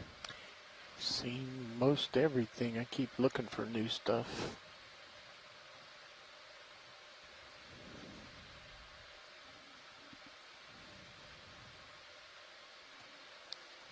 Just passing over some more barrel sponges. That white thing hanging off that fuzzy coral above lasers is different. Snap. And that yellow. Let's see. It's a yellow starfish to the right. It's different. First one. Yeah. And those tubes to the right of that is different. See the tubes? We have a sea star Let's here. go on sea star. For ID. I'm going to spend a lot of time.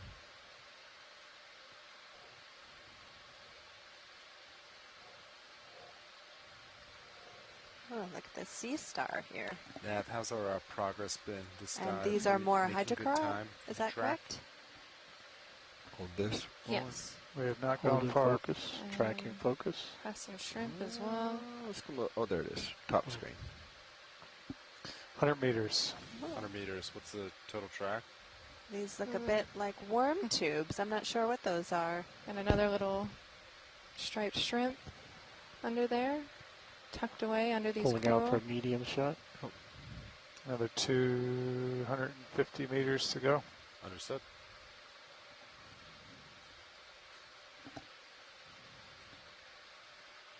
Are these worm tubes here, Jen, that we're looking at? Yeah, the worm tubes. Yeah, they look Continue like on. they're some more little worm tubes. We saw lots of those a few dives back on our It's more above, hydrates. right between the lasers. Methane This whole sinks. area looks to be covered in them. And pilot, I think we're only about a third of the way. Oh, let's keep We're on moving. track. Understood. You want another 10 meters? You're looking pretty good. My camera's at 4.0. Yeah, if you're comfortable, I can get up. No We're rush, moving but I right think, along, climbing our way up this mound sonars, I that think we we're call looking good for Uliaga 10. Mound. Let's do it. We're located about Nav, can we 11 do miles one more north for us? of Uliaga Same Island, Bridge which over is part of a grouping of islands called the Islands of Four Mountains. And we are in kind of the Hey, southern Bridge, we'd part, like to repeat that last move again, southwestern please. part Range of 10 the Aleutian meters, bearing Islands. 230, speed 0 decimal And 2 our knots. location is just Starfish north of showing the us his subduction zone. So underside. we're looking at part of Yeah, the we can get a overriding scout plate for of the Chris Small. subduction zone and all the communities that are living on this wonderful basalt. Looks like we got a Can sea Ranger star Blue be on here. pilot? Yeah, it appears Yes. to be on its side or slightly upside down. And a little shrimp coming out from under it. Is it just that? You can see the two Okay, feet it's got two of the arms sea on star there. coral.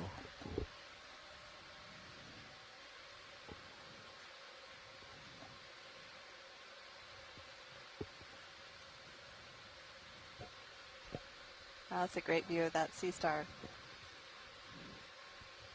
You happy with that, Roland? Let's get lasers on it. Okay, lasers on. Sorry, lasers now on. Yeah, and you can see that star is about 10 centimeters across based on the Here. lasers that are pointing at it now. And it's surrounded by lots of pink corals. That bright pink one on the right is bubblegum. That's a new one for me. And a barrel sponge there down in kind of the center lower part of the view. And lots of nice view hydrocorals, from the which are side those here. kind of whitish Starboard bird. corals. Port bird. Oh. Yeah, you might want to. So this is Move an forward a amazing little bit. Going biodiversity for 705 meters below the seafloor. No or faults. below the surface of good. the sea, I should say. Pushing forward.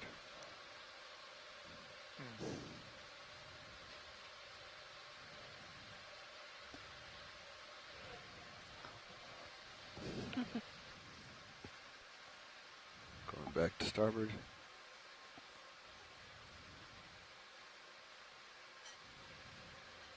There's a lot of excitement here in the control room watching all these corals and sponges. So we've gained Rianne Waller back here, who's one of our deep sea coral experts.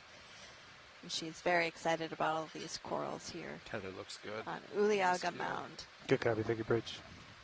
Ships all stop pilots. Copy that.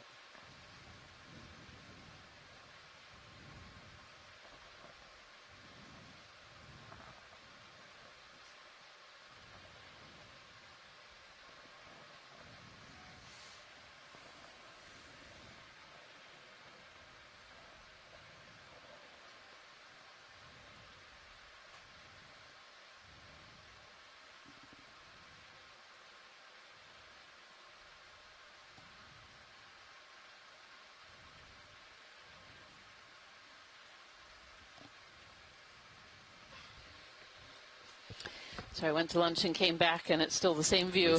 Purple rolling. These amazing Yep. deep sea coral and sponge habitat here. Can you remind me what this purple one is here, Rianne? I know you said it's an encrusting coral, is Yeah, that so right? stoloniferous octocoral encrusting, so they don't build a central axis themselves. They don't have that main skeleton that would make them a fan. Instead, they grow over whatever is on the seafloor. Yeah. That was a great view of that basket star. Huh? Oh, it was beautiful. Really beautiful. A lot of these big barrel sponges, too, that we're seeing on the seafloor. Squid. Oh, a squid. Go ahead, Rich. There we go. Snap. It's swimming away a bit fast, but there Okay, it let goes. it go. Good Let it copy, go. Bridge. 5 degrees to starboard, 250. Sounds good. So it definitely looks like we're on the nose here. Yeah, we can see kind of a bit of topography here. It's kind of dropping off to our left-hand side here. I'm wondering if you need to bring your heading to starboard a little bit, to right. Yeah. Video's swapping out. Thank you, Roland. You want to follow you over? As you, Yeah. We can just continue on. we have 10 meters in, so it shouldn't. I don't know that you need to go far. It might just be a local. You're looking 720. Bathy says 720 meters. You're at depth 700. Could be a little funny business. Did you adjust your heading? I'm doing it slow as you come over. Hello, Jen. No, This it's is fine. Chris Moss. It looks like you're almost on it right now. Hi, Chris. That's 10 degrees there. It's about 15 Hey there. there. You just had this really nice close-up on that that's why Hipposteria, I'm and not it was here, actually one of the only shots that we've seen so far of it feeding. There's a bunch of different species in this area, and that one was slightly different from some of the others that I've seen. Yeah, just a nose. It's all very curious because I'm wondering if the different species have differing feeding habits, and several of the corals that all of you have mentioned have downward-facing spines, which is generally the direction that the sea stars Can I lower approach your from. ox light a little bit? And I've seen in the North Pacific that a lot of Hipposteria will digest the polyps from inside the capsule, leaving the capsules intact. So there's possibly a defensive function that is part of whatever is going on with your coral morphology. There's also a bunch of long-armed sea stars that are white drops off on this that side we've now, passed too. by Like kinda several right here, times. maybe? Yeah. And those are Henricia. Henricia is a predator on sponges for the most part. And we saw one that was yellow that we passed by a little while ago. And its disc was sort of embedded inside a crevice around where there were sponges. We saw another sponge earlier, which was kind of bowl-shaped, and the sponge had its mouth in the center of that as well. So definitely a lot of good predation observations. Okeanos has always been wonderful because it captures not just the species as they are, but capturing them feeding and doing what they do naturally.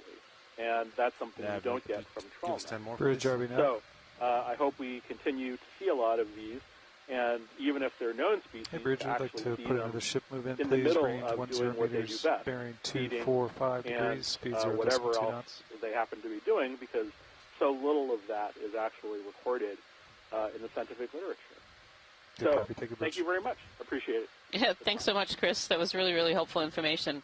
And you're quite right. You know, these observations that we're seeing, the ecological observations, are brand new as well. I think we often think about exploration as something where we go and find new things or new animals or new locations or new rock formations, but they can be also new observations of how animals are living together on the seafloor as well. I think that's a big part of exploration. Yeah, that was really cool to hear how the morphology relates to the predatory nature of the stars. Yeah, one of the things that, for example, I wanted to mention briefly is that those, even though we've seen basket stars because they occur in shallow water, these single armed baskets, the astrochelae, if that's even how it's pronounced, I've never seen those a lot. Yeah, So, it was really interesting. Latin, you know, who knows? Yeah, it was really interesting because I don't yeah. think I've seen the ones with the single arm before either. They were very neat. Well, they're only found in this area. Yeah, there are others in different parts of the world, but that particular genus of species occurs only in the Aleutian Islands. As far as I know. Neat. So, Got a little bit out there. there are a lot of cool things here that we're just. Go ahead. I've seen a lot of these in trawls, but seeing them doing things is exciting. So I'll leave it to you. And it's Sunday, so I'm on the I was lasers. in the middle of something, and I saw your pilot graciously Low stop lasers. long enough to Let's start to go in. to watch that video? particular Hipposteria feeding, and we actually saw the coral over the mouth. So I figured I should call in and offer some guidance. Oh, we Anyway, love thanks, Rhiannon. As soon as we you're love clear it, video. Chris. Thanks so much. Have a great Yep. dive. You too. Bye. Bye-bye. All right. Continue on.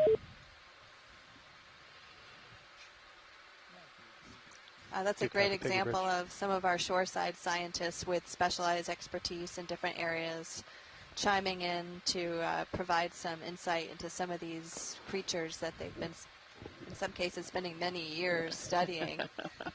Yeah, there are so many different species that are living in this area. There's really very little chance any one person could be a specialist in all of these different species. And so having this shoreside component, these shoreside scientists to really help us out with the identifications and noticing different feeding behaviors and different morphology is incredibly useful, incredibly valuable part of this telepresence expedition.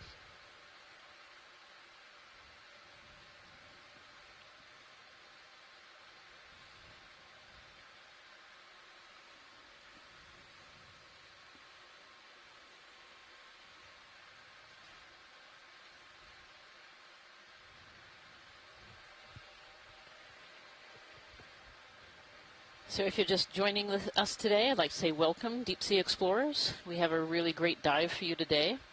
We're diving number 7 of the Seascape Alaska 3 expedition on Uliaga Mound. And Uliaga Mound is called such because we're about 11 miles from the north of the Uliaga Islands. We started our dive today at a depth of 790 meters, and we're currently at 695 meters, kind of making our way up a steep slope here. Pilot, watch lead. Go ahead, watch lead. Could we zoom in on the large orange colony on the left? Left of lasers? You got it. Thank you.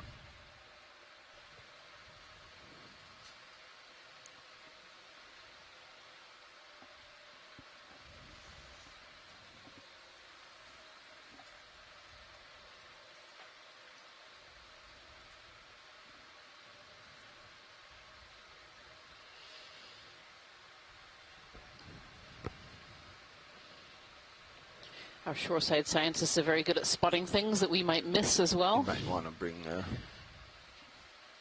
just hit, but just contact. There's so much to see today on the seafloor. I don't know if you want to do lower starboard swing arm or not. What's this coral that we're looking at here, Rhiannon? I believe this is another primnoid coral. Of course, most of them have been primnoids today. This is definitely primnoid paradise. All right, video, we're stable. Okay, coming in. Gonna hold on. I'm going to bring you up to the tips, the very tips of the black background. Okay, thank you. And before we take off, we'll line up our survey 2 as well. This one looks very red tree coral-like, the Primnoa pacifica that we've been talking about a little bit Gonna today. hold here for a few seconds and then zoom in.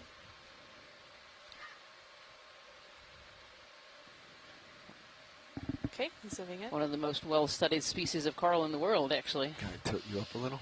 It's been it's only found here in the North Pacific, but it's been fairly well studied, mainly because of the accessibility of this species. And that downward curling we're seeing is a function of predators. Nice Thank you, background. And that's certainly what Chris Marr suggested from his sea star observations. Obviously, we don't know for sure, but that's that could be one theory. Okay. Yeah. That's great. That's a great example of it. I hadn't noticed that before he mentioned it.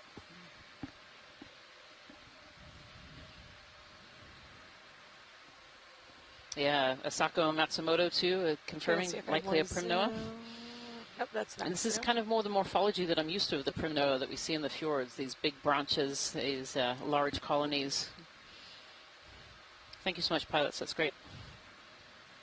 Roger that, watch lead. We're just going to take a few more beauty shots for our video team, and then we'll move on. I am always good with coral beauty shots.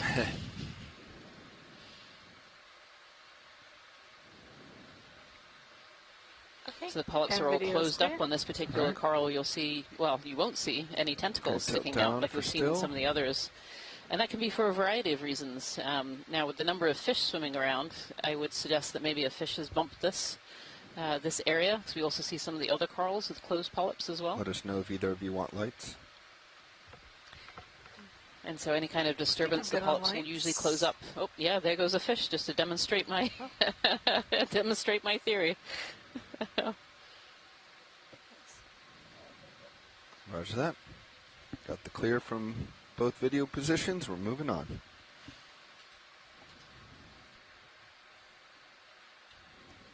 Okay, our water depth now is about 695 meters. Do a little pirouette on our way out. Slowly moving our way up from our initial starting depth of 790 meters. We're hoping to make it up to 550 meters or so. You can see the contrast between those two primnoids there, where you have the thick, bushy one on the right and kind of this thinner, less bushy. I'm trying to think of a good descriptor for it. But this less bushy colony here on the left, both of them have closed up polyps right now. All right. Gonna let it But these go primnoids off come with an screen right. amazing variety of morphologies. Thank you, Sometimes the pilot. same species will look quite different in different locations. Are we full wide video? All right, thank you. I feel like we're starting to Violet, see even how more do of you those feel about bubblegum another corals. You know, we were seeing just a few Let's here keep and there moving. further down the slope, and now we're seeing All quite a right. few. I think our pace is really good. Could we Yeah. do 250 Yeah, this that's time, Nav? I agree with Just you. 5 There seems like degrees there's and quite a lined few of up. them. Bridge, Lined over up. now. Nice. Hey, Bridge, I'd like to request another ship move, please. Range 10 Still meters, not seeing any bearing rocks. 250 degrees, speed 0.2 knots. Yeah, no, there haven't been very many rocks that look like they're not attached firmly, so Good copy, all. Thank you, Bridge. we'll just keep on looking. Roger. It certainly looks like the bottom topography here it's not flat like in No. other areas that we've seen. There's lots of divots. There's Now, a what do you redfish think in that's the rock or do you upper think that's left. biological? Redfish, yep, that's new, I think. Oh, it's quite likely a combination of both, but yeah, this is Gonna really start to zoom. common in Okay, coming volcanic in. Should rocks get just a because hair out there, but you're fine they if you tend to stay form there. at Okay, the gonna hold seafloor here. as Holding. mounds. Sorry, that was me So you holding. see this can very continue. mounded Gotcha. topography Holding. and lots of pits in the Turning my rock. tail back So towards even when you co-pilot. zoom into the rock, you'll probably see vesicles and things like this. That But makes as it's me erupting at the seafloor, happy. my understanding is that co-pilot. you tend to get lots of this kind of micro topography as well. that As you see wish, here. video. Interesting. Okay. Yeah. We have a I'm gonna red zoom fish, in and a there's little another bit little right here. baby fish down to the left as Try to well, get his facing face. it. This is one of the rockfishes. This here. is a rockfish, this one. Yeah. Or redfish. Redfish. Redfish, rockfish. I'm going to go in and on the face. Got it? Oh, it's a great shot. Hiding in amongst the corals. Yeah, that's a great Back one. up. Good job, guys.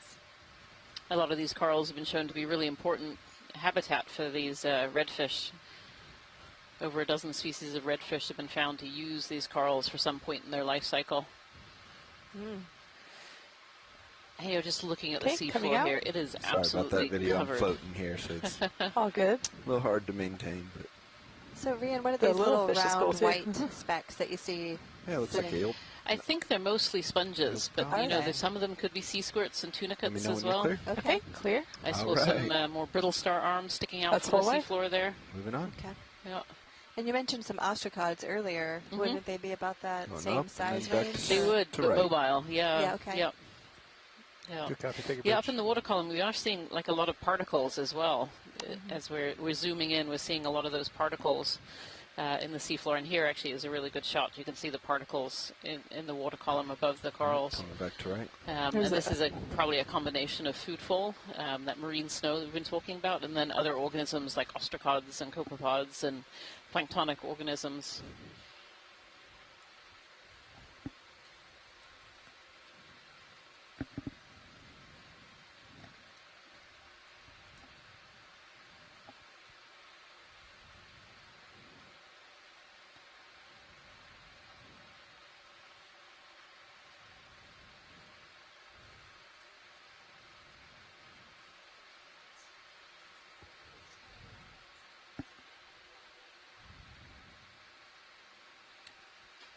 think I heard survey 2 there. Request for movement shots. We'll find another big coral. Looks like a big sponge above me. Might be enough. If you have a look over on live feed number 2 right now too, you can see the view from Sirius. So what we're diving with today is a 3-part ROV system, where D2 is what you're seeing out of camera number 1. D2 is bringing you these beautiful pictures close to the seafloor. And then camera feed number 2 shows you the picture from Sirius, which is kind of the eye in the sky looking down upon D2. And then Sirius is directly connected to the ship, which is that 3rd part of the ROV system. And what you can see right now, looking down on top of D2, is it just looking at this wall of life. Corals and sponges, lots of fish, lots of other associated species, lots of different organisms here on the seafloor. Right, and that ROV that Rian pointed out is about 7 feet wide, so you can get a sense of the scale of some of these sponges, for example. It looks to be about a foot, maybe 2 feet wide, that guy. Yeah, some of these sponges are just enormous. They can grow to massive, massive sizes in the deep sea, where they don't have a lot of disturbance. You want another move? All right, Nav, 10 more meters. I think the same direction still looks good, please. Bridge, RV Nav. Bridge, we'd like to repeat that last move. And the rock please. here is starting to look a lot meters, fresher, too. 250, speed 0 Lots decimal more 2 knots. topography on it, and still looking to be the same kind of rock, though. It's really dark in color, and likely to be some kind of basaltic or other mafic volcanic rock. So one of the things that we often see when we work with coral larvae is they like kind of these little nooks and crannies to be able to live in. And so I wonder if this habitat is just perfect for larval recruitment, where they can kind of get out of the current a little bit to be able to grow and maybe get away from predators. Yeah. Yeah, this is very different rock than what we have been looking at so far. I mean, so far on our other dives, we've had primarily sedimentary rock that has been exposed. It's very friable. So friable, we had a hard time getting samples even. And I can imagine corals wouldn't want to attach to that very much. Right. But this is very hard volcanic rock with lots of pits and other vesicles in it, with lots of micro topography, if you will, on the surface. Yeah. And this is a really interesting spot because it's on this mound. It's a volcanic mound on the seafloor that sits pretty close to a nearby channel, which could be bringing in some more currents that maybe bring more nutrients. Yeah, for sure. It certainly seems like a very, very productive area of the seafloor with all these different species that we're seeing.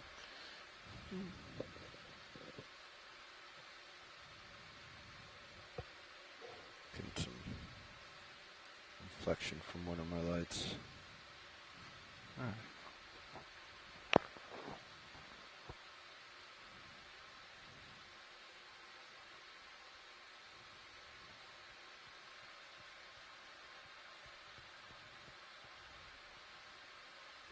So this is another primnoid here, right? This orange one? That's right. Yep. Okay. Yeah, on top of the darker red, these bubblegum corals, they're all kind of closed up. You can see why they get their name, kind of like chewed up pieces of bubblegum all stuck together.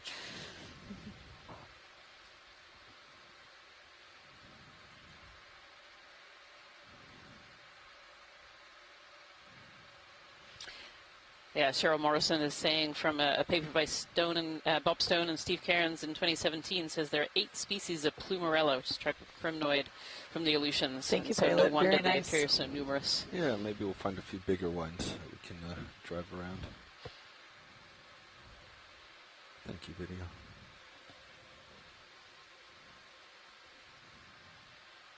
I'll look over this nose, or edge here. Oh, that's a really cool view of the seafloor topography there. Look how steep it is. Very steep. Yeah, it's like we're kind of crossing over a ridge a little bit. Mm-hmm.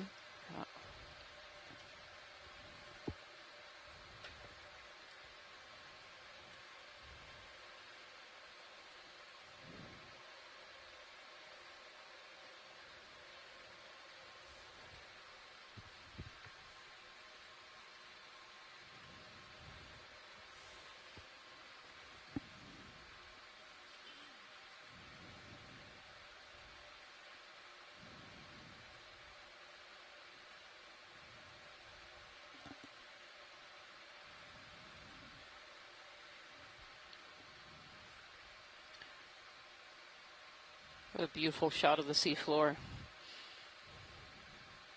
The stylasterids and octocorals, hydroids, sponges, and then all the associates that come with those.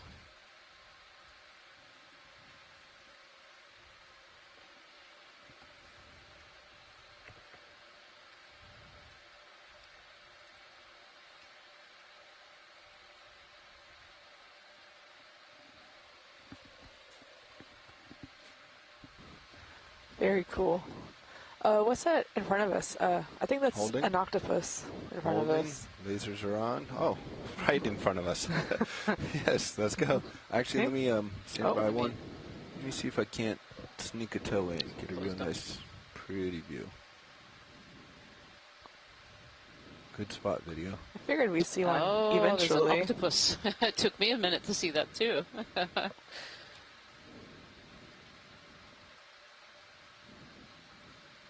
Is an octopus amongst the Primnoa and the Paragorgia here. Stand by one.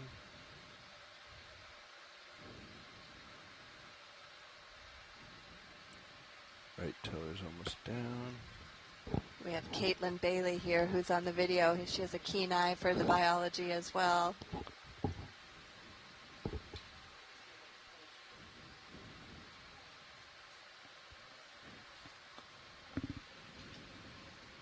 All right, I think I'm stable. Okay. Tilting up for you. Thank you. This is his eye winking at us right now, or what is that? It's actually, that's a siphon. Oh, it's a siphon. Yes, Okay. so these octopus are actually Right. mollusks, so they're just a related little to bit? snails. And I remember we saw one of those snails cruising through the Now sediment the hold other day. here, with a see if I can siphon do a out. focus Oh, pull. okay. All right, let me Oh, set that's it up. interesting. Look at that. Beautiful Okay, shot. come off tilt. Okay. Perfect. A little overexposed. There we go. That's cool. It's the same color as the coral. I'm just holding here for right now. Science, I believe the octopus would change colors. You know, if he were to come off the rocks, we might see him change colors. Is that correct? There is potential the octopus would change colors, yes. They have special, what they call chromatophores inside their skin that can let them blend in with the background. Seems pretty determined to stay put, though, this one. Do you want a little tilt up video? I'm going to hold here for about Hold 5 it. seconds. This is His better eye framing closed. You than can what just I about see had. them on either side there.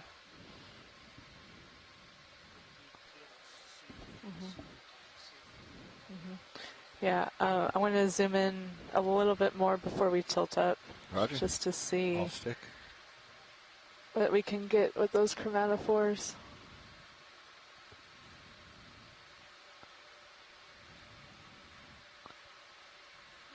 So from Elena Jorgensen. Chromatophores look pretty stable. Octopus dolphin, the dolphinii. I'm sorry, I've Let me know completely when you're butchered ready that. for tilt up. Okay, can you tilt up right now? Tilting up. That works. Enteroctopus Right is there. this particular species of octopus. It's really interesting. I don't think I've seen its eyes open yet.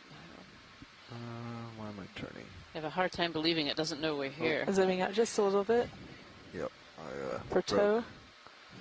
my toe broke free. Since I'm up, do you want me to come? Since I'm off my mount, do you want me to come up and look down? Is that better? Better angle? Yeah, sure. And then we can try again to zoom in Yeah. on the eyes.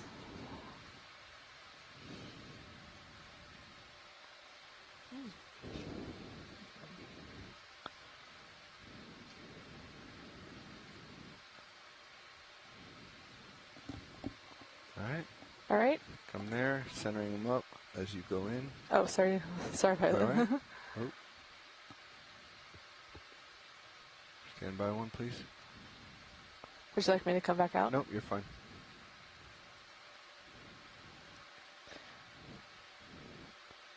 It almost looks like it has All right, like there you go. horns above the eyes. Go ahead, video.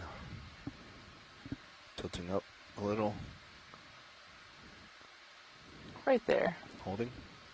Elena Jorgensen has given me an easier name for me to say, and this is the Pacific giant octopus, or the giant Pacific octopus. Oh, it is. Oh, Cool.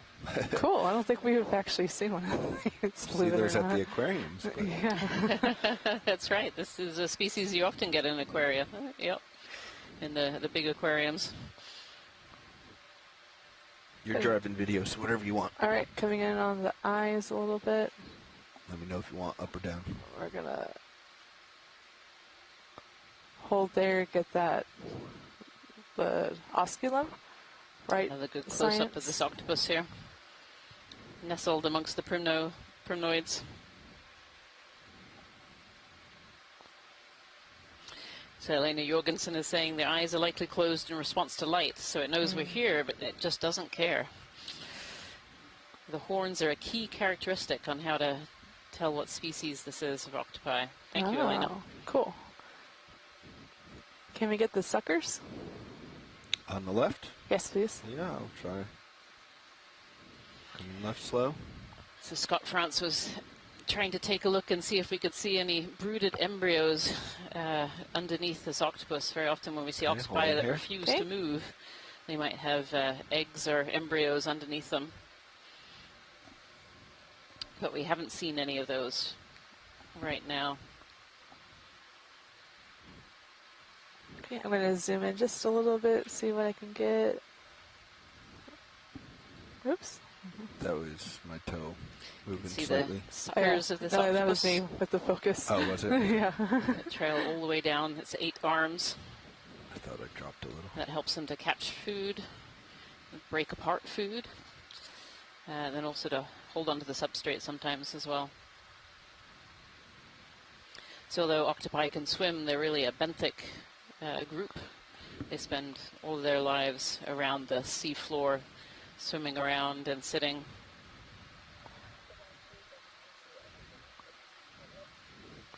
Underneath? Okay, pulling out. Thank you, pilots. Oh, okay. Oh, yeah. That. Can we tilt down? Tilting down. Maybe I can brighten that up just a little bit. So Elena Jorgensen is saying that we know quite a lot about their reproductive habits, which is really neat. They typically brood their young under rocks and in crevices, but she does say that this one is very healthy looking and so is probably not brooding. Yeah. I think those are not eggs. Stylastrids right, there underneath. Servitude, do you need anything?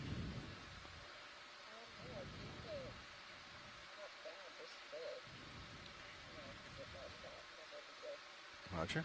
Holding here.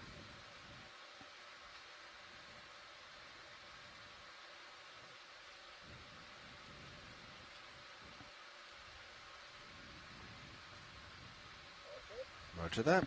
Okay, and video's clear? Pilot's taking off. That's full wide? Thank you. Thank you, pilot. What a great seafloor observation. Good. Thank you so much. Good find there, video. Tilting back up.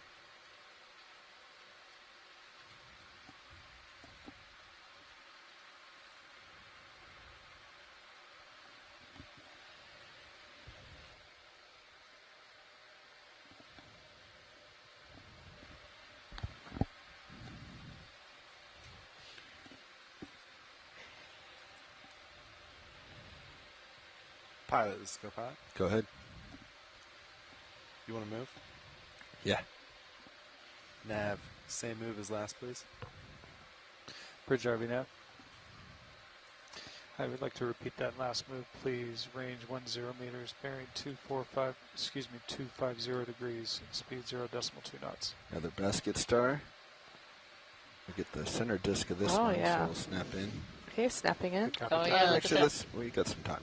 We'll set up a little bit nicer for this. Okay, I'll come wide. Oops, that's the wrong way. Oh, quite all right. That way.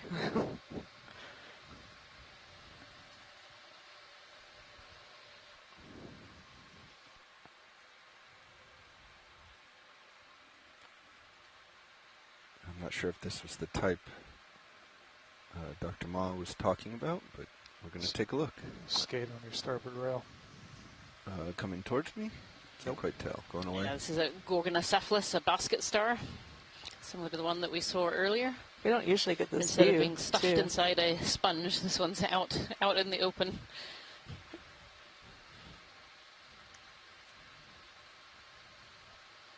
All right, video. Alrighty, coming in. More of that Plumerella, more of the Primnoa and the Paragorgia, and these stylastrids as well, Stylasta and Rhinopsis. gonna hold here. Roger. For a little bit.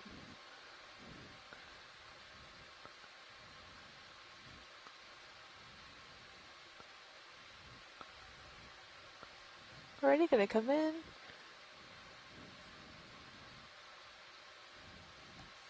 Holding here. Copy. Beautiful shot. Really, really beautiful. See those long branching arms sticking out into the current.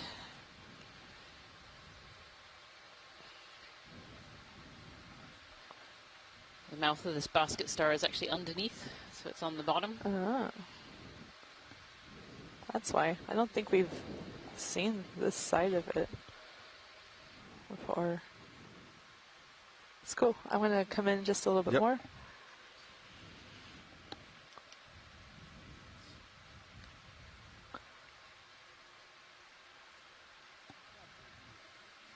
Good copy. Take your bridge. Beautiful shot of what we call the disc there. That's the kind of rounded part and has all these different stripes and striations and bumps all over it. I'd say the mouth is on the underside. Okay, gonna come back out. And it uses its arms to capture food and then bring them into the center area. So we'll catch the larger particles out of the Did we get water column. lasers on it? Lasers coming on. Nope, gonna Not come seeing out. Lasers. Oh, I see the left one. There it is. Over here, center up my survey 2. It's funny how small they are.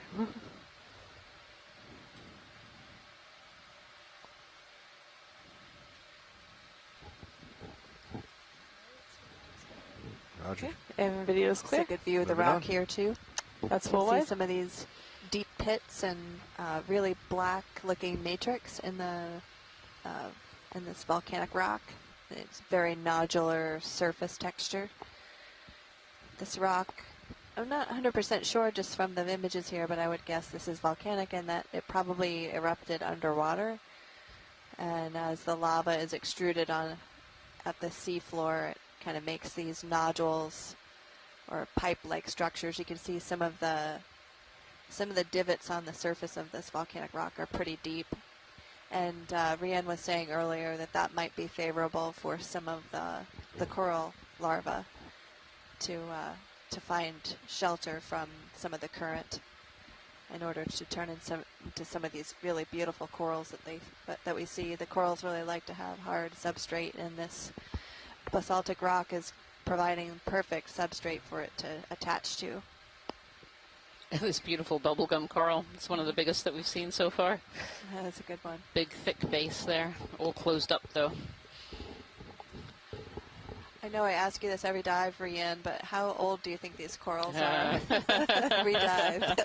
Sorry. And I'm still unwilling to give you a number. I'm sorry. I know, every dive, but I keep thinking I'm getting closer to getting the answer I'm looking for. Yeah. I mean, it's a really, really good question, but, it's very, very species specific. Yeah. Every species grows a little differently. What we do know is the growth rates of these deep sea corals is significantly less than the growth rates that we see of tropicals that live, of corals that live up in the tropical ocean. Mm-hmm. And that's primarily because they rely on these food sources falling from above, primarily, or that live around these coral reef ecosystems, these coral garden ecosystems. Mm-hmm. Yeah, that's really interesting.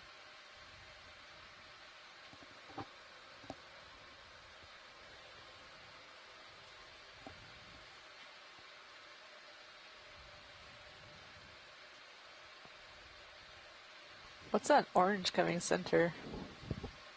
Is that a So just as a reminder, for those of you that might have just joined us, we're located at I think it's Uliaga Mound, which is I think we've imaged that already. Yep, we have. Subaqueous Coming wide. volcanic mound that is located about 12 miles north of Uliaga Island. Uliaga Island forms one of several islands that are part of an Definitely island less cluster dense over called here. Island of Four Mountains. And this area has quite a lot of volcanic activity, the most recent of which was Mount Cleveland, and that was most recently active just about 5 to 10 years ago. And it's Probably the most There's a persistently really active plump volcano sea in star North at the America, bottom, according to going off Ashton screen. Flinders, Ready for another who move? said over the last 20 years it is the most active Do you see volcano. that white one, so this Violet? mound On the here right. is not very It's on far the from right hand, some or very active coming volcanoes that are center in the right Aleutian now. Island chain. It's white. And many of these Aleutian Island It's, volcanoes, at How least am I this missing far this? to the southwest, It's a sea are star. characterized by Lasers are on. smaller right of edifices at the lasers surface coming and center. more mayfish types that of right lavas, there. Right there. Okay, let's a snap. mixture of iron Let's see and what that magnesium. is. It just And so stood the out to rocks me tend because to it be a little looks bit harder really than plump. the sedimentary rocks we saw on the Copy. other I side don't of the know island if that's in the something that subaqueous they're area. interested in or not. So, but good just A to little zoom in cushion for ID. star, Yeah, I let's think. just get a snap for ID. Okay, Yeah. and coming out, they Alright. identified it. Perfect. Moving on. Go ahead.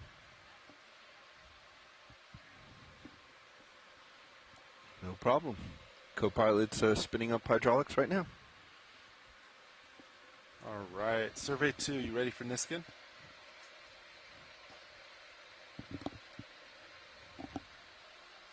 Yep. Let me know. Is that a shrimp This on is this sponge? 06. I think so. Let's snap. I think so. I think there's two shrimps right there. It is, okay. Oh, it's a tail of two sponges. Pilot, you want to get a move in while we're Sure. Nav, same move. Lots as of before, worm please. tubes in the background there. Bridge, are we now? All right. Big Leave that. pile of worm tubes. Bridge, would like Okay, to repeat coming that out. last move, please. Range Oh, yeah, look at 10 that. meters, bearing 250 degrees, speed 0.2 knots. All right. Hydraulics coming on. Good copy. Thank you, Bridge. So these worm tubes, they're now dead, right? Arming Ryan? Niskin. These, none of them are alive, Fire right? Niskin Do you know, unfortunately, I just at, missed top of the looking net, at them there, but I wouldn't be surprised if a lot of them are still alive. Oh, okay, okay. Yeah, you'd have to look really, really closely at the openings to And see if you could fire. see. And Good they could be fire, worm tubes, or they Niskin, could even be amphipod 2100. tubes. Amphipods also Oh. build those mud tubes as well. Okay. Watch lead for your Center. record. We just launched the Niskin tube. Oh, you've done it now? Okay, We just did it at the top of the hour, or bottom of the hour there. Okay. So 13 seconds ago. perfect. Thank you for letting me know.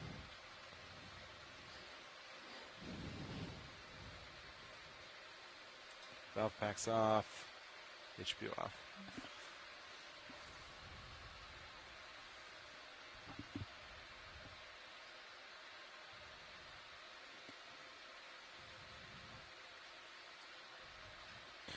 That looks different to me, this sponge.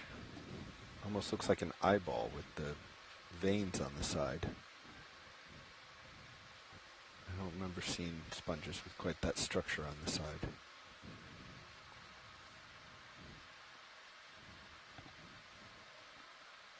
We can snap to it.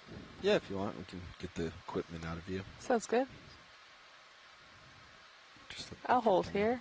Yeah, that's perfect. Yeah, it's an interesting pattern on the side of it.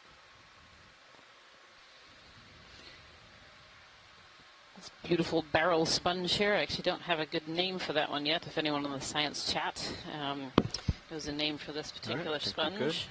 Okay, we want to come wide? Yeah, I'm going to tilt up. Get. Okay. Ooh. Coming wide? Wasn't supposed to be that fast. Oh, there it went.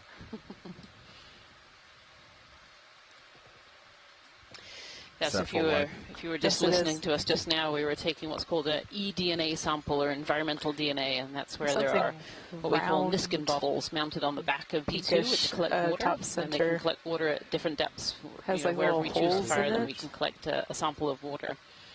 And environmental DNA works off of the theory that all Might be organisms another leave kind of a sponge, signature but in the water. looks different. And That's so by Damascus, taking a water maybe? sample, Center you might screen? be able Yeah, to center Let's screen. go. you might be able to tell what kind of animals live around there.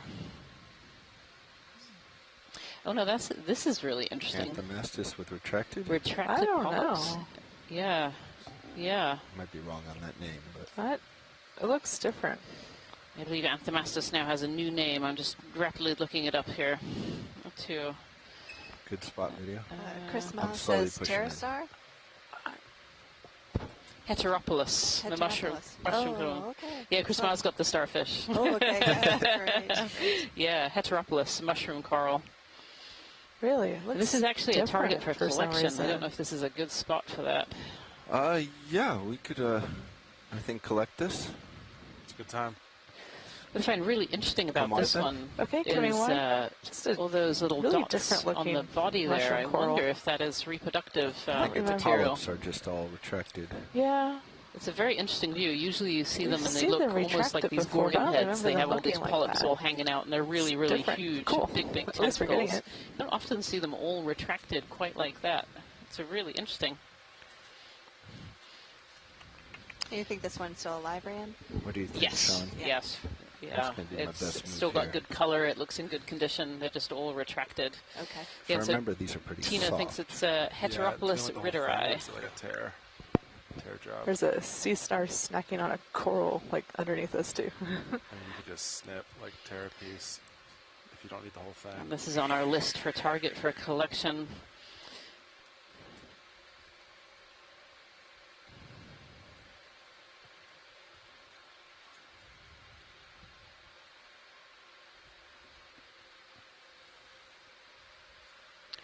Heteropolypus.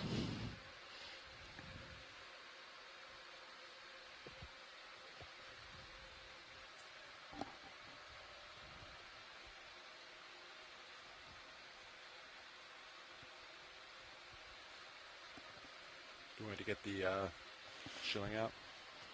If you'd like, yeah, you can play with that. Watch leads, maybe you can help. We're expecting this to be kind of soft, right?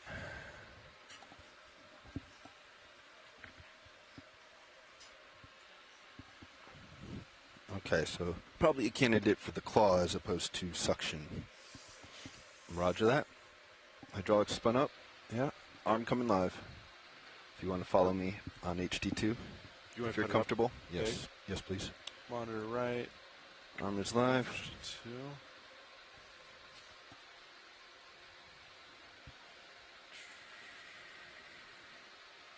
I think my switcher isn't working correctly. I'll follow you center. Roger. I'll hold that.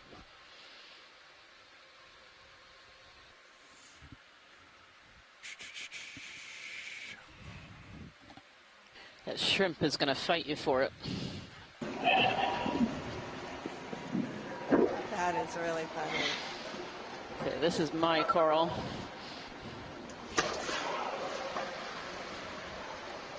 So, yeah, coach. Should be in my head only.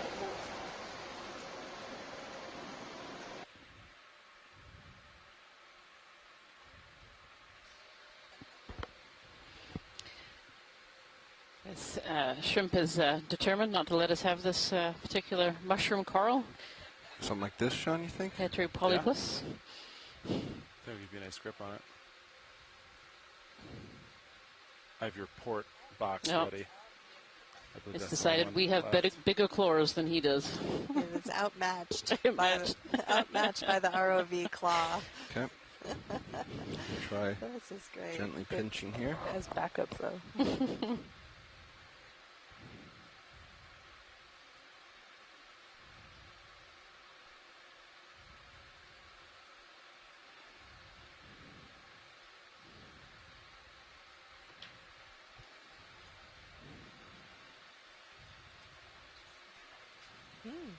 Oh, yeah, squeezed one of the polyps. You give it a little squeeze. Out it came. Great catch, pilot. That was good. Where are we going with this? Port co-pilot? box. You want it ready to open, or? Yeah, can you get it open here? Not sure. I can try. Or do I need to come up and float? I'll start slow. Looks like you're going to hit right side. Yeah, and left. All right, let me come up. Okay, draw lots out. Coming up.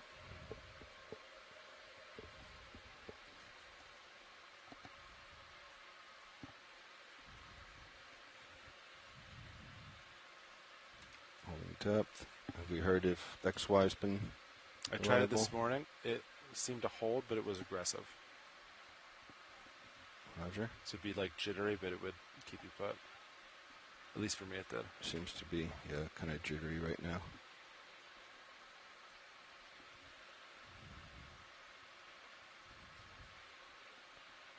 All right. everything's settling out. If you want to bring bios out. Yep. Standing drawer, coming down.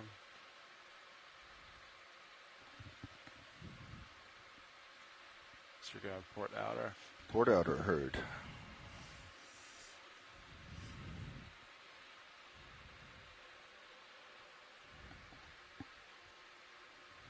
Looks like I'm drifting back.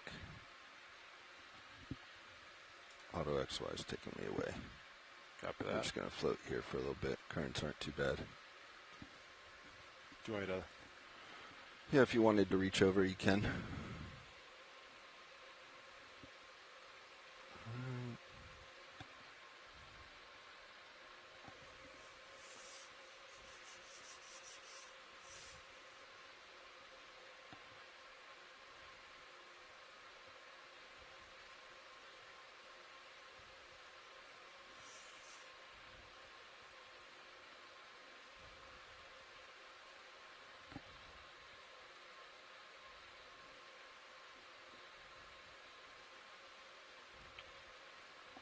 I feel like I'm not all the way reaching to my capability.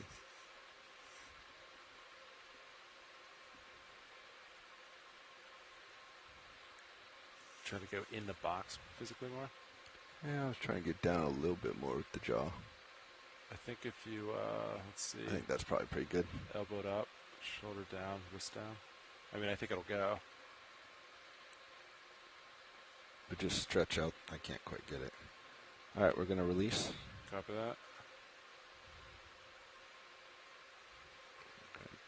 Stand by. Going to turn my jaws so I don't open into the box. Okay, releasing.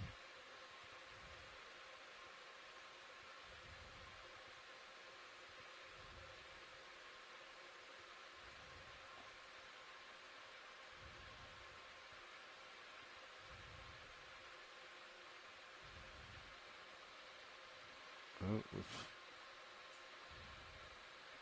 still caught. There we go. Now it's out of my jaws, clearing the it's in, arm. Retracting. Didn't want to let go there for a minute. Nice work, pilot. Thanks so much, pilot. That was great. Pull you over. Glad we could get it for you. Yeah, at the last second there looked like it wanted to follow my claws right out of the box again. Yep. And thanks for driving, Sean. It's my pleasure, pilot. I keep hitting my elbow joints. Okay. Hydraulics craft off. I got stick. You got stick. Kept it warm for you.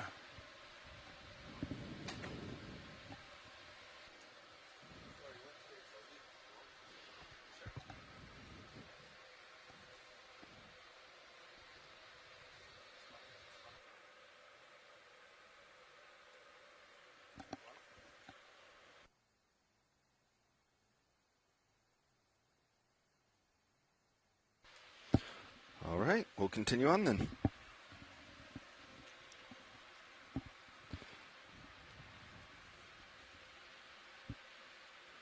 Auto depth out, auto heading out. Moving on. Coming back to port, centering up in your screen. You can change anything as you need. Yeah, my switcher is not working. So if you're just joining us today, we're having an amazing dive on what we're calling Uliaga Mound, which is dive number 7 of the Seascape Alaska 3 expedition. We are currently in about 665 meters of water depth. We started at 790, and we're kind of making our way up this little mound feature. These mounds were discovered by Multibeam just a few days ago. That's not going to change our views, right? Each mound is about 500 meters or so high. It sits in about 800 meters of water depth. There's a series of 3 or 4 of them, and we chose one on the more eastern side to dive on today.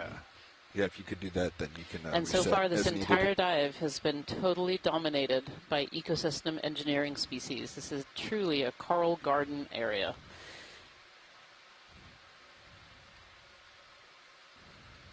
Yeah, geologically, this area is really interesting as well. This is a spot that is located north of the Aleutian Island chain, which is a drops volcanic off, arc but I'd say that is forming in response to subduction. This particular area is considered to be a mound morphologically, but in terms of how it forms very much in the same way as a seamount. But morphologically, the definition is stipulating about 1,000 meters of height for it to count as a seamount. So we technically call this area a mound. And do you feel comfortable putting in terms of the geology, it forms in a similar way with Okay. lavas erupting at the seafloor. Meters, That's why you're seeing such a knobby-looking surface of the rock. But in some places you can see bits of fresher rock that are dark, gray, or black, and they have lots of little pits on them, and those are probably Do you want us to send a runner for Roland, or are you okay? In that basalt. Good copy. Yeah, let's send a runner for Roland. Over there. See if rebooting that software is the right way to go. Roger that. Copy that.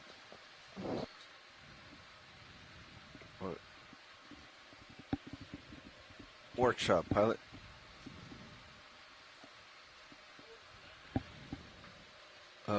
Disregard.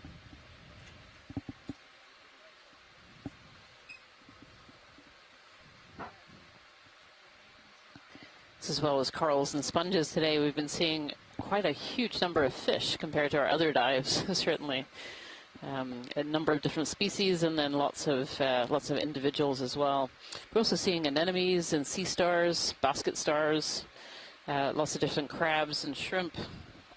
So a lot of life lives around these deep coral garden areas and sponge garden areas too. Come center. I think.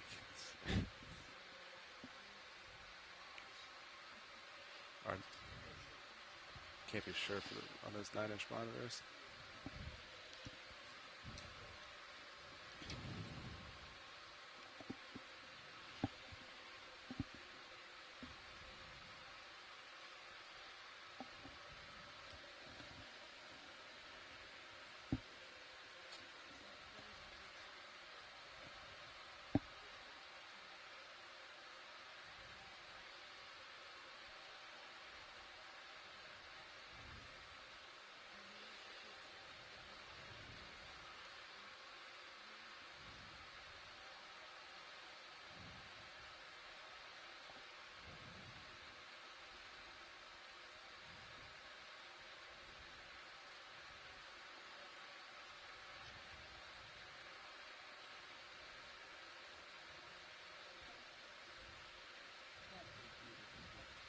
Thank you, Bridge.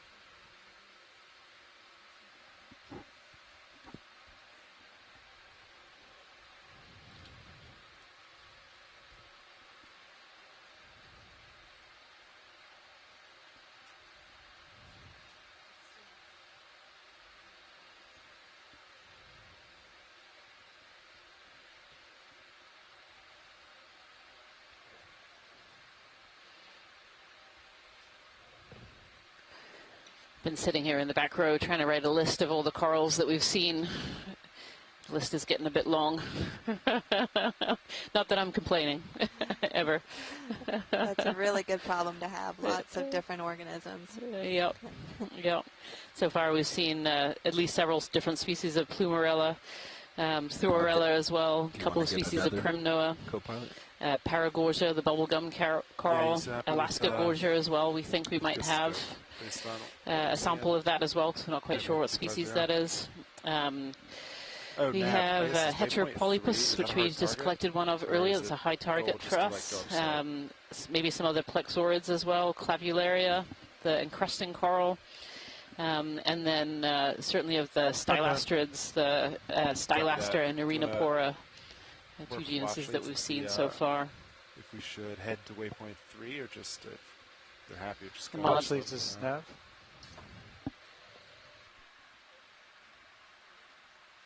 Yeah, just some discussion here. Are the waypoints hard targets or general guidelines for us to hit this today?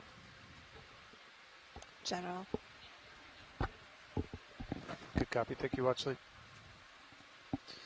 General guidelines, pilots. Roger. I think 250. And those, of course, are just the corals, and of course, a lot of the habitat being built down here is also by sponges. We're seeing a lot of different species of sponges, more than I think I could write a list for.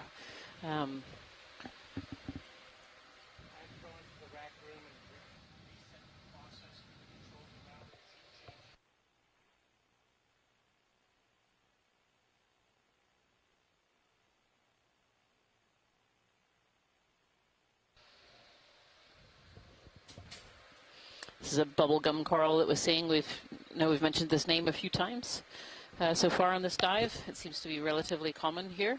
Certainly a little bit more than when we were slightly deeper as well.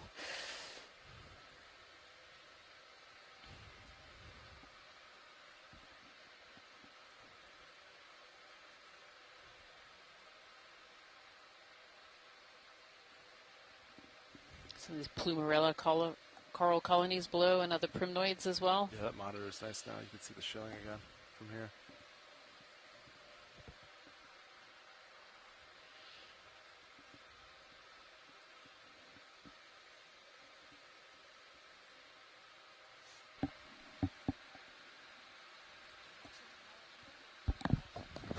Yeah. Copy. Yeah. We might have found some possible rock collection sites. Those rounded cobbles underneath that overhang, almost in center view, look like they might be good options. These ones right by the lasers? All right, we'll... we can zoom in on them if we want a closer look. I think we'll just reach out and poke them. Okay. Probably going to be the best way.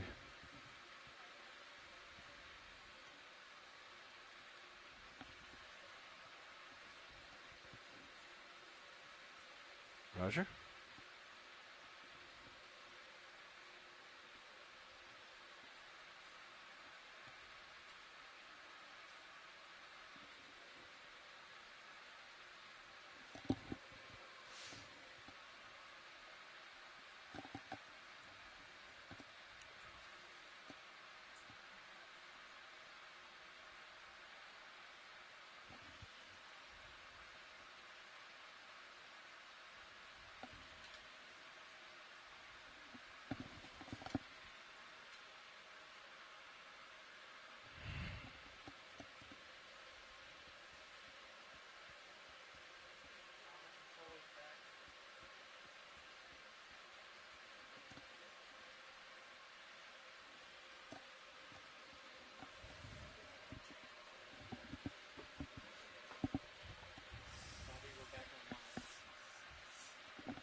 All right, pilot, I will put HG2 up for you. Coming down. Arm coming live. Arms live. Reaching out.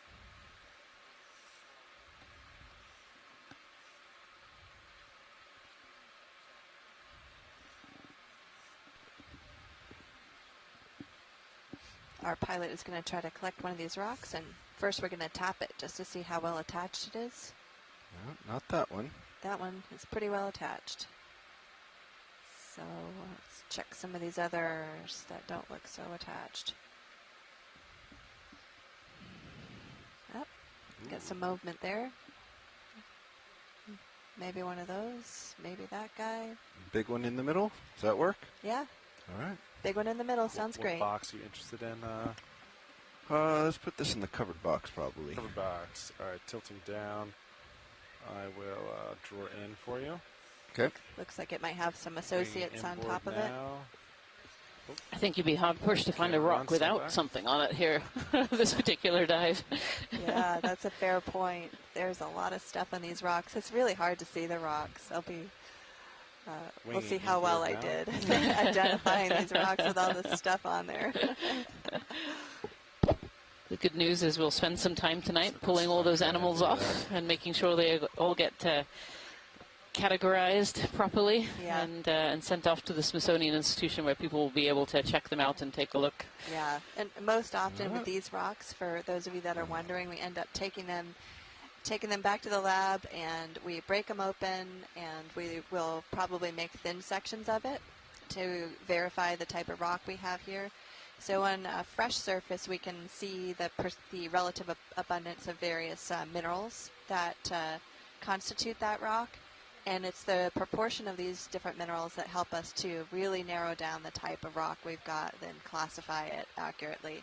And then we can go a level deeper and we can make a thin section of it, which we look under the microscope with. A thin section is a 30-micron thick slice of the rock that we can use a petrographic microscope to identify mineralogy in. And we can even take it to the SEM, and there are lots of other geochemical analyses that give us a lot of information about the geology in this area. So that's a great sample. Nice pick. Thanks, pilots. Good job. It's a great big sample. I'm really excited about this one. And hopefully we can keep some of those associates too. Oh yeah, you're still in. And the associates. I hope so too. Yeah, hopefully the covered box gives us a little bit better chance to keep some of them. There we go. Nice. Pilot. Follow you over.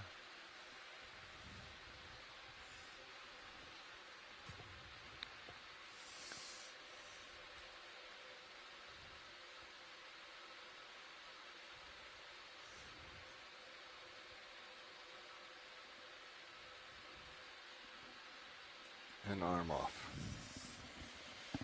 Backpacks off. Thank you for pointing those out, watch lead. I think we would have flown right over them. It was a good find. Anytime, guys. Thanks for the pickup there. Appreciate the rocks.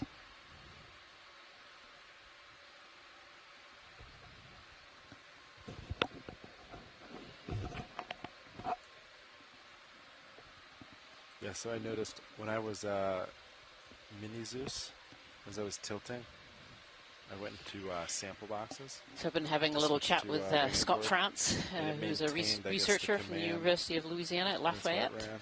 And he had a research cruise up here some years ago. Yeah.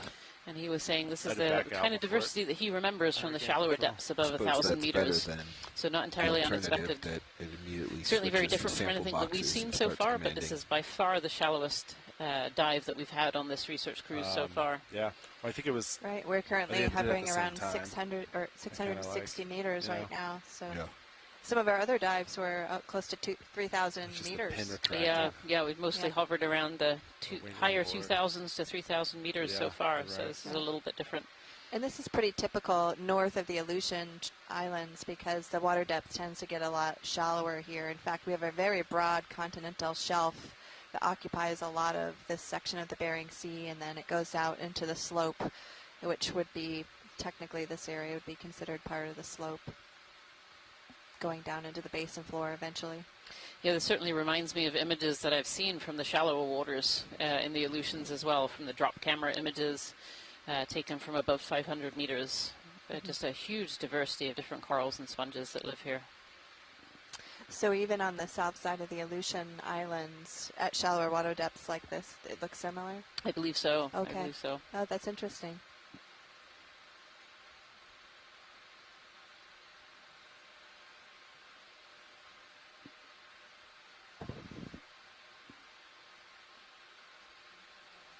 Of course, potentially a different diversity of species. Not all species live in the same place.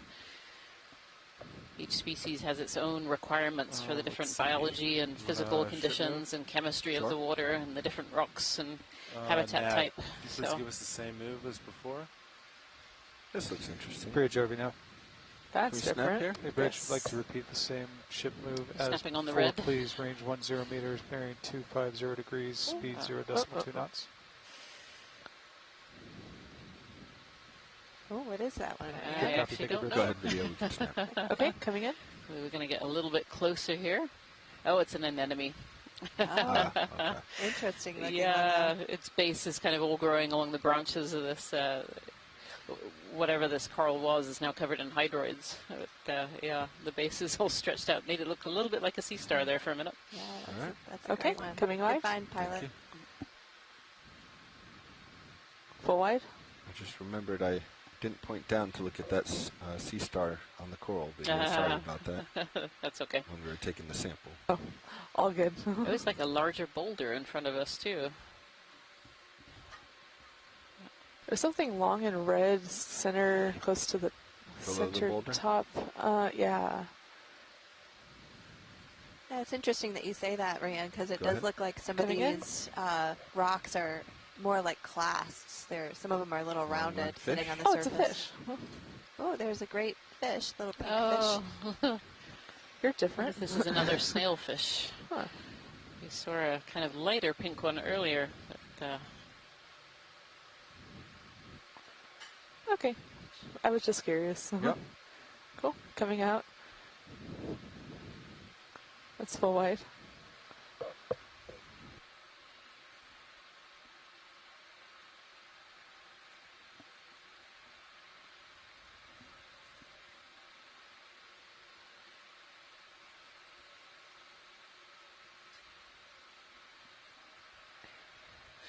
watch the pilot.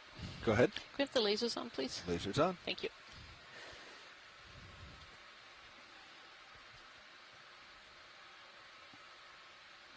So in the center of the image there, you might be able to see two little red dots. Those are what we call scaling lasers. They're 10 centimeters apart, and they help us tell the scale of things that are on the sea floor, whether it's biology or geology.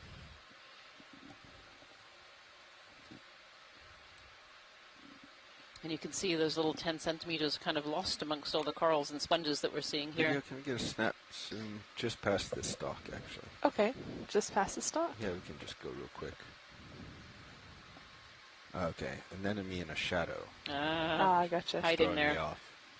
Yeah, The this darkness around it was... that golden yellow coral was interesting. I think we sampled something similar. Oh, okay. We did. We sampled one of those orange corals near the beginning of this dive. I think it might be an Alaska Gorgia. The one we sampled had different branches, There's something not just a black single coming stalk. center So below the sometimes it lasers indicates in that front it of might that be a different sponge. species. Not always, but sometimes. To your just below. Never mind. Let's come on. Hole in a sponge. Full wide.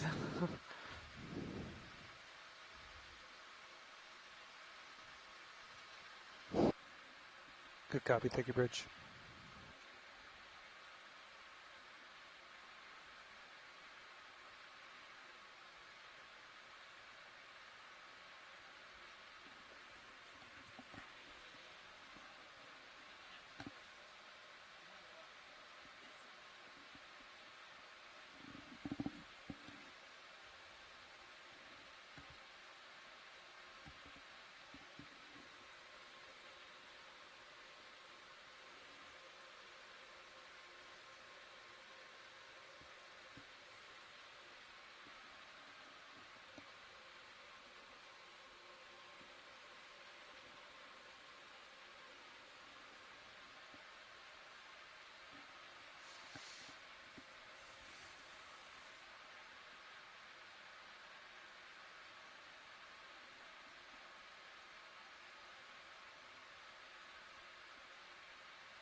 So sitting here trying to write my list, I wonder if it's easier to talk about the types of corals that we haven't seen today rather than the ones that we have. So far we haven't seen any scleractinian hard corals, little cup corals. You might have remembered those. We've seen a couple of those in our dives previously. To the bottom left. And so far we haven't pilot, seen any black I think, is a corals tourniquet. either. I don't know if we've the ones with the black imaged skeleton. those yet. Here. It's left screen. Far left.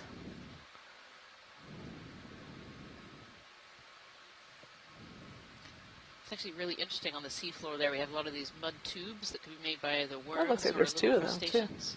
Go ahead. Okay, coming in. This is the one you had in mind, right? Yes.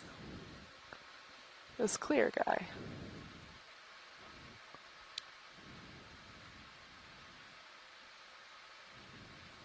I think we can... See a sea squirt here. And a shrimp and a stylastoid coral with a primnoid on top. And here are some of these mud tubes as well that we were looking at earlier. Don't see anyone home. I think that's probably good enough. Okay, yep. Sounds good. Coming wide.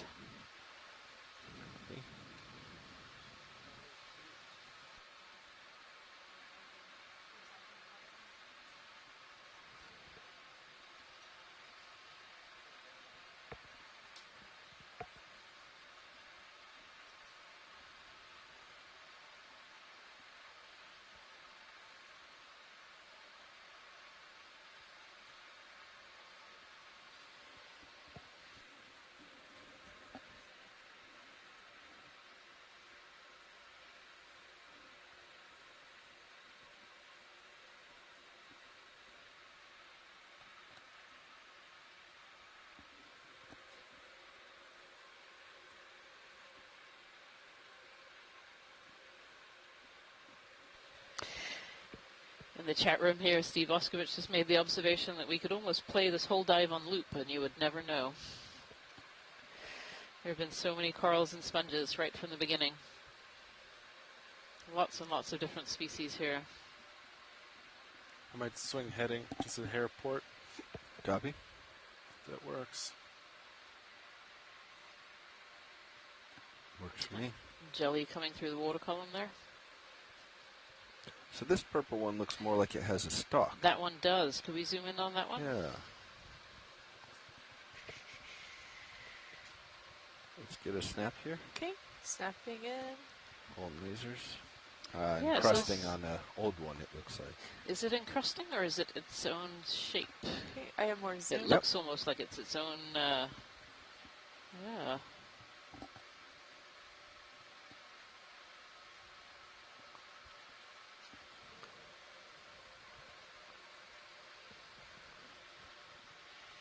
A little bit of bounce here video, but you can zoom as necessary. Okay. Or as you desire.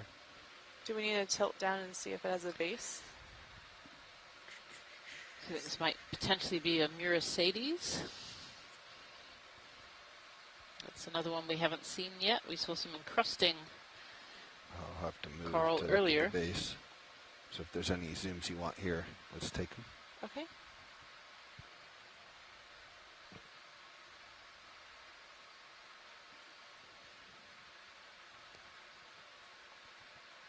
I'm zooming, and that's max Very zoom bright purple right there. tentacles. All right. Oh, let me do a fancy rack focus.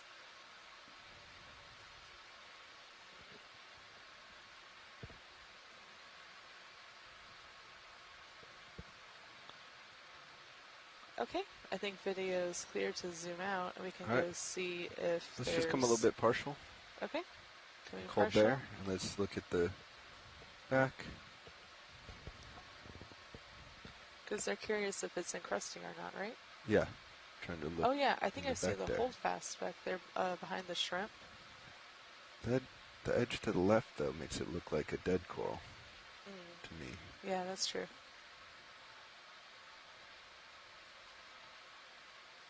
All right, we can zoom in. Okay, zooming in.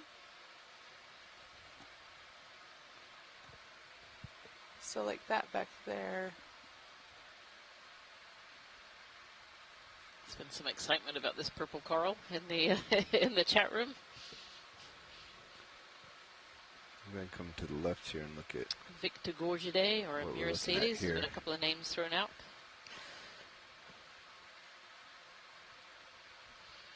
Let's come out. Okay, coming out. See if I can't get them more to the There's side here. another one to the bottom left. I don't know if it's the same thing. Yeah, But it seems to be in a better access point. Yeah, good spot. Let's take a look at it. Let me come down, get some light on.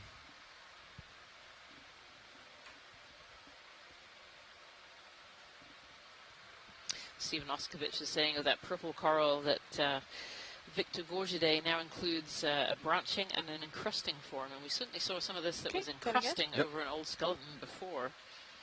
And so you wonder if this could be it. This Gonna one's definitely a hold branching. It's got here. its own skeleton, so it's a little bit different.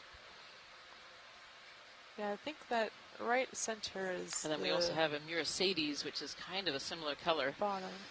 and Open up. formation. Oh yeah. Do you want terms of the fogs polyps. for this? Get some light on. Yeah, let's get some fogs for science. I like the shrimp that's looking at us. Fogs. Medium. So kind of this goldish color skeleton. Beautiful. Some polyps here are open, some are closed. We have these big shrimp that have really, we've seen a lot of these shrimp throughout this dive so far.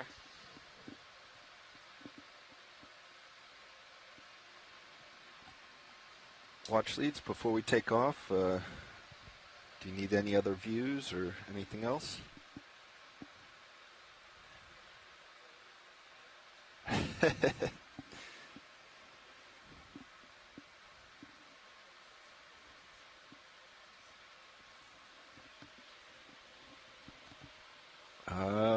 Small.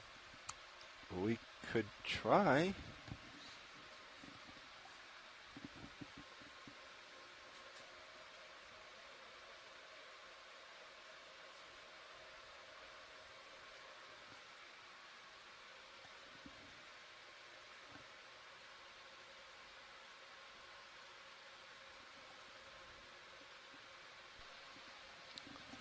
Video do is we have any clear. suction samples? All right, let's come on. Okay. Negative. Copy. That's full wide.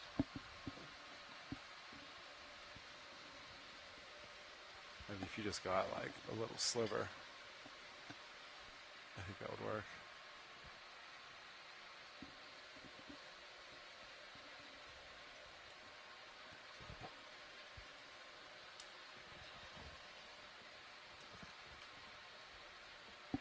I'm going to try to set my right toe on top of this rock so that you can still open the drawer.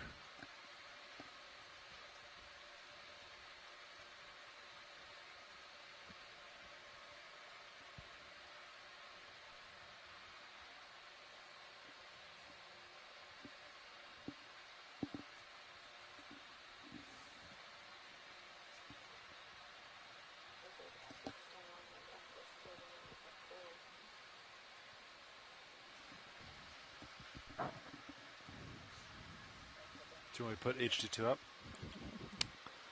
I don't know if you're going to have enough to open the drawer.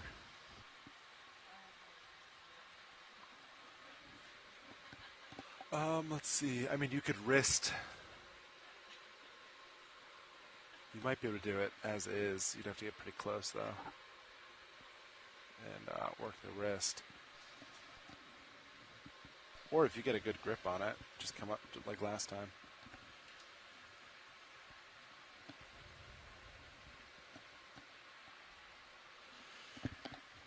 Okay. Hydraulics are up. Are you interested in the other camera view? Yes, please. Arm live. Arm coming out.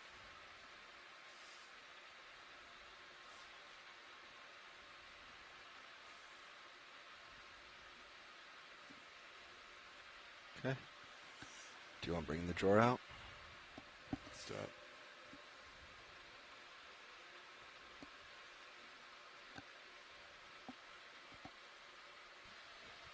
I think I left you enough room on the right side.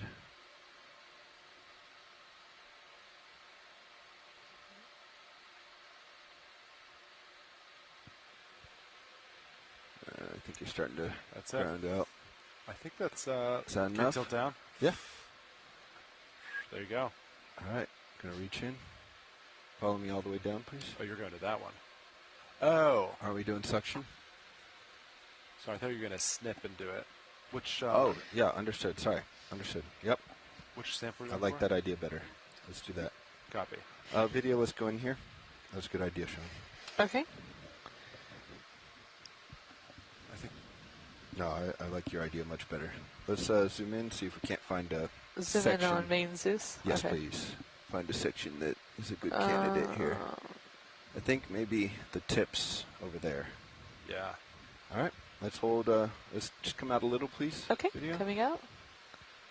Good idea, Sean. You tell me when, pilot. That's good. Is that good? Yep. Okay. Thank you. And let me know on mini Zeus too.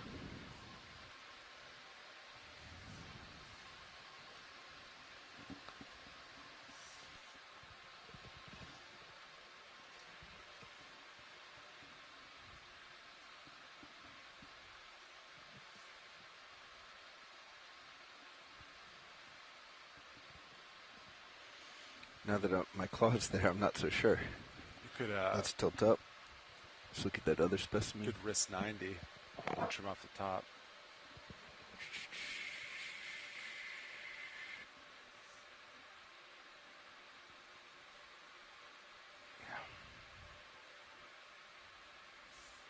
Gives you a better view at least.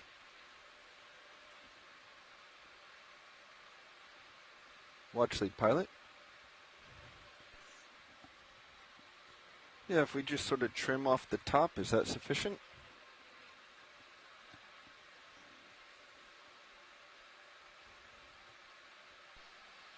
How's that look, Sean? That looks great, I think. All right, backing out a little. And here we go.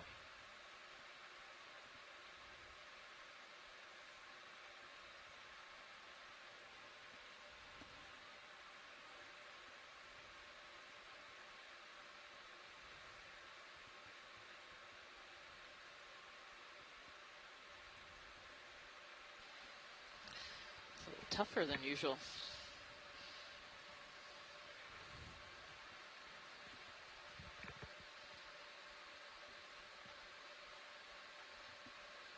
There we go. Nice. Nice. That's All right. perfect piece. And the rest stayed intact. Great.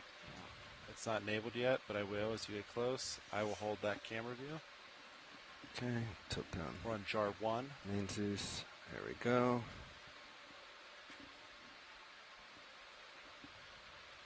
Enabling suction. Let's see if this now. works.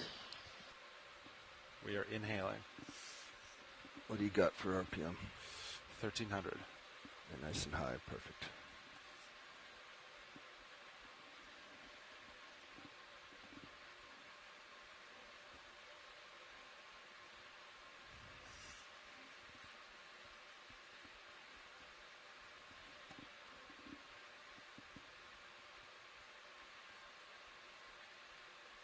Okay, I'm going to open my jaws here.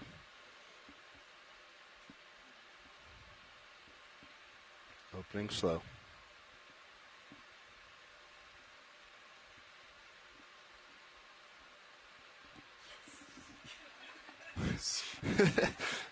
No one was holding their breath back there, were they? All right. Sample confirmed, pilots.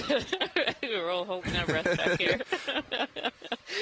Quite the audible sigh. I love it. Sorry, there's some noise from the back row here. No, that was great. We're good. Thank you so much, pilots. We like that level of excitement.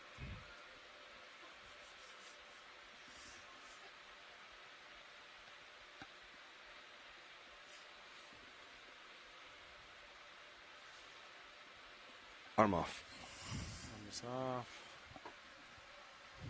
Drawers fully tracted. Nice work. Good idea there, co-pilot. Actually, I thought that's what you said. No, I was going for what I've seen Levi do, where you kind of scoop up with the hose. I liked your method much better. Yeah, all right, let's come off. That snip and suck worked really well. I will put back HD1. Yeah, be advised, HPU and valve packs are still on. Thank you. Valve packs off, ramping down, HPU off. I'm just going to clean out on jar 6 now. Make sure there's nothing in there. Sound good? Yeah, understood.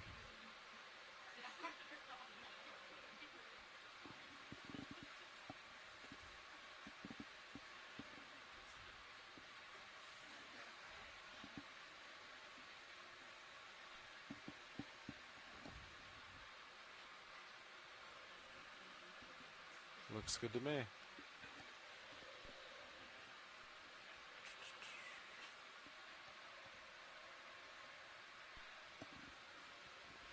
Let's see. You ready for a move, pilot? Pilot's ready. All right, Nav, you want to do the same as last, please? Bridge over nav. Okay, Bridge, we'd like to request a ship move, please. Going to be the same as the last. Range 10 meters, bearing 250 degrees, speed 0.2 knots. So right before we saw that purple coral and zoomed in for a collection, we were talking about the types of corals that we haven't seen, because that would be a shorter list than the ones that we have. And so we haven't seen the stylastrids, the hard corals yet, the cup corals. If you remember, we've seen a few of those on other dives. We haven't seen black corals. We haven't seen any sea pens either, or rock pens on this one. It's really been dominated by these stylastrids, more of that purple. The sponges for sure. Let's just snap. And of course these primnoids. Okay. And the snapping in.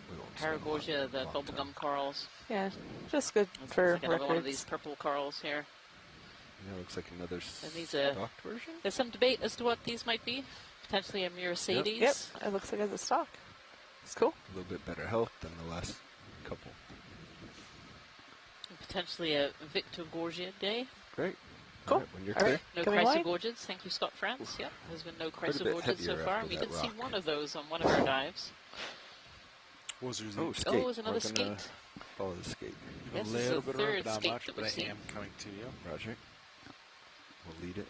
Nope. Oh, oh. Turn to the right. Turn to the right. Coming in.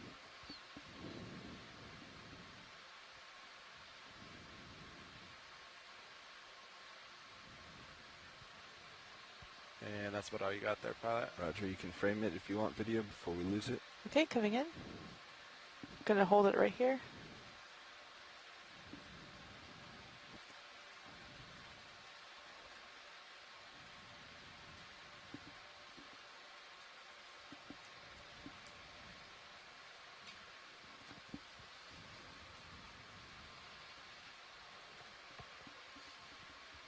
Get lasers on. Oh. Oh. It's just giving the coral a little Lasers kiss. clear. And I think we'll let it go. Okay. Video's clear. Just want to add another 10 meters on. Nav, where that move finishes, do you just want to do the same thing again? We'll just keep moving.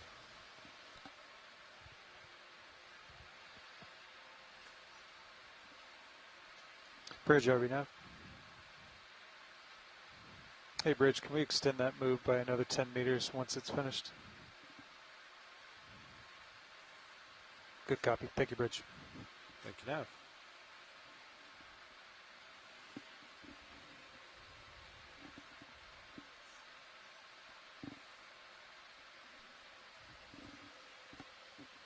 SK8.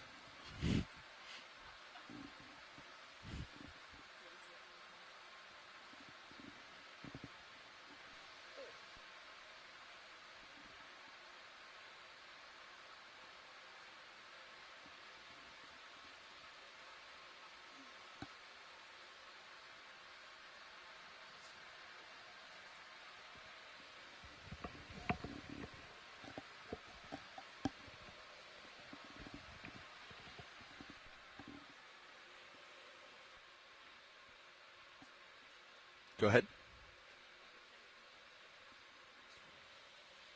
In a few minutes here, I think we might actually be doing a partial switch.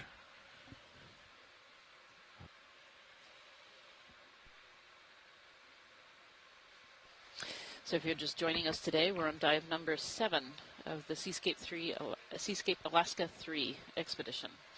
And we're diving today on an area called Uliaga Mound, which is about 11 miles north of Uliaga Islands. We're diving on this mound feature today. We started at about 790 meters, and we're currently at just a little bit under 650 meters right now. And it's just been this spectacular dive of corals and sponges so far. Lots and lots of different species, really, really high biodiversity. And lots of associated species as well. We've seen quite a number of the echinoderms, the sea stars and basket stars. We've seen a lot of crabs and crustaceans. Certainly a lot of life on this little mound. Yeah, and the rocks have been interesting today too, something different compared to the other dives we've been at so far. We're diving on the north side of the Aleutian Islands in the Bering Sea at the moment. And the geology is quite different here. So, Go ahead. Because of this position, we are sitting in the upper plate at the subduction zone, and much of the volcanism down in this particular area, as you go towards the south and west in the Aleutian chain, becomes much more mafic. So here we have what looks to be some basalts with a very knobby or undulating texture to them. And these are probably erupted at the seafloor at some point in time and created lots of nooks and crannies for the biologic activity to flourish here. This is an interesting morphology for these bubblegum corals, a little bit different from what we saw before. This one has much more of a stalk. There's a lot of species that can really change their morphology a little bit, and others it's very, very, very distinct. It doesn't change at all. This one's polyps are all closed up. All right, moving on.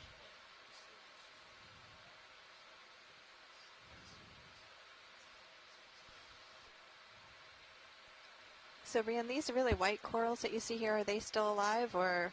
They are. They are. Okay. Yeah, those are stylastrid corals. And there's at least 2 or 3 different species that we've seen, and I'm sure actually quite a few more than that. Okay. But yeah, these stylastrid corals, they're hydrocorals. They're a little bit different. They still have that calcium carbonate skeleton, and their polyps are very, very tiny. They have a very, very different morphology.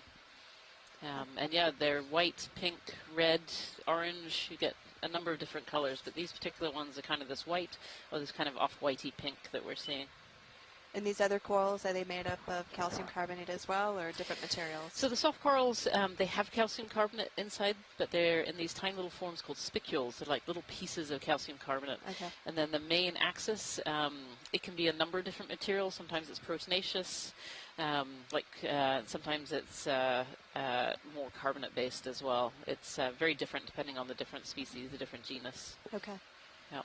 But they have this kind of central axis, we call it, and then they have the calcium carbonate spicules within their tissues. I'm going to come up a little, pilot. Roger. Watch lead, pilot. Yeah, we made our switch over to my right at co-pilot, so if it's still a good time to do introductions. Fantastic. All right, I'll jump on OKEX. Yeah, so down here on the back row, you've been hearing a lot from myself and from Jen, but there are a whole host of other people here in the control room as well. And so we'd like to do a little round of introductions. I'm going to pass it over to Pilot here. Well, thank you very much. This is Bobby Moore, sitting pilot, part of the Global Foundation for Ocean Exploration. We're the group that, we're a group of engineers and videographers that kind of are in charge of all the technical aspects of the dives that you see out here. So we run and maintain and operate the ROVs D2 and Sirius, as well as maintain the video systems, all the cameras you see, the satellite systems to bring those video feeds back to you on shore, and the post-dive and post-cruise video highlights and products and still images that you see all over the website and elsewhere on the internet. There's several stations here in the front row, so I will pass it off to my left. Bridge RV nav. My navigator is making Hey, a Bridge, call just to the bridge right now at the moment. Stop at this time. So I'll pass it actually to my right in co-pilot. Good copy. Thank you, Bridge. Yeah, sitting co-pilot is Chris Ritter. And now back to my left in navigator. Chris Wright. And over to video. Yes, and over in the video station is Caitlin Bailey, and in the back row our other video team.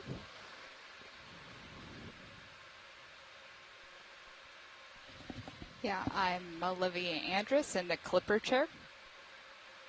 And again, we're all from the Global Foundation for Ocean Exploration. I'm excited to be out here on this beautiful site today.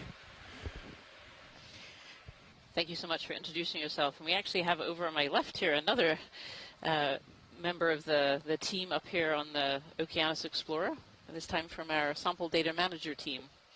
Hi, I'm Jennifer Green from the National Centers of Environmental Information. As Ryan said, I'm one of the sample data managers on board for this cruise. Thank you. And thank you for letting us do those introductions. Yeah, so you primarily hear, of course, from myself and Jen, but there really is quite a large team aboard the Okeanos Explorer from everyone in this control room, but also a large team outside this control room as well.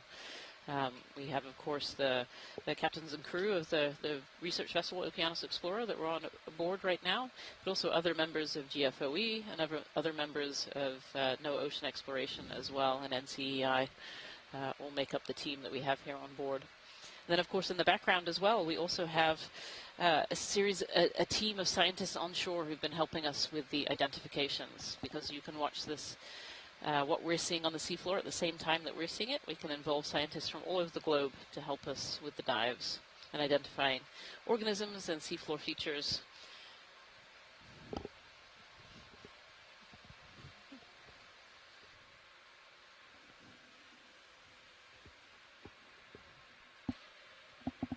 You can really hear those verts. That's cool.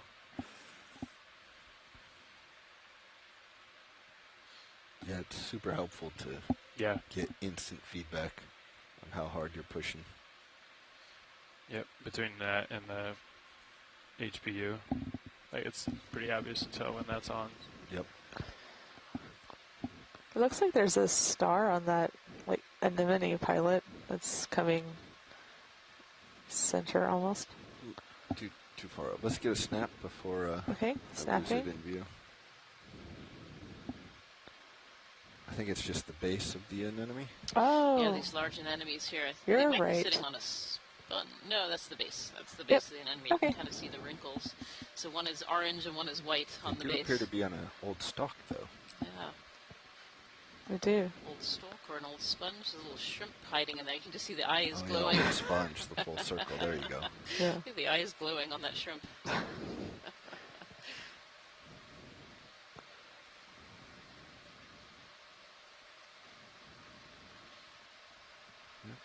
right, let's come wide. Okay, coming wide.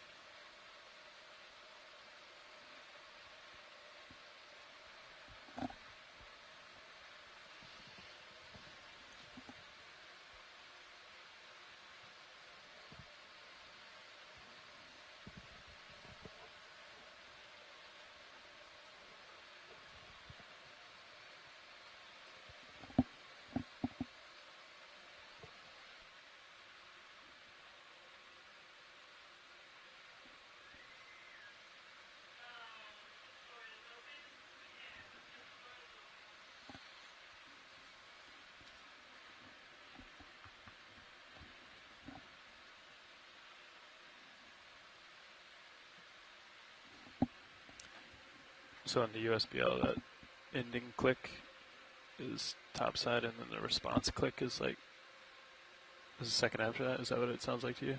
Yeah, that's always been my interpretation.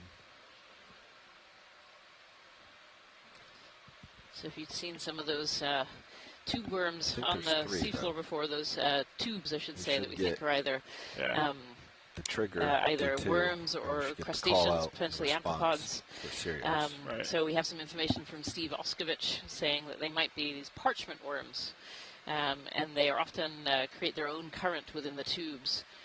So often they actually don't poke out the end, so they're very hard to see whether they're alive or not. I know Jen had the question as to whether those were alive or not, and the answer is we don't know. But yeah, he said that on a previous cruise they actually had to dissect them to see whether they were there or not. It just interested me because it seems like, at least to my eyes, a lot of them don't look like they're very active or even alive, and I wondered if the biology had changed over time from more worm tubes to more corals. Yeah, we certainly see that in some places. Whether that's happened here or not, I'm not sure. But very often we do see these corals growing on older remains of either other coral skeletons or other organisms on the seafloor.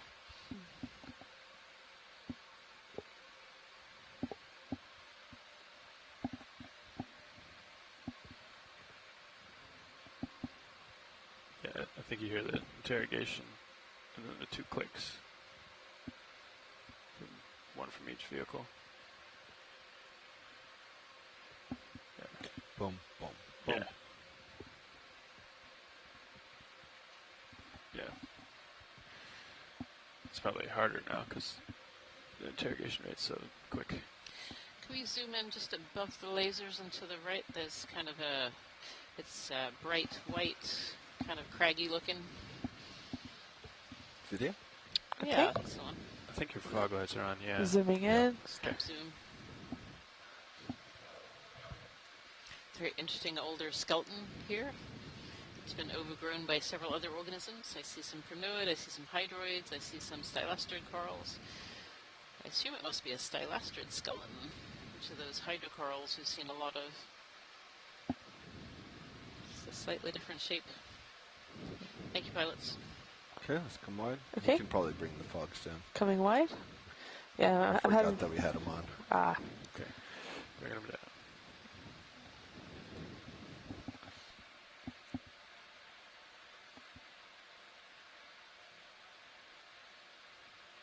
Yeah, you can hear one very faint in between, which I think is the call out.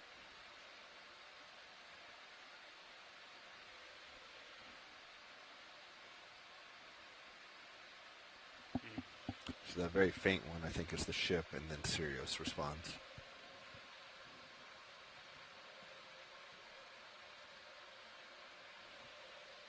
Gotcha.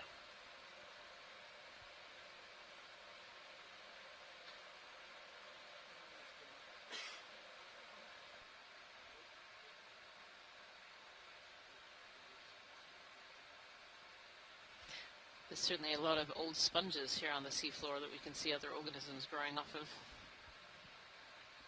What was a fish nestled on the seafloor there? Looks like Can one we of get these that pink sablefish subject again. We've lower seen center? a lot of those today. It's kind of tucked in there amongst the corals. Pink subject. The anemone. It's mostly partially closed up. I should say corals and sponges and anemones in this case. Go ahead. He's got his nose right up against an anemone. Oh, a little sea star there. And lots of hydroids. The bottom one. Crab. Bottom one. You said partially closed up. Yep. I mean, below lasers down? Yeah, below lasers. Caitlin was pointing it out, and I want that, I want that, I want that. This one? Yep. Okay.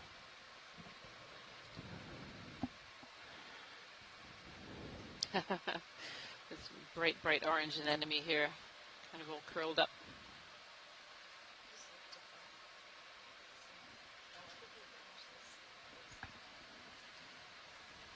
And tilt up just a little.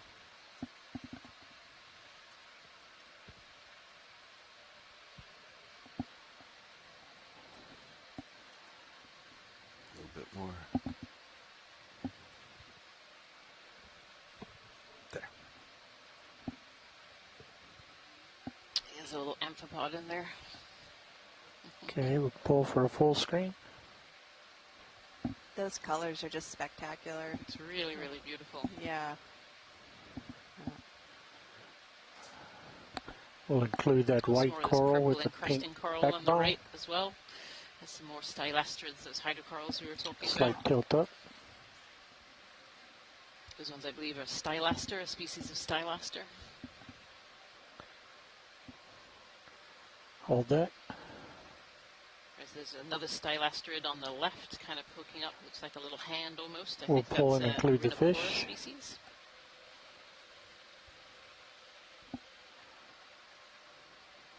And more of this bubblegum coral.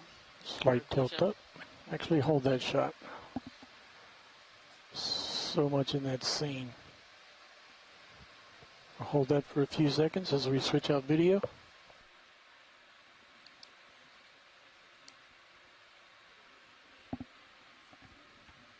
Hold it. Go ahead, watch lead.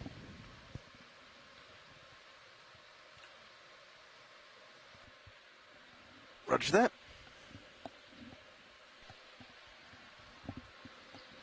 Okay, and video is clear. All right, let's come wide. We're Coming looking for wide. some coral debris. It's full wide. I think it might be just right there. I'm not sure that is coral debris. It looks almost more like just rocks that are covered. Ooh, can we zoom in on the little orange? I wonder if that's a cup coral. Little orange. So lasers and all the way left. All the way left. You got Yeah, it. Got it. Go ahead, video. Okay, coming in. There's two. There's Sometimes one on little top and one on anemones the come up bottom. like cup corals. They can be quite hard to spot, and certainly there's been a lot of species, Let's a snap. lot of Okay, snapping full. anemones seen on this so far. So it wouldn't surprise. Yeah, that looks like an anemone. Yep. There's also one down below. Also an enemy, I South. believe, but we'll Is get it? eyes on. Yep. Thank you. Yeah, I believe so too. All right. Can snap on it just really quick. Yep. Another one down here too. Yeah. Okay. Let's Coming come wide. full wide. It's really fascinating Still zooming looking into for some of some, these structures because coral you really rubble. do see just a huge amount. Watch lead pilot. I'm not seeing anything jumping out as coral rubble. No, I think we're good. Okay. Thank you. Carrying on. Nav, what's the current doing over there? 0.6 due east. Copy. Oh, they're splitting current and wind, huh?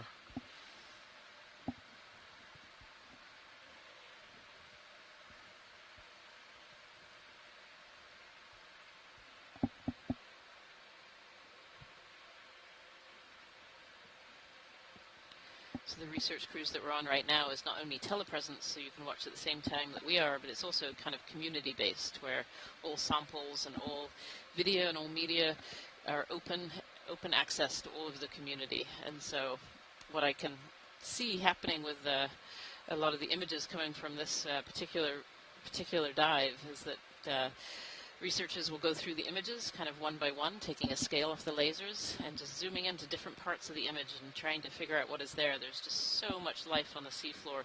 It's impossible during this transect to be able to identify everything that's there. And so scientists will take these images and zoom right in and be able to see the different species that are here, at least the different morphotypes of corals and sponges that we see. On the lasers, some beautiful plumarella. We have more of that primnoa and the paragorgia, and just all of these sponges.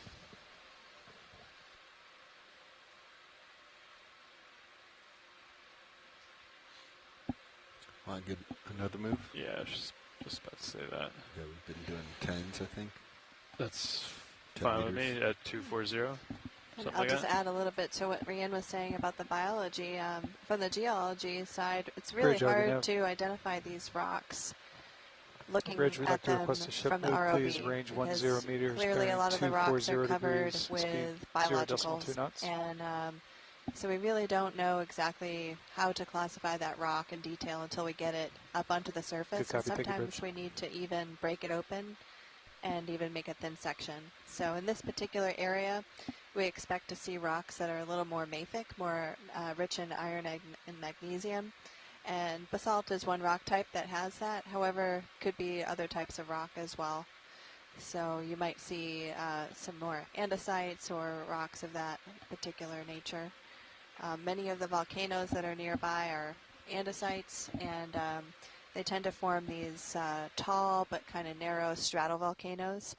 And this dive site is very close to an area that is interpreted to be part of a major caldera. And if the scientists are right about this area being a caldera, then it might end up being one of the largest calderas on the planet. But there's still a lot more information that needs to be collected.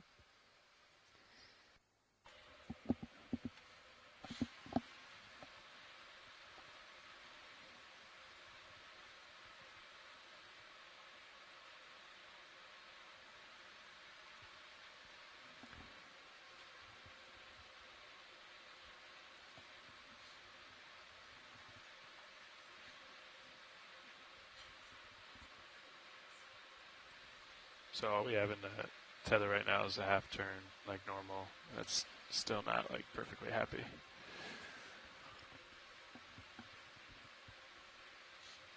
White skeleton. Yep.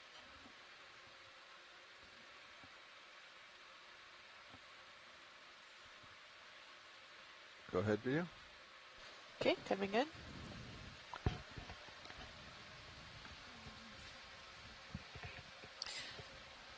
I always get a bit excited when I see shapes like this because I think it might be a hard coral scleractinian, but I think this is another stylasterid where it's actually mostly dyed. There is a little bit alive kind of on the right-hand corner there, but I think this one has mostly died and has been overgrown by what look like hydroids. I don't know if we can zoom in on the one in the bottom right as well while we're down here. Yeah, we can zoom in on that. It's got there's an anemone sitting on it. Oh, it's a crab. Having a hard time with the lighting. That one. You want some fog lights? This is another kind of stylasterid. Yeah, let's coral. bring in fog lights. Good with that? It'll fill in some of those shadows. This is a stylasterid that's really interesting because it has these little polyps that almost have, they almost look like little faces with a little mouth on them. I have more to zoom too. Yeah, go for it. Oh, an interesting sponge there as well.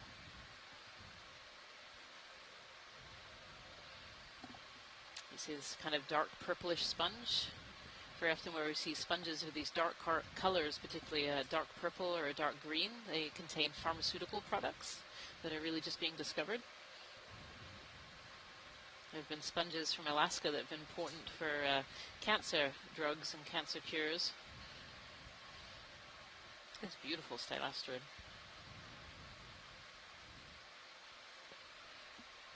The polyps are very, very tiny on stylasterid, so it's really hard to be able to see them.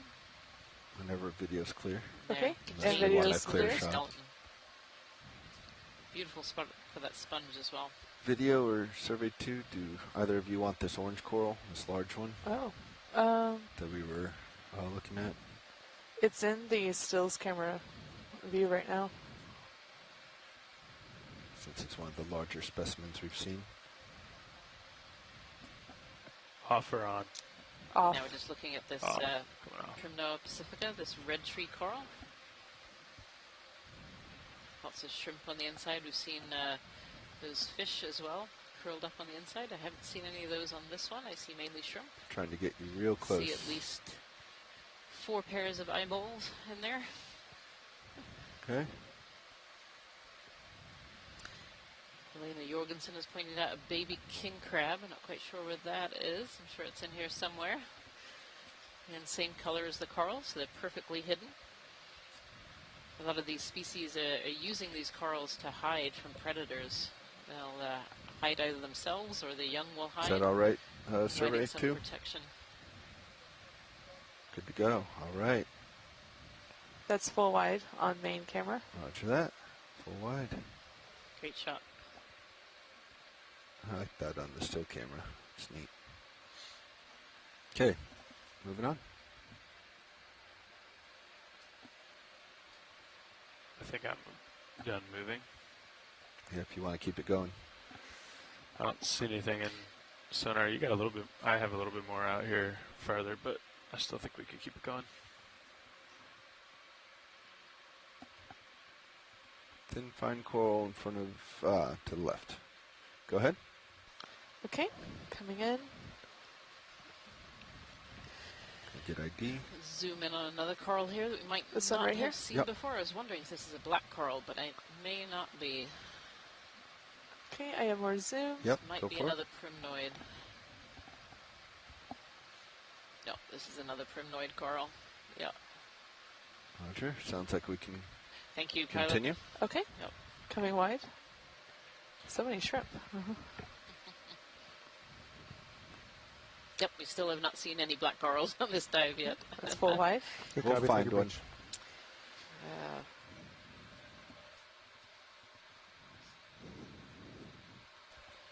So, Rianne, why do you think we haven't seen any black corals here? A lot of the species of black corals actually live a little bit deeper than this. This is a little bit on the shallower range for a black coral. I know we have a couple of black coral experts who are either listening in or on the chat, and maybe they can chime in as well. But my thoughts is that maybe we're just a little bit shallow. There's also just a lot of species here, and maybe they're not able to come in and grow when there's so many other things growing on the seafloor here.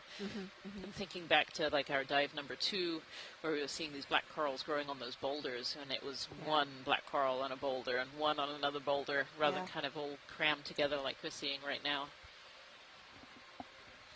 Does the competition play a role at all for the corals? Definitely, yes, definitely.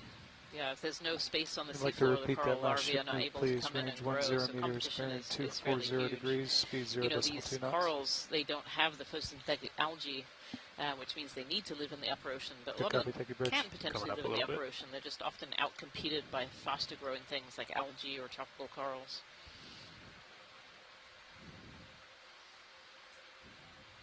So Steve Oskovich is also saying the oxygen here is very low for a black coral as well. So sclerotinians and black corals may potentially be less tolerant. That's not something we know, but as a current theory right now is that oxygen is really driving the biogeography of corals, deep sea corals.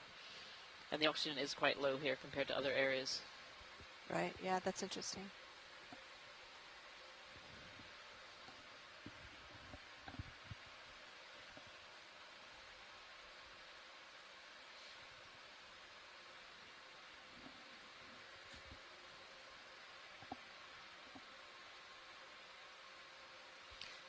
Beautiful, huge anemones. Might be a type of actinostolid, which is a common deep sea group.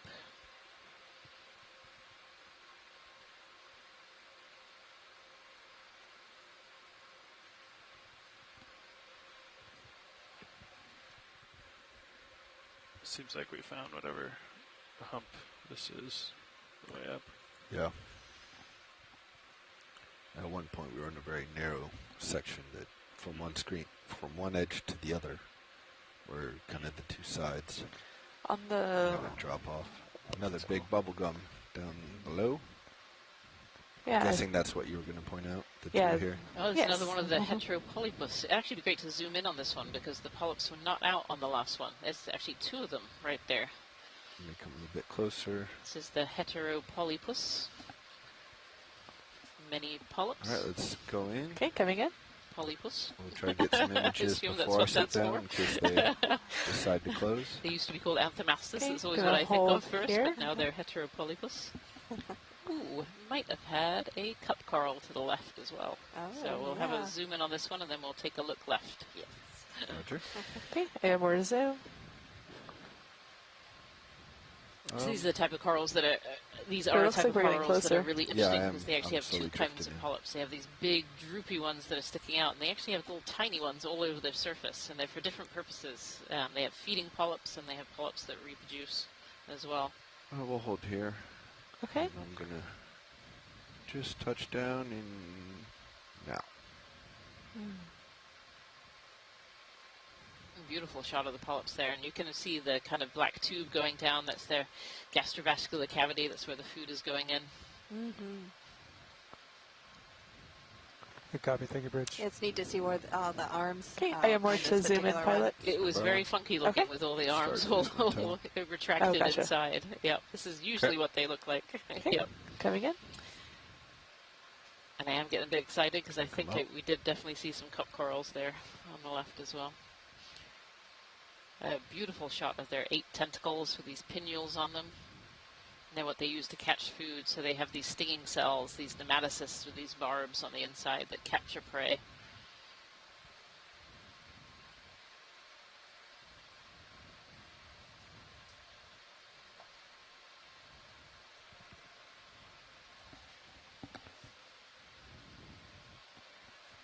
Okay, video's clear. Let's go Let's check come out partial. that cup coral. It's going to be right below me on the left. There you go. It's in view. Might need to bring the fogs. And yeah, this view here, we actually see several cup corals. Some of them dead, some of them alive. Right here on this little overhang. Cup corals are often found on little overhangs. They like to kind of be tucked out of the way a little bit.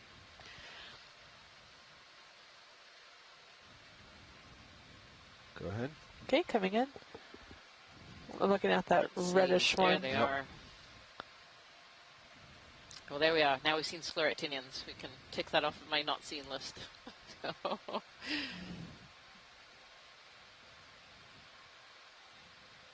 Trying to see, I think there's a second ring on the inside of these hard white Is that all parts you that have? you can see. I have more.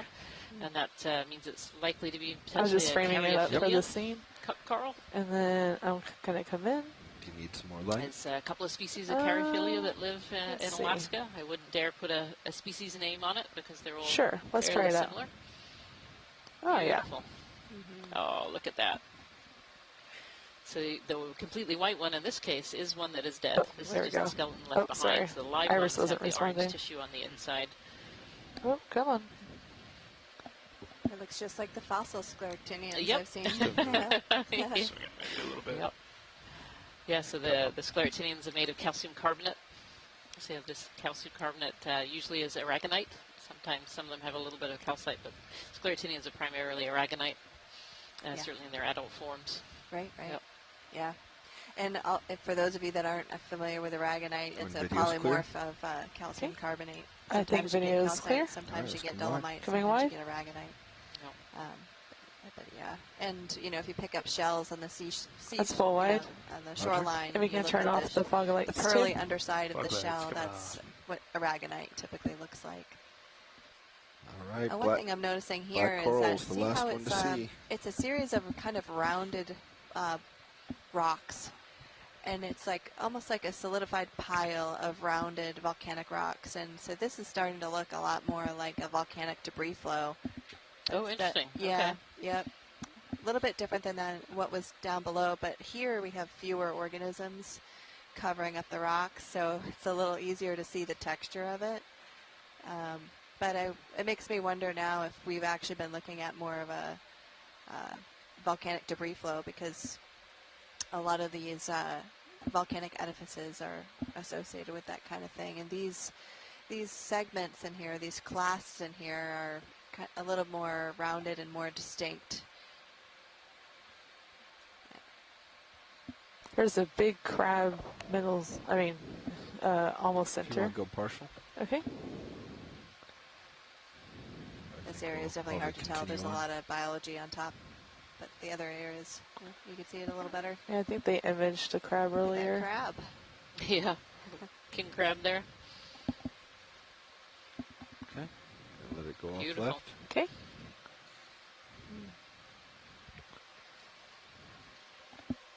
Coming wide. What did you say we're looking for? Black coral? Black coral. Although reports are it may not be in the area. Yeah, black corals and sea pens. That was what we're missing. But I don't think we're going to find sea pens here. Is that a closed up anemone in front of us? Let's snap here. Yeah, I think this is a closed up anemone here.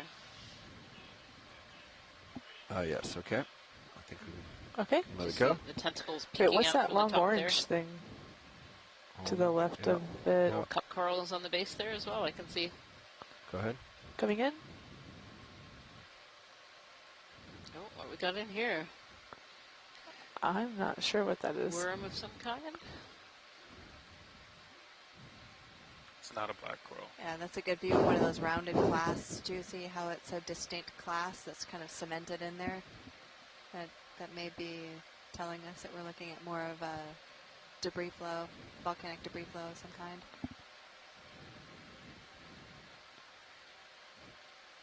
I think I have more zoom. So oh, I hard do. to tell with all this stuff on top. So Biology hard. gets in the way. It's so hard. Yeah, I'm not sure whether this is a polychaete or a peanut worm. It's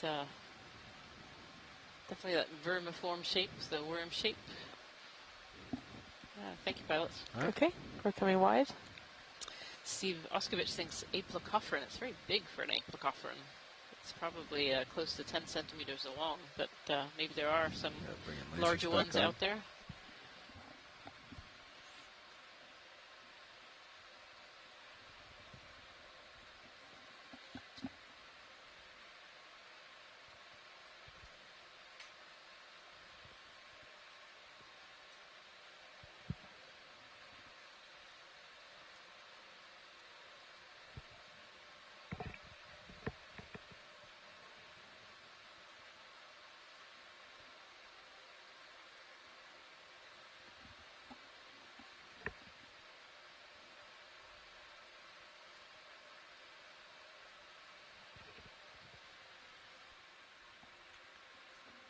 I think we can probably get another move going. Let's go with that. Bridge RB-Nav. Oh, we got a fishing line. Hey, Bridge, we'd like to repeat our last move, please. Range 10 meters, bearing 240 degrees, speed 0.2 knots. If you're just joining us, I wanted to give you an overview of where we're located. We're currently Good copy. on Take the it, Bridge. 7th dive of the 3rd Seascape Alaska expedition. Back away. We're at an area we call Uliaga Mound. We're currently at a water depth of about 625 meters.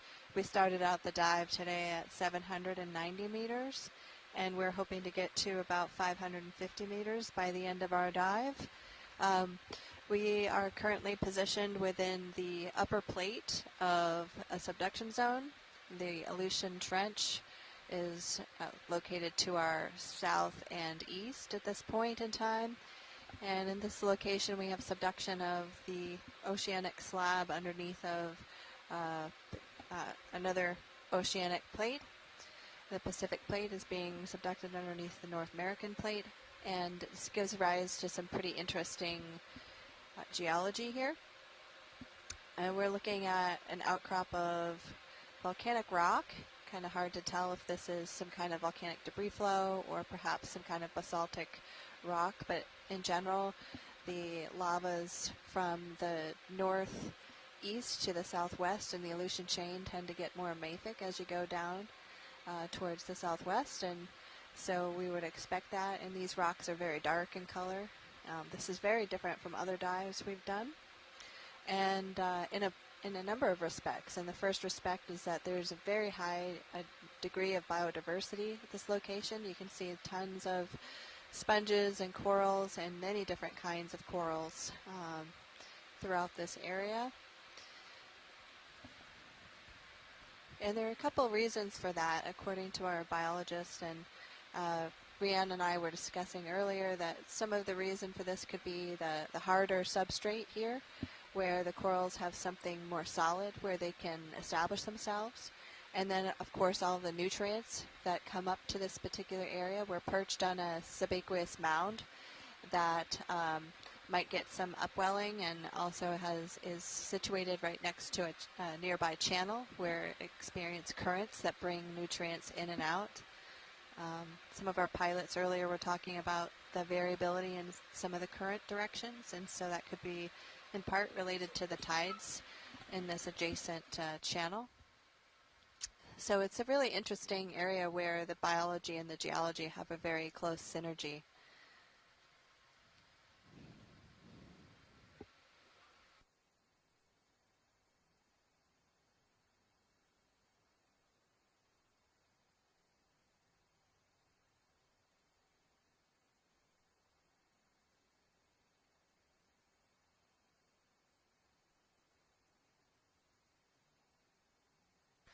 And joining me here in the back row is Jen Green, and she has a biology background, and she'll be helping to narrate some of the biology as well. But you can see these sponges in the background. They're barrel sponges, and we have, is that one of the in the lower left, Jen? Do you remember what this? We collected one of these earlier.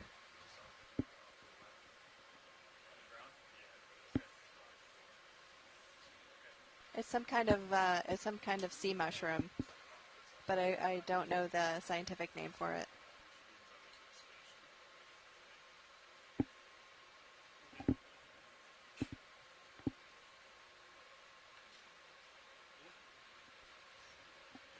Nav, what's our ship status? I can't hear you. All stopped. All stopped. One of our Copy biologists that. online saves the day with I just checked the winch. Heteropilus. Hauling in on the winch. Easy. Good copy. Take a bridge. Hauling in easy. Copy. New camera is quite the... Is that nice? Yeah, it's real nice. It's a pretty good view here of some of the chunks that are in this volcanic rock. It's very different looking than some of the rock that we looked at earlier today. You can actually see some, it appeared to be more rounded cobbles that are cemented together. And this could be an indicator that what we're looking at is more of some kind of debris flow, like a volcanic debris flow. Certainly all the clasts are appearing to be volcanic. The composition of them is really hard to gauge from ROV you can get it out if you want. Just don't put it too low. imagery. Typically we collect these rocks and bring them back on the ship and have to take a really close look at them to determine if we're looking at an andesite, a basalt, or some other this igneous rock stock type. and lasers pilot has a lot of stuff on it. And look at them under the microscope. Might be interesting. To make that determination. So a lot of the rock types it's that we below assign lasers during these dives, right there, right in front of us. Once we get the it just has a lot of stuff on it. And in this particular case, we have a lot of biology growing on top of the Okay, just snap zoom. Really quick. Okay. Oh, okay. I think they're all ophiuroids. Okay. Coming back out.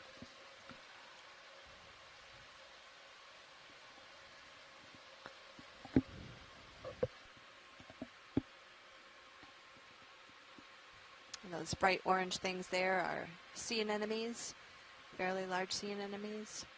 The orange lasers we just saw are 10 centimeters apart. Oh, there they are again. So it gives you an idea of the scale of those sea anemones. They're pretty good size, probably fist size or larger. Survey 2, this is Copilot. I've deployed AUX1 camera. Be advised.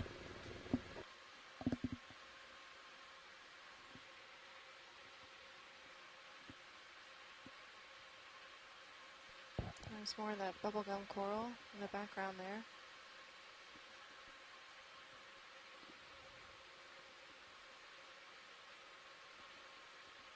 You can see in your manip camera I got it, Sean. Yeah, looks good. I'm just playing with azimuth, shoulder azimuth here. Yeah. I'm going outboard. Oh, it's on the outboard I got. Alright. There it is. Go ahead.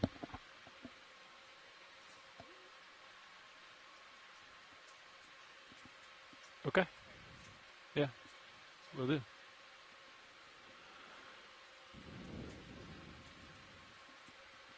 Alright, let me point up. Right, this is just a Center forest of corals and sponges, just a forest. And that purple one up in the upper right now is a certain type of coral that is an encrusting type of coral. Yeah, it's blinding you. Yeah. How do you feel about we'll wait for And the Nav to big settle. white area in the move. middle Yeah. where the lasers are is Copy another that. type of sponge. Nav, when you're set, let me know. We'd like to request a move. Shoulder. Same as last one. Last one was 10 meters, 240. I think you might want to do like 230. What do There's you think something about that's that? floating. We're not sure what that is. 230. 10 meters? It's just a floater. Yeah, sounds great. Okay. A bubblegum coral at the bottom of the Not view sure what's here. floating. The big pink. I think it went off screen, pilot. Okay, globules. Great. Stop looking for it now.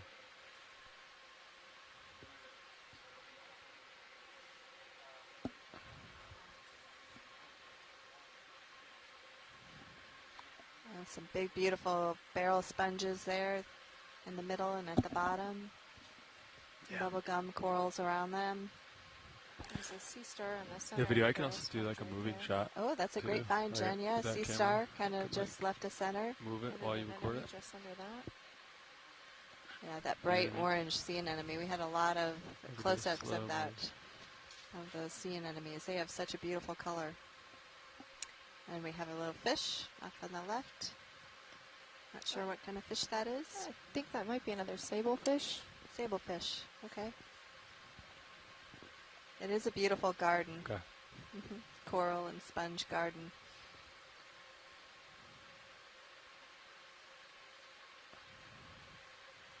Badger. And watch these. We just had a shift change. So we're just going to keep working up slope. And then, as usual, if you want views or samples of anything, just let us know. We'll make it happen. Thanks, pilot. Copy that. Looks like we got 3 Niskins left. We got 2 left, I think. Bridge. This oh, now? 2 left. Yeah, you're right. We just swapped down here. Just wanted to make sure you have bailout as 045. Is that correct? Copy. And then, is there anything I should know down here?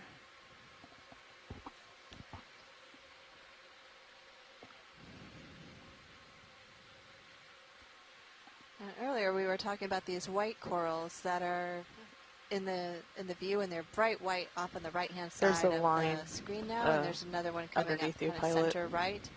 These corals Bottom are made right, up there's of a fishing calcium line. carbonate, Yeah. and Copy that. it makes a lot of hard Yeah, if parts. you wanna Whereas mark some of these other the corals, line the on high pack, Thank you. when you're ready. orange and it goes kinda up. salmon-colored Sorry, are you corals talking to me, pilot? have Sure calcium am. carbonate You in mark them, the but line. they're Looks like some made up line of here. more spicules. On high They're pack. not solid hard going parts like these upslope. other types of corals. You just want to see the bearing Many upslope? of these, I just want you to drop a many high pack relatives target. of these corals so are we have it represented in listed the rock record as well. on screen for us. For example, we were It's looking running at a upslope. scleractinian coral a few minutes ago, and we do see plenty of those in the rock record. Thank you. Yeah, I see it in the mini Zeus pilot. It looks like it goes up pretty high, Yeah, too. understood. Keep an eye This on it. yellow thing coming up, I think, is a sponge. Is that right, Jen? I believe so. Looks like some sort of sponge. Rounded sponge.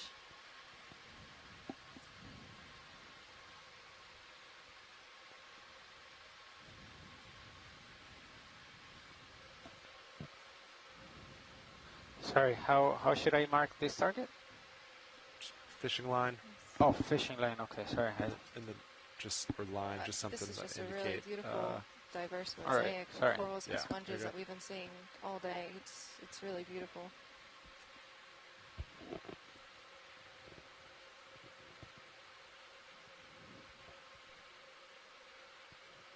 Copy, bridge. Move complete. Thank you.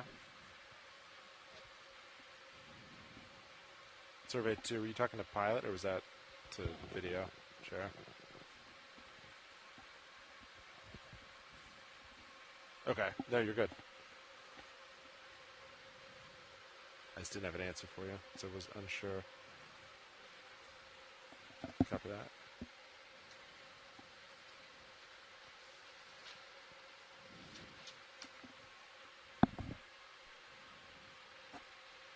And you'll see that dark gray to brown colored mass just to the left of the laser beams. A lot of that has been worm tubes and possibly arthropod tubes, I believe, is what our biologist indicated earlier. A serious movement going. Serious is good. Moves happen The pretty pilots fast. are making a move now, so Delta you might 12. hear a little bit of silence on our end. Another big anemone going out of frame just now. And then some more of that I think that move just ended, right? Looks like that purple stalked or encrusted That is coral correct. Yeah, it's next to that barrel sponge. And there's something floating by. Jellyfish, maybe? A red jelly. Yeah. Where did he come from?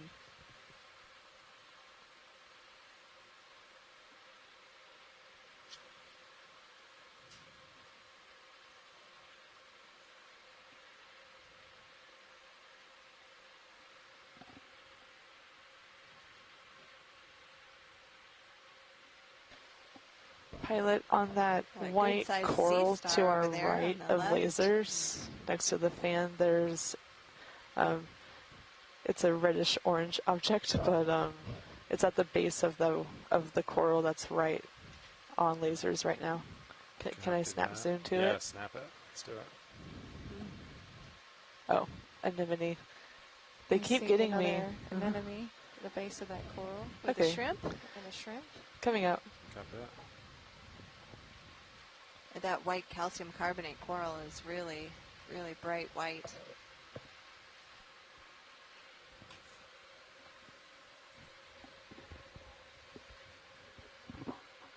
Click another move, go back.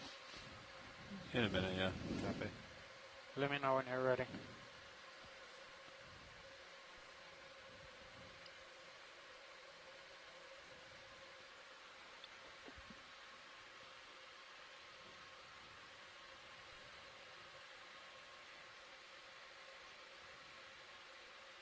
Looks like a primnoa.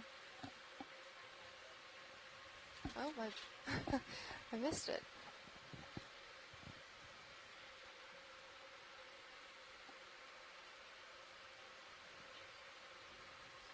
What was the bearing of the last move? 230, I think. Yeah, I think so. Yes, 230. Okay. You want another one? What do you think about it? Are we ready for one? Yeah, let me move my heading to 230. It was a little off. He was a bit of a messy eater, too. He's dropping his pieces, and these amphipods were eating them all up. That's my current heading. Okay, last one. Yep. Range was 10. Do you want to repeat it, or do you want to? Let's do it. Yeah, 10's good, yeah. Copy. It's pretty steep. Bridge, this is now.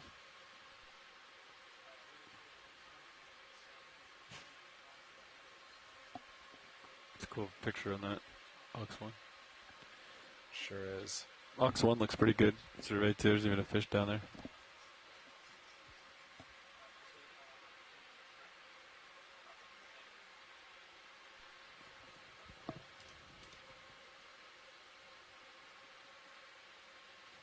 That line again.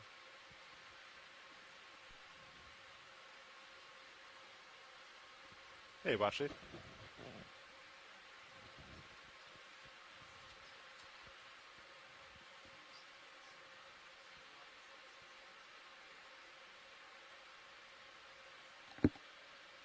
Understood. Yeah, we've just been putting moves in. We're just going to keep moving up slope. And then, yeah, if you see anything of interest, just let us know. Yep, you got it.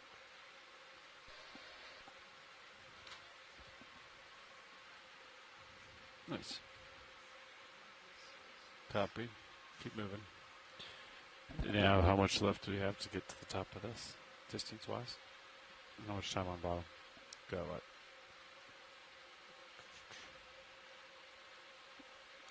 So, target to distance to target 232 meters. Plenty. Okay. Roger. 32. Copy. Then let me calculate the time on bottom.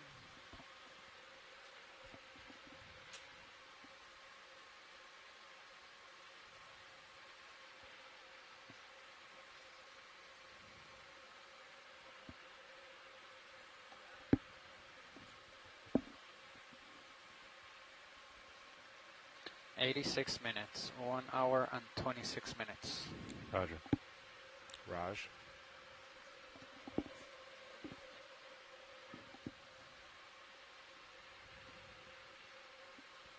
Well, up we go.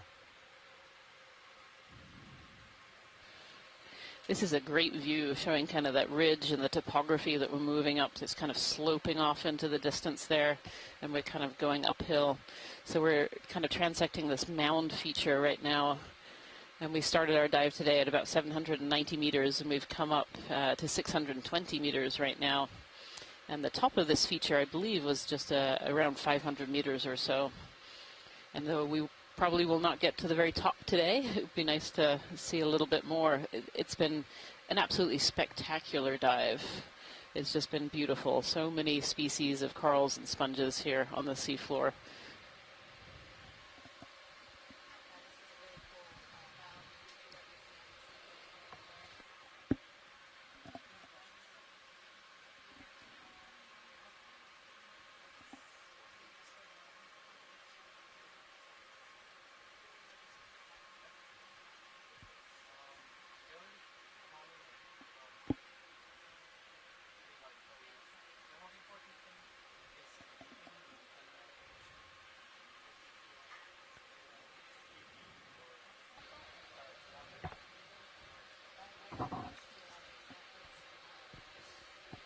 Oh, you're not talking to Okeanos. Yeah. By the way, you can access all those geologic samples on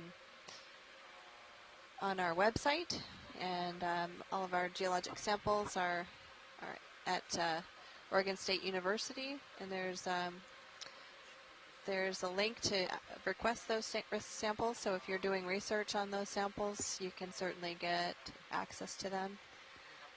I know this area is of geologic interest just because it's so close to a series of islands called the Islands of Four Mountains that may or may not be part of a caldera. Mount Cleveland is extremely active. It's one of the most active volcanoes in the last 20 years or so. And in part because it is so active so frequently, it's thought to be part of this caldera, perhaps. There's a ring of islands that seem to be forming the edge of what could be a caldera. Although that idea hasn't been proven yet, it's just something that is a possibility, and there are several researchers that are interested in studying that. And here it looks like you can see a little fishing line coming down. Yeah, another fishing line on the seafloor there, pilots. Yeah, copy that. Thank you. Yeah. This one looks very grown over. It's been there for a long time.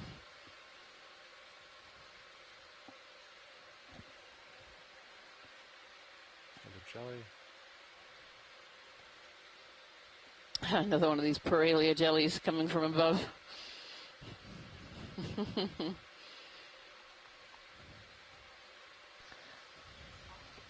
It's a small fish center. Little fish swimming through the water column there as well.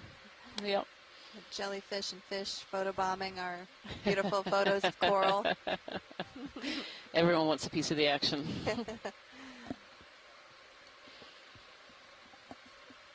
Yeah, quite a large number of sea stars that we've seen as well, from the Gorgonocephalus, the basket stars with the many arms, down to more traditional looking sea stars.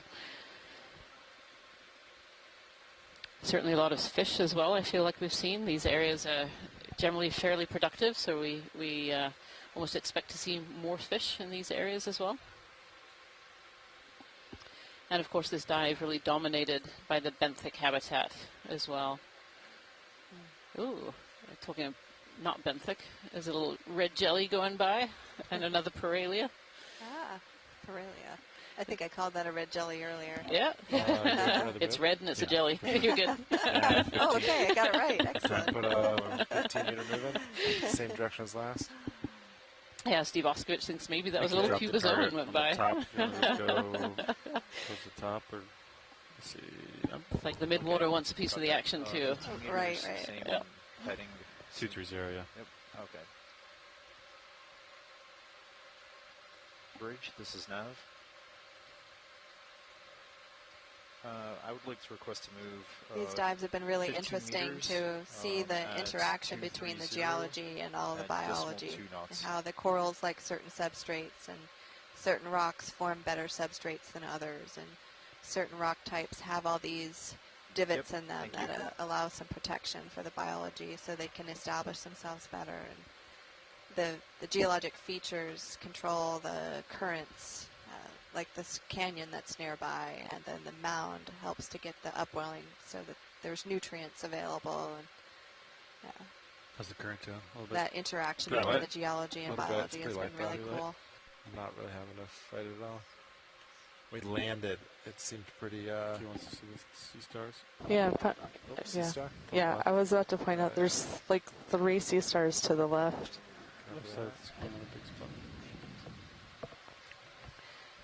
Might be seeing another predation event here. These sea stars, a number of these sea stars eat sponges as well as corals. There are some that eat corals, some that eat sponges. And I'm seeing 3 of these sea stars here sitting on the sponge. Okay, coming in.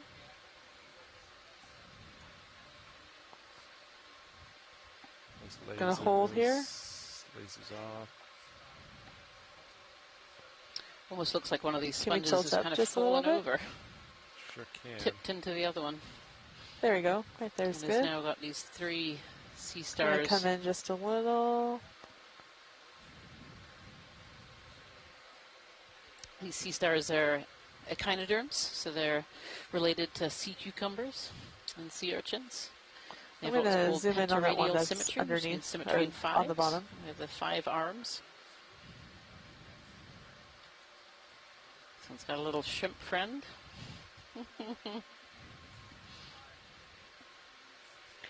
These sea stars have what we call a water vascular system, meaning that it's water that's flowing around the body in special tubes that helps control all the tube feet and the movement of the arms,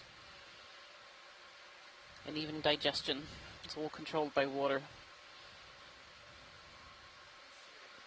Okay, video's clear. Some beautiful Got that. hydroid polyps in the background there as well.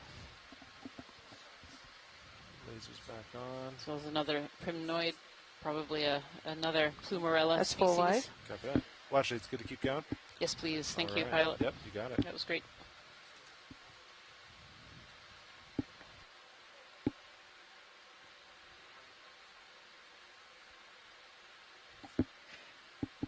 I think Asako Matsumoto says it very nicely when she says, "What a beautiful garden."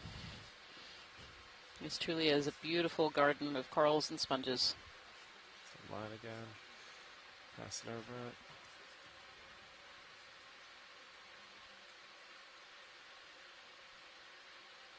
Copy.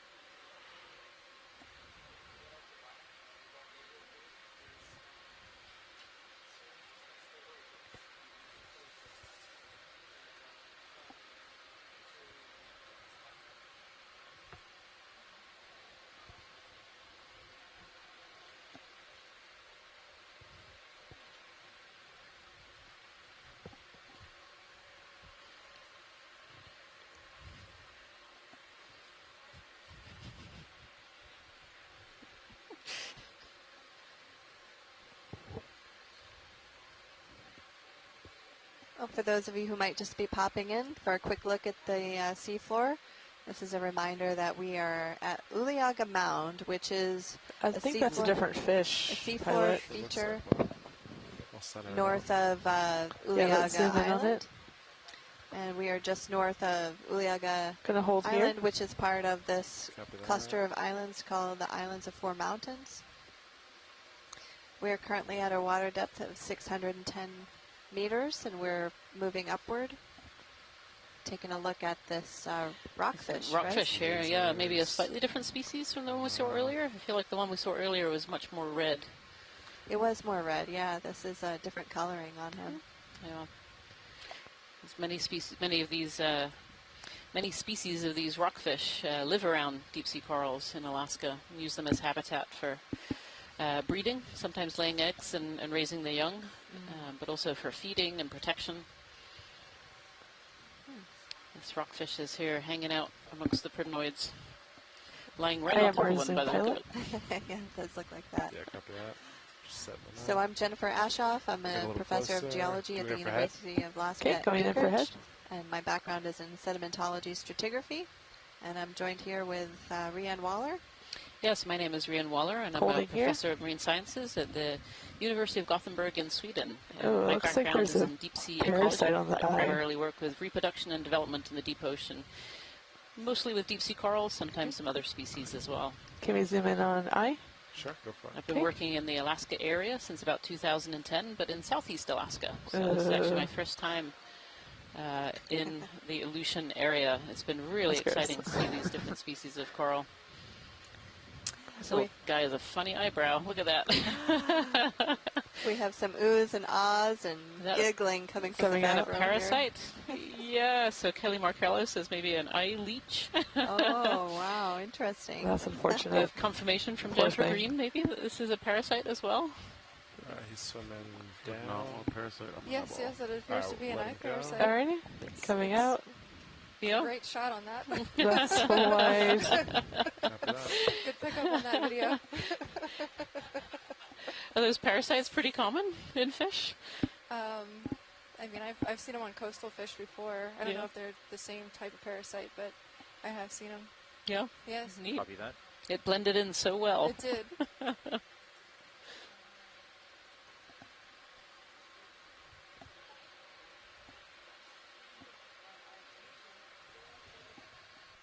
Ooh, jellyfish. Another jelly. It's another one of those red jellyfish floating by. Red jellyfish. There's a fish sticking its head out next to that sponge to our right.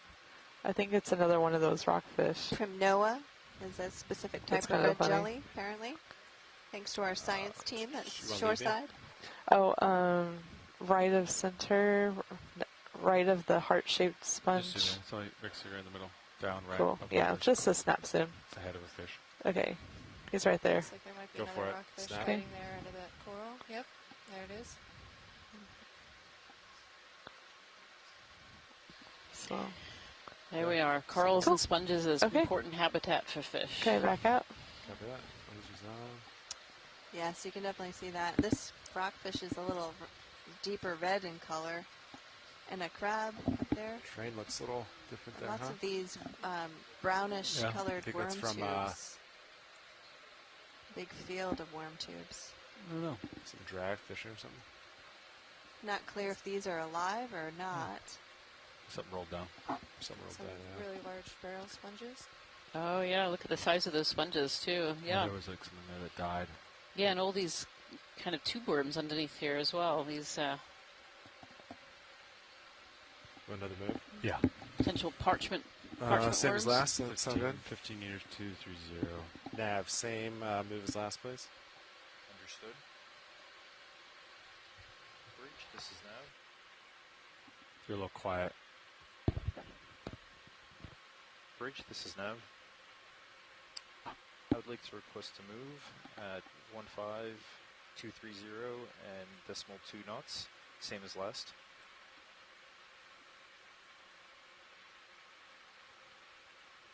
Yep, thank you. When you request, make sure you just do like, say like the units, like meters. And degree. Just helps prevent confusion. You could speak up a little louder too, but think otherwise you're good. Yeah, when I was putting in the move, I was like, what am I saying? I'm so confused now. What I do is I'll write it down. Yeah. Before I even say it, and then you can't mess up unless you wrote it down wrong. But.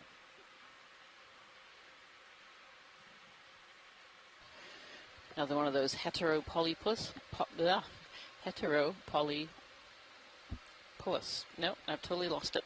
Where is it? Heteropolypus. Heteropolypus. I tried to pronounce that earlier, and I really butchered it, and I apologize for that. I should be better at it as a biologist, but boy, there are some, Anthomastus was nice and easy. Heteropolypus. That is a tough one. It's a mouthful.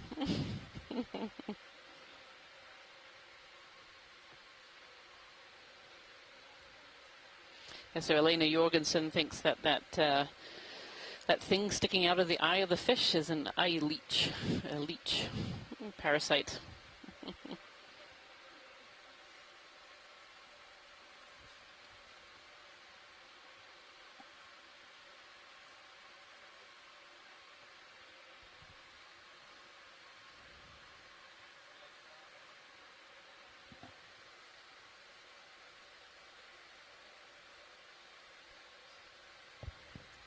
Another red jelly there. It's amazing how many of those are coming down. Yeah, we really started seeing them when we got closer to the 600-meter mark. Yeah. I don't know if that's normal or not. It seems very close to the bottom, but these mounds can create all kinds of different flows. They change the oceanography of the area. So they're capturing those deep flows and making them swirl around the mound and come potentially all the way up to the surface. Is that a squid up in the top right? Or is that another fish? Yeah. Fish. The fish. Yep. Is that where you were? Yep. Lots of fish on this dive. Eel pout, possibly, right? I don't think it has a round enough head for an eel pout. It looks a bit more... Do you want to snap on it, watch it? That would be great, actually. Thank you. Of course. There's another one over to the left as well. Snapping the fish. Lasers off. Yeah, that one seems to have too pointy a head for an eel pout. At least the eel pouts that I think of are very rounded on the front. Oh yeah. He is different. But I know Elena Jorgensen is in the science chat room. She's a scientist from the Alaska Fisheries Science Center. I'll do that. Thank you. And is an expert on a lot of organisms up here in the Aleutians.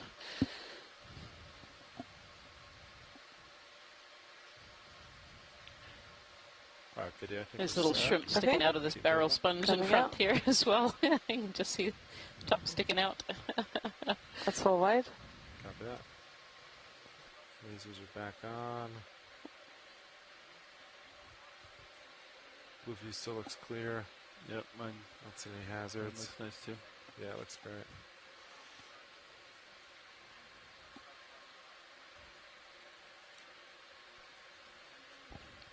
Brianne, as we move up here, I've noticed that we've been seeing fewer of those bubblegum corals. Yes, maybe. That's a really good observation, Jen. That the bubblegum corals seem to be petered out a little bit.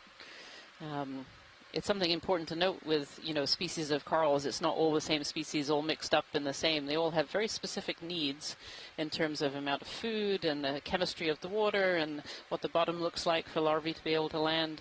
And so a lot of them have these depth ranges that we find them in that are very, very specific to species. And you're right, I actually haven't seen a bubblegum coral a little bit here. So at some point in this transect, they started to peter out a little bit. Yeah, so actually Elena Jorgensen was saying that is an eel pout, which is really interesting. It has kind of the longer snout than I'm used to with eel pouts, or like the ones that we saw amongst the seeps, which were much more rounded. And saying there's many, many species in Alaskan waters of eel pouts. Yep. Look at all these fish.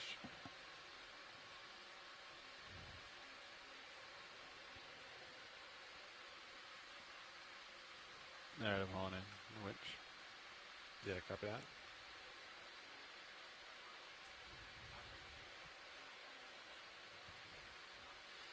So the study of biogeography, we've been talking about what species live where. Actually, here's a little Paragorgia here, but you're right, this is just a little tiny piece. It's not like the bigger colonies we're seeing kind of in that middle zone where we were earlier. but by studying the biogeography, so understanding where these species are allows us to understand a little bit about what kind of conditions these species like to be able to live in.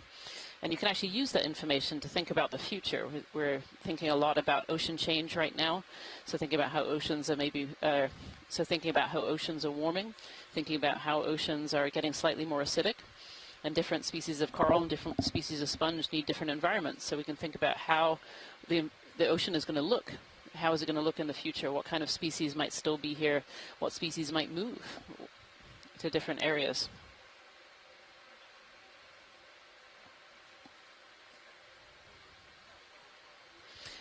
And talking about the chemistry of the water, a good observation from Steve Oskovich here is that oxygen was quite low a little bit earlier. It got down to 0.6 or so milligrams per liter, whereas as we're starting to come up this rise, it's actually coming up a little bit as well. We're now at 1.07 milligrams per liter. Yeah, we do. Same move, please. This is just one of those pieces of the chemistry that might be the puzzle in understanding where these corals like to settle and where they like to live. Breach, this is Nav. We would like to request the same move, 15 meters at 230 degrees at 0.2 knots.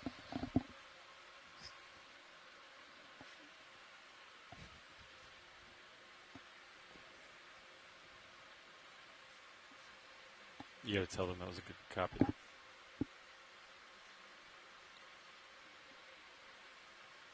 Yep, thank you. It's your new copy. Or Raj. I would say like good copy Bridge or thank you Bridge. They know you're talking to them. But I think that's your new nickname. I'll call you Bridge from now on. Hey, Watchley, how's it going? Sure is. Ooh. Yeah, we can do it right now. We will talk to our clipper, and we'll get it going. Survey 2 is go for Niskin. Oh, Nav, are you go for Niskin?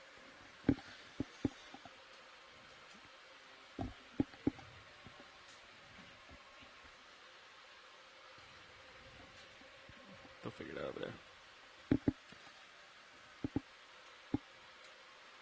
Okay. Theo, you ready for Niskin? Or do you need to be ready? Let's see. Here we go. I'll do it at the top of the minute here. Got top of the minute for this. 10. Resetting. 5, 4, 3, 2, 1. Mark. There it is. You got an Niskin. 2307. D2 depth 594. Thank you so much, pilots. Of course.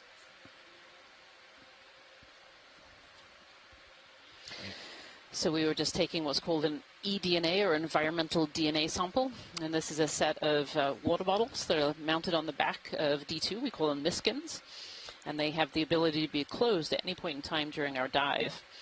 And with this water, what we can do is we bring it back and we filter it, and then scientists on shore will be extracting the DNA from those filters, and it will give us a little bit of an idea of what kind of organisms live in the seawater around it. eDNA is really based off the idea that every animal leaves a little signature behind in the water column that either moves through or lives in. And so by taking water samples, we're able to have an idea about biodiversity. And it's a really neat tool that is, currently evolving. It's relatively new. And the theory is at some point we'll be able to take a little water sample from different parts of the ocean without having to bring down larger equipment like D2 and be able to tell what kind of animals might live there. And so be able to identify areas like the one we're looking at right now, which are high biodiversity sites, in an easy and relatively cheap way before we bring larger equipment here. Actually, how much water do you prefer to take from a Niskin bottle? Or do you just take as much as it has in it?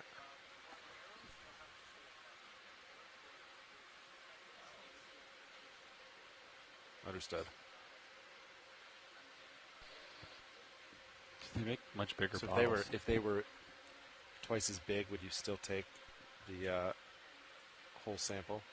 Or would there be a point where there's too much? Yes, this is a good question from the pilots. They're asking how much water do we need to do this analysis. And the answer is it's actually quite variable. So the Niskins that are mounted on the back of D2, we take all of the water and we filter it down. There are larger Niskins on something called a CTD, which is conductivity, temperature, and depth sensor, which is a piece of equipment we put over the side to collect water and also oceanographic measurements. And those are quite a bit larger bottles, several liters, and usually we'd filter all of those down as well. But it really depends. You know, it's quite variable how much water you can take for this eDNA analysis. Understood. Thank you. It's a good question.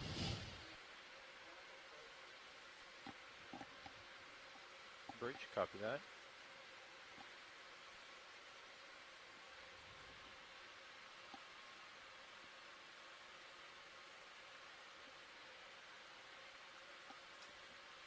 Watch this is your co-pilot speaking. I have a question about the samples. Do you sequence the DNA of every sample? Or not you personally, obviously, but like, is it? Yeah, so another great question from up in the pilots. Do we sequence the DNA of all the animals? And actually the answer for this expedition is yes. Cool. So every animal that comes up, whether it's a primary sample or what we call an associate, like all those animals that were living on the rock that we collected earlier, they will have a DNA sample taken, and those will go to the Smithsonian Can we look for their at DNA square repository. on the left pilot? And It's so just we'll from be able off to screen. get DNA from any I of the think it's samples a and all of the sponge, but it samples that are looks- taken it's a weird shape. on this cruise and on any cruise of the Ocean Do you see that Exploration square? Program. Yeah. That's cool. Yeah, it's a really neat neat way to Can we to work. just snap it? A beautiful sponge there. Yeah. That's cool. It's Little strange. shrimp sitting on a sponge. You don't usually see the square shape. Yeah. It's definitely different. Okay. Coming up. Copy that. Keep moving. It's full wide. Copy. Oh, here we go. We have an even better response to the volume of water question from Cheryl Morrison, who is a geneticist and works with some of these eDNA samples, unlike myself. But she says, so there are some protocols that use 250 mils, but in deeper water, we're finding that more volume is better. So 2 liters or more is much better for detecting corals. Understood. I I think these bottles are 2.5. Yep. But you don't sample the very bottom of them, right? You only sample. So you go to the Go to nozzle, the I valve, guess. yeah. Yeah. I think it takes that into account, though. I think it's a usable volume. We have larger ones, just not here. Really? Like ones that we do, yeah. Like the big ones they use for the mega bottle CTD array, yeah. Really? I didn't know we had them. It would take up space, obviously, but. So I was wondering, because if they just needed a little bit, we could put micro bottles. Yeah. Or you do like put like 100 on. Do a DNA, you know, put the whole system on there, and then you don't have to, you know.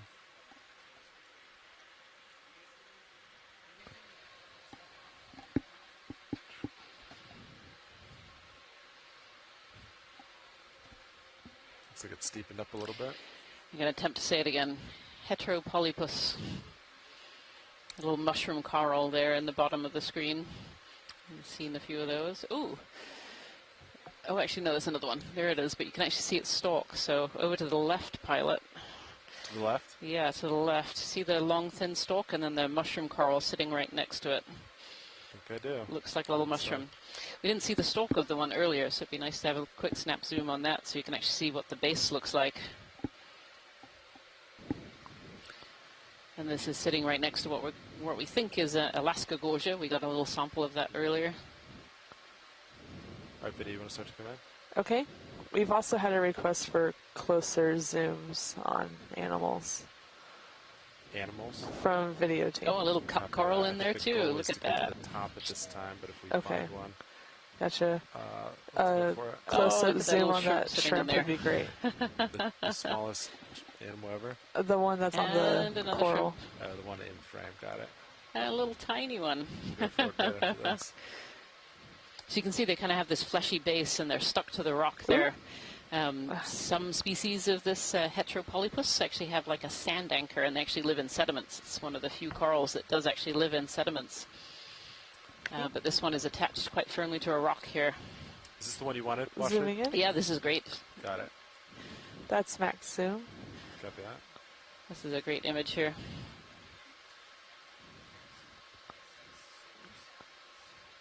Definitely Gonna looks a lot hold more like here. a mushroom in this particular Can we now you can tilt it up? now you can see why it's called a mushroom coral. So imagine all the polyps all sucked up like we saw earlier. Then hold it here? truly looks like one of those, cartoon mushrooms with the dots all over it. So, Oh yeah, these are really cool. Go up and down for your video. Probably not what you want, but.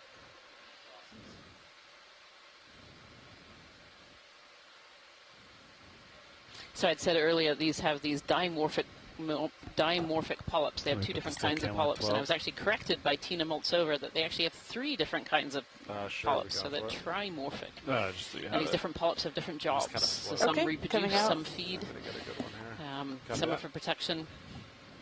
Oh look, we got a little cup coral there as well. Scleractinian coral, right?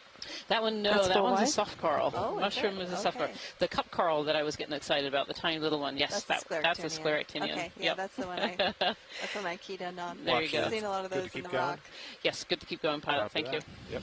That was actually one of these Paralia jellyfish that stuck on the side of a coral here. 15 meters sounds good at 230. Sounds really good. Nav, can you put that in for us? Same move. Yeah. Is that a sponge here? That one's a sponge, yeah, that one's a sponge. Bridge, I this think is that Nav. one's a type of Uretidae, We would like to put in the which same has many, move, many different 1.5 species. meters And barrel sponge down to the right of it. Little barrel sponge over to the right, and then there's more of these flat sponges. Sponges have lots of different shapes, and these are the more, traditional. coral there? That's Yep. right. That's your mushroom. Getting the hang of it. Yeah. It's really interesting, we had that dive at 2,800 meters where we saw those carnivorous sponges that look really, really different from the sponges that we're seeing today. I haven't actually seen a carnivorous sponge today. These are the more traditional sponges that filter water. Yeah, that's really cool. So the carnivorous sponges were the long, stocky ones, right? That's right. And most of these are pretty low to the ground, except for the barrel sponges. Yeah, the barrel sponges are fan shapes.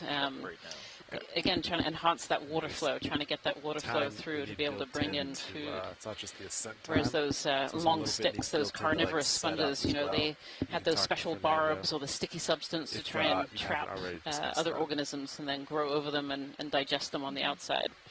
So different a lot of way, math. totally different way of feeding. And that's a function of the water depth Yeah, and sure is. You can the see on nutrient video. input, or Potentially. That's another great question. We don't understand a huge amount about the carnivorous sponges yet. That was quite a find the other day. Oh, We yeah. saw that whole forest of the carnivorous sponges. It should steepen up, right? Yep. Yeah, that's very it's interesting. matching the We're, contours. yeah, it's looking pretty good.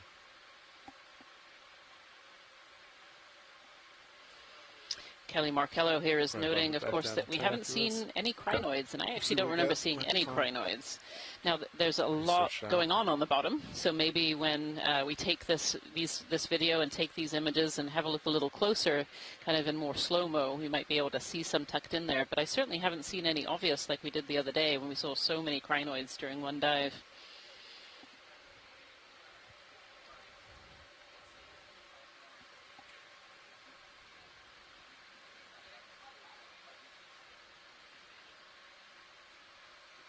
Okay, with a 5 This is a minute beautiful setup, big sponge. you Look at the guys size have of this one. 50 minutes left on the bottom.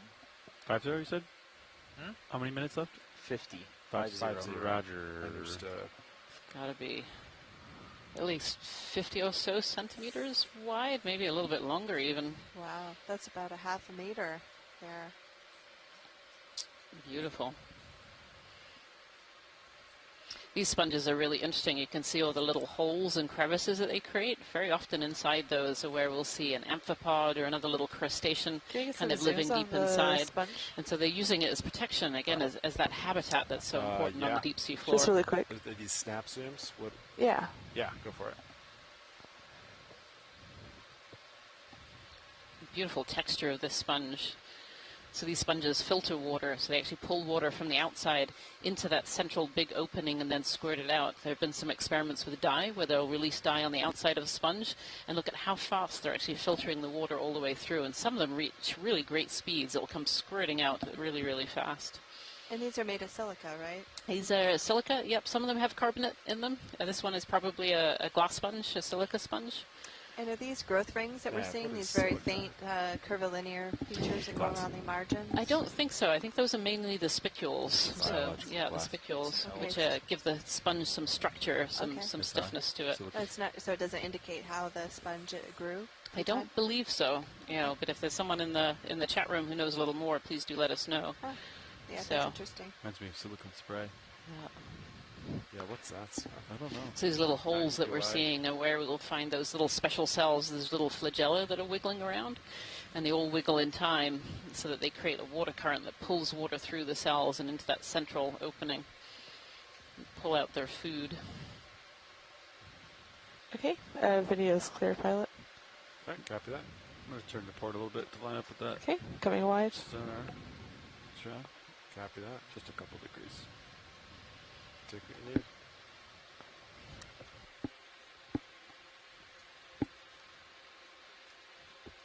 Boom. 218. 218 is new heading. 220, yeah. 220.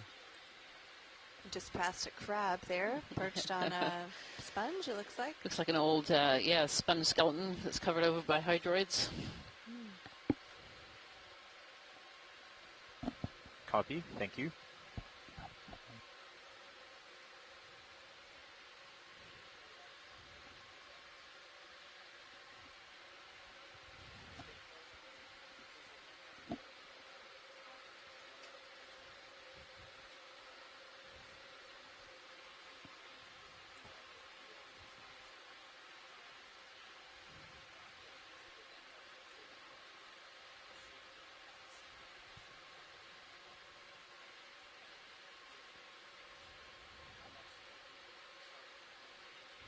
Let's see if we can characterize this side. So if you're just joining us today, That looks like maybe what? 30? we are on dive number 7 jelly. of the Seascape Alaska 3 expedition. Ooh, Beautiful. Look at that red jelly. An upside down Paralia. Look at that. It's red jelly.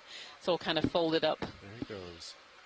We saw a lot of these in our water column exploration that we did. Dive number 1 of this expedition, which feels like it was eons ago now, but really was not that long ago. Right. Sean's going for still cam on that. So yes, jelly. this is dive number 7 of the box. Seascape Alaska 3 expedition. Nice. And we're currently diving on an area called Uliaga Mound. And this is, we're about 11 miles north of Uliaga Islands. We started our dive today at a depth of 790 meters, and right now we've climbed all the way up to 575 meters. We probably have just over another half hour or so of this dive to go, and so far it's been an incredibly exciting dive today. Lots and lots of species of corals and sponges, lots of fish, lots of sea stars, lots of other life living around this little mound in the north side of the Aleutian Islands. Looks like it's flattening out again. I wonder agree. if that was. Yeah, this is your co-pilot. Yep. So these contours, they don't have labels. So if you zoom out, you'll find contour labels over Pilot, here. can we snap zoom drop new targets so I left know of what center, contour slightly labels low? there. It looks like a Just little translate them tree over a little bit. sticking up there. It might just be a Drop a skeleton. couple in there. Left of center low. Yeah. Copy that. Yeah, it looks almost like a little tree branch there. I think it's coming center, maybe. Center, is this it? Yep, that's the one. Yeah. All right, video, you want to snap? Okay, snapping. Oh, no, I think that one's alive. So I'm going to rise. I'm going to come out just a little bit. Yeah, copy that. Laser's coming off. Thanks. You can keep dropping a couple more. Maybe like a couple upper ones. The ones in front of I us. think this might be another primnoid. Yeah. I'm going to wait Our until we video's get in a little center. closer with the polyps. Okay, coming, zooming in. Seen lots of primnoids today. This one's very droopy. Look at this. Long, long polyps. These fish really like Those little fish all wound around. Up in there, huh? Beautiful. They're like that today, these little guys. It almost looks like armored steel cable. So Scott France actually thinks this might be a bamboo coral. Hey, watch it. How's it going? Nav, what's ship status? Ship currently moving? Or we stopped? Move was complete. So do you know when it's ended? It ended 4 minutes ago. Copy that. Well, actually, we could probably, I think we're in a good spot for this. Yeah, so I could do a little snip on the top and inhale it in. Sounds good. Video. Okay. Take what you need. I'll set up, and then if you need more, we can. Yeah, which Okay. jars are? Do you want me to come wide for setup first? Please, yeah. Just a sec. There's a PDF. So drawers. We have to go suction sample or jars. Okay, jar number 1 is the only one that's used. So. Roger. Yeah. Jar 1's got some stuff in it. Yeah, of course. I'll get in nice and close, and we'll go for it.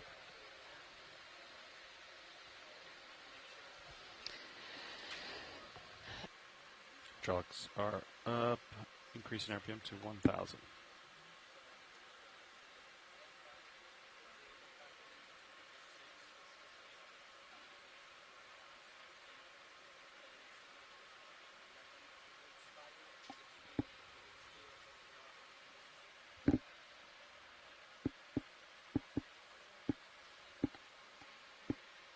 Video.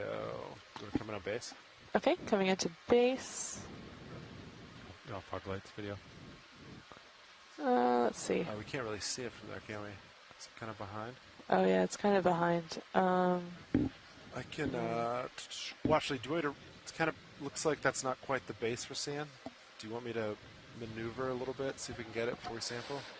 I think what we're seeing on the bottom there are these things called sweeper tentacles, so it looks fairly like the base. Let me see if Scott France in the chat room here was asking. It might be the best view you're going to get because of all those hydroids.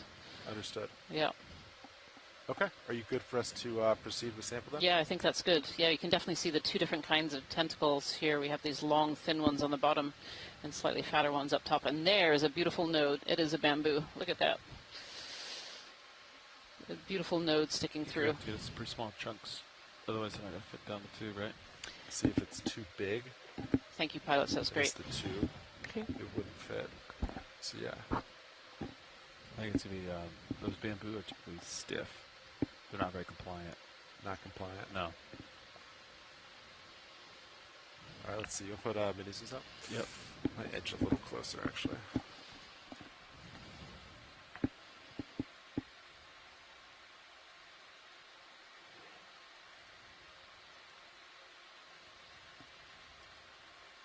And then I think we'll have to come out and take the sample. Okay. You might have to come up to get the hose out. I think I'll just snip it, and we'll come up and, yeah. Oh, yeah. Got it. So good? Yep. I'm with you. Okay, hydraulics are up. Minis is set. You good? The snip. Okay, I think that's settled. We're in canister 2, yep, looks good. All right. Survey 2, Aux 1 cam has a pretty good view of the coral and the ROV, just so you know. Arm's coming live, 3, 2, 1. Arm is hot. Okay. All right. Ooh, I'm going to track you at pin tilt.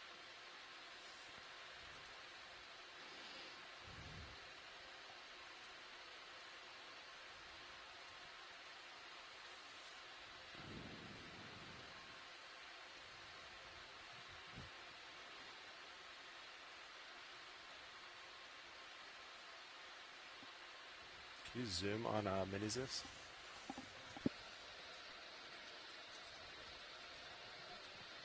Please pardon the interruption. Your conference contains less than 3 participants at this time and will be disconnected in 2 minutes. If you would like to continue, press star 1 now, or the conference will be terminated.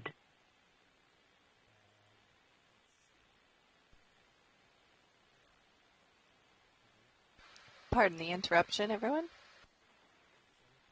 We're going to be sampling this this coral here.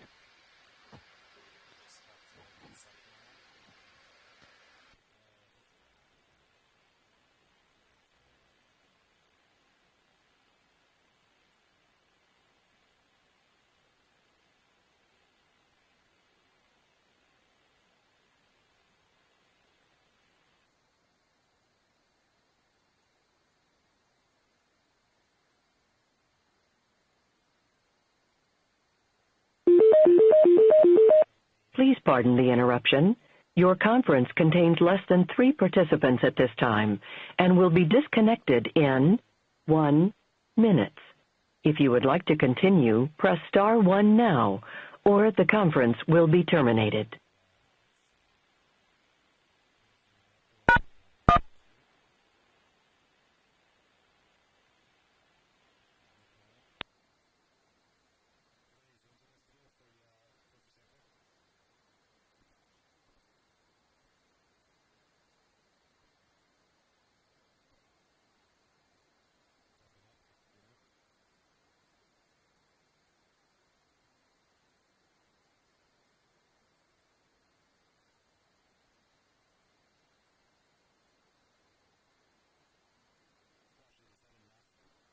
Yeah, that is actually perfect for a DNA sample. That's great. Thank you.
Excellent. We just collected the sample of coral.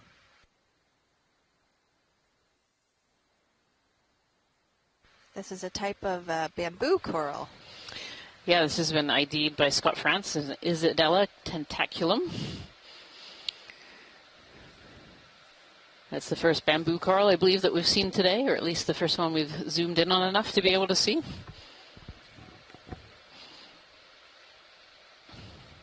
That was a great sample. Thank you, pilots. Great to keep going. Yep. Thank you. We are at a water depth of 570 meters, and we're hoping to make our way up to 550.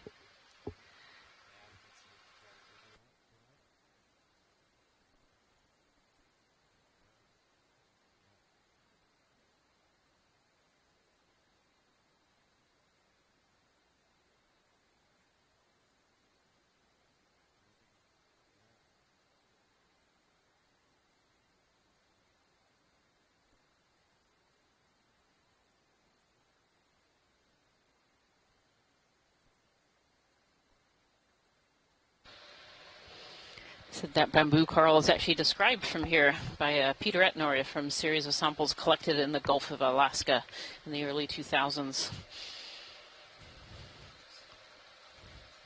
One of the few deep water expeditions up here that has previously looked at these kind of depths before. Look at the numbers of fish in this screen. I just looked up from my notes and it is crawling with these fish.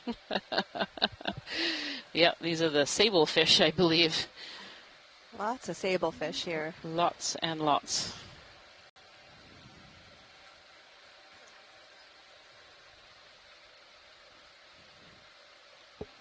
As we looked at the base of that bamboo coral, we saw these things called sweeper tentacles. Those big, long, thin tentacles I was saying was slightly different from the main polyps. And Scott France is saying that those were modified sweeper tentacles, modified defensive elongated polyps. So not really tentacles at all, although they're called sweeper tentacles, but used for defense of the organism.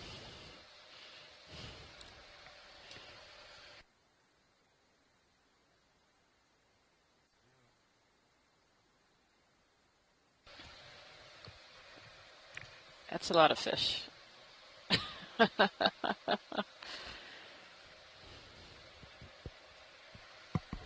And that one looked like he just took a big chunk of the coral out of there. Oh, really? Yeah, what are they eating down here? Are they munching on organisms that the coral catches, or? Yeah, you know, I don't know for sure what sablefish eat. Maybe someone in the chat room can help us with that one. But usually these fish will eat smaller crustaceans. I don't think there's fish that eat corals. So. Yeah. Okay. Yeah. Interesting. Maybe he just gave it a little kiss and then swam away. A little nudge. Of course, there are all kinds of crustaceans that live in these corals, so maybe they're picking off crustaceans from within the corals. Oh, that's interesting. Yeah. So the flatfish as well going off to the right.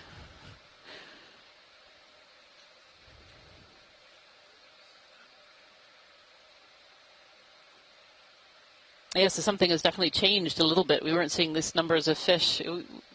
Further downslope, we were seeing a lot of fish, several different species, but we certainly weren't seeing this numbers. Oh, yeah. These fish showed up around 570 meters. Yeah. And, yeah, they're pretty thick now. Might be some sea stars predating on a coral there on the bottom, almost in the middle, slightly to the right. You can see a red coral with 2 sea stars on it. Yeah, down right. Actually, there's 3 sea stars, I see. And potentially a bubblegum coral underneath them. Let's see, if the fish will let us take a look.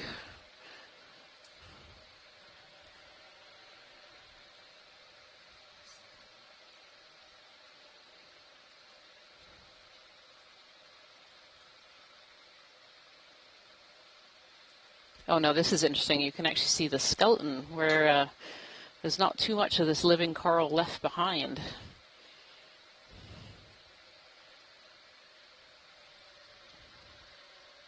Yeah, I see all that skeleton left behind, the really pearly gold.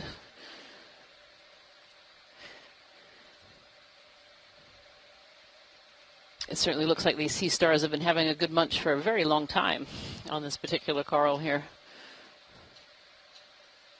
And this isn't a paragorgia at all. This is actually another primnoid coral, now that we're up close.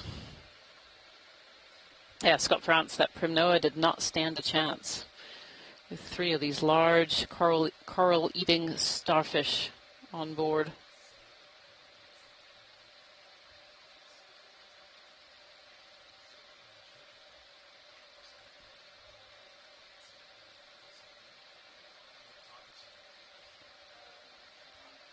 Wow, look at this. I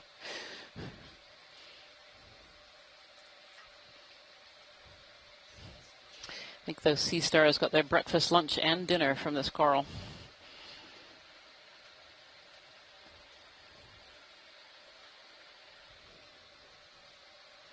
Yeah, so pointing out here at the base there, so on the right-hand side of the screen, you'll see these polyps and this tissue on the rock, and so that's part of the base of the coral.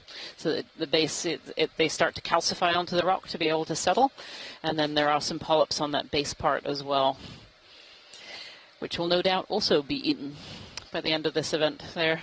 Thank you, pilots. That was great. So the skeleton of the primnoid, Scott France tells us in the chat room, is protein embedded with amorphous calcium carbonate. So different octocorals have slightly different chemical makeups of their axis, the piece that runs through the middle and makes them the fan-shaped. And then they have these calcium carbonate spicules on the inside of the polyps. That's an amazing little observation there of those sea stars eating this poor primnoid on the seafloor.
And we're seeing one of these sablefish swimming across the screen now.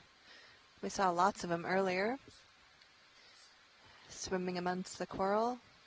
We're currently at a water depth of 560 meters, slowly making our way up to our target depth of 548 meters. We've seen a lot of diversity today in corals, sponges, a couple of different types of fish, octopus, squid, shrimp, sea stars, anemones, all kinds of things living out here. And the rock underneath this is a mafic volcanic rock, most likely. We took a sample of it earlier, so we'll have a look at it when we get it back on board. And you've been tuning into the 7th dive of Alaska Seascape Expedition number 3, and we're at a location we call Uliaga Mound. And this area is about 11 miles north of Uliaga Island, which is part of an island cluster called the Island of Four Mountains. And we are in the kind of south central or southwestern part of the Aleutian Islands on the Bering Sea side. And this mound is an interesting feature because it does rise up from the seafloor kind of by itself. A little red jelly over there on the right. Anyway, the height of this mound can focus some of the currents, which provides nutrients to these ecosystems. And also the mound sits on the margin of a submarine channel, which can also provide input for flows and nutrients for these organisms. This mound has been quite steep, and we've seen a whole wide range of organisms that are just flourishing on this steep slope and this harder substrate. Here's a big group of sablefish coming in again into the screen.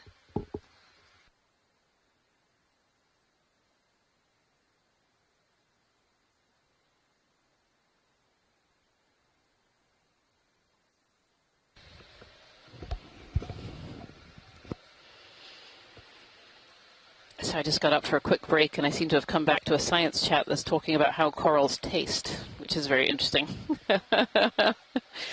They say Primnoa is the tastiest of the corals. Okay, no they don't.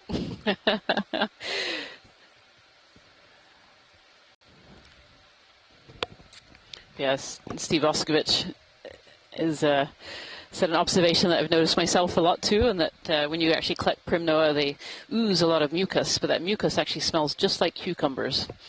No good reason for that, but it does smell just like cucumbers, fresh cut cucumbers. But does it taste like cucumber? I have never tasted it. That's probably at least best. not on purpose. That's probably best. Yep.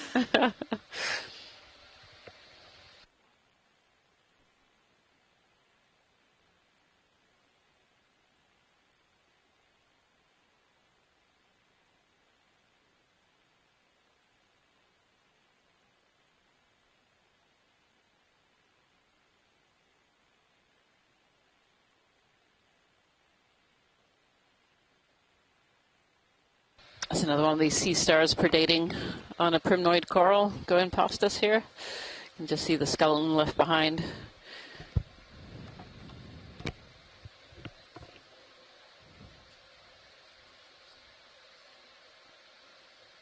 And yeah, we've definitely hit some zone where these fish are suddenly very, very abundant.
More of these sea stars predating on this primnoid coral. You can see the axis again, the skeleton sticking through. In fact, there's two lots. Look at that, two in a row.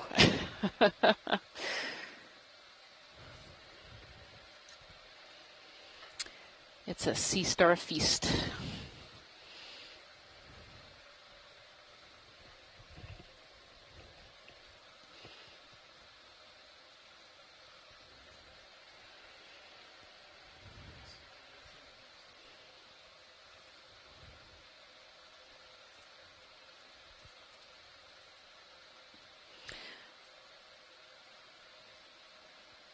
So we've made the observation that there's been a couple of pieces of fishing gear on the seafloor, and it wasn't totally obvious why earlier, but now I can see there's quite a large population of these sablefish here.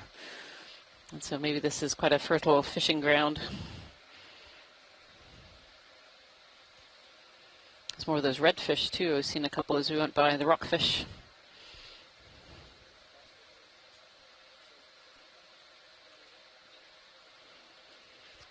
These fish are probably attracted to this mound area for the same reason that the corals and sponges are, and that these mounds are bringing up that cold, nutrient-dense water from the deep up into the shallows, which in turn creates these large blooms of plankton and zooplankton that then fall down and feed the deep ocean. And of course, fish are attracted to food in the same way that the sponges and corals are as well.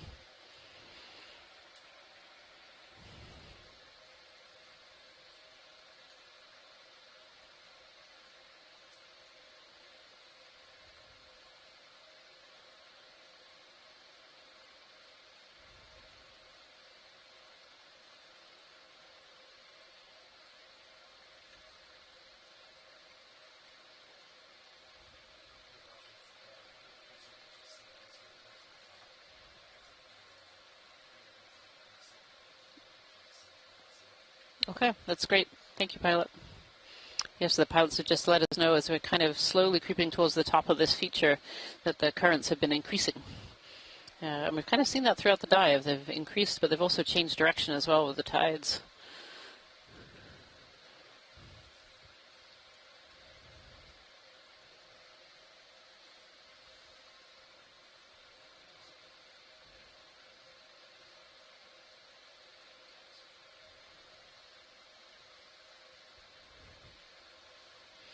Are these red jellies going by?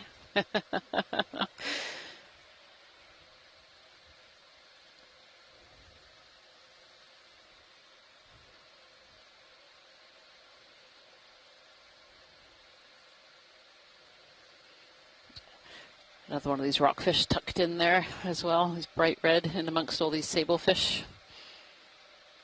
And the seafloor is still covered. Still absolutely covered. It's been covered for the entirety of this dive as we're coming up on the last 15 or so minutes of this dive. It does seem like we lost a lot of the bubble gum corals. The bubblegum corals, yep. Yep. And then these seem a little smaller to me. I don't know what you think. Yeah, I was thinking the same, though. We're also a little bit higher up right now, so it's a little hard to get the perspective. But that's where the lasers come in. You know, we're able to scale things on the seafloor. Oh. Another heteropolypus. Now I can say that word. I'm going to say it again and again. You'll be saying heteropolypus in your sleep. I will. Those are really interesting looking corals. They are. They're really beautiful. Beautiful corals.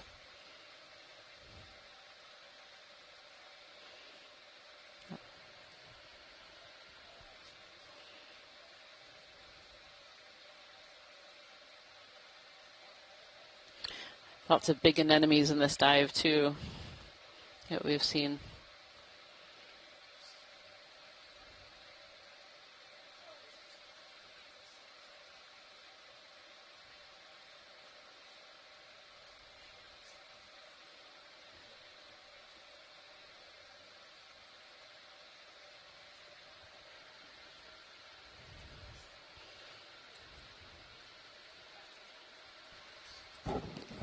Looks like we're now at a water depth of 545 meters. Made it a little bit past our target for the day. Yeah, it looks like the top of this feature is about 530 or so, so we're really quite close to the very top of this feature. Starting to see more of these purple corals, which we thought maybe might be a Muricidae or a Victorogorgiidae. We collected a little bit of that earlier, so we can bring it up on the ship, and that will be sent to the Smithsonian, where it will be identified and have DNA taken, so we'll be able to know exactly what that was.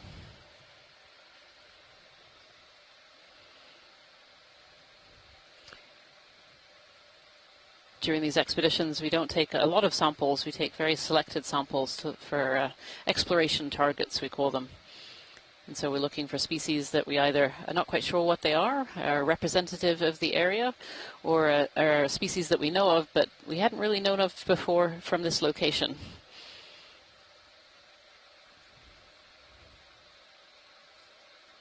There's still little bits of the bubblegum coral. Maybe a little bit like what we landed in, where there were just a few here and there.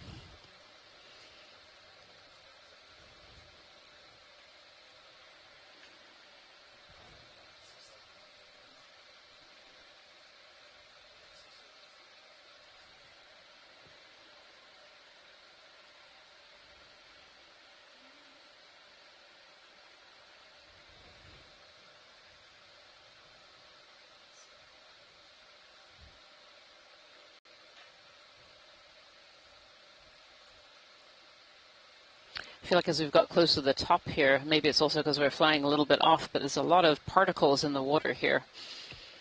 These particles are marine snow as well as other organisms, and that's really what's feeding a lot of the animals that are living on the benthos, as well as the mobile animals as well.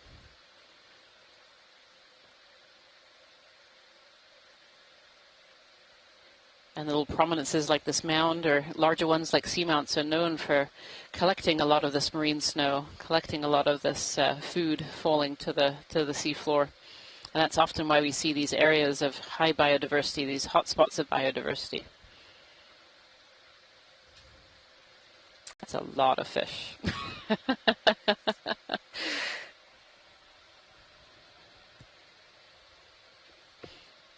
It's interesting, too, where I've seen on other ROV dives a lot of fish like this. Very often we think of them as being brought in by the light. They come right up to the ROV and they're using the light to be able to feed.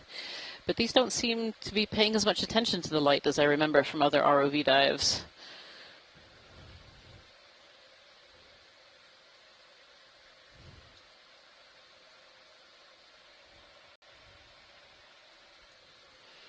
We had some ROV dives once in the Gulf of Maine where we couldn't see the bottom for all the fish, but they were right underneath our lights, right under the ROV, feeding.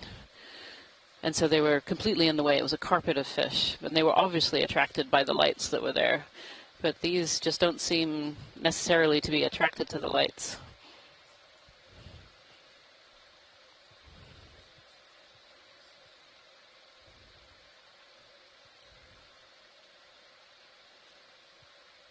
So we can see off even quite far in the distance. There's a lot of fish there along the bottom as well.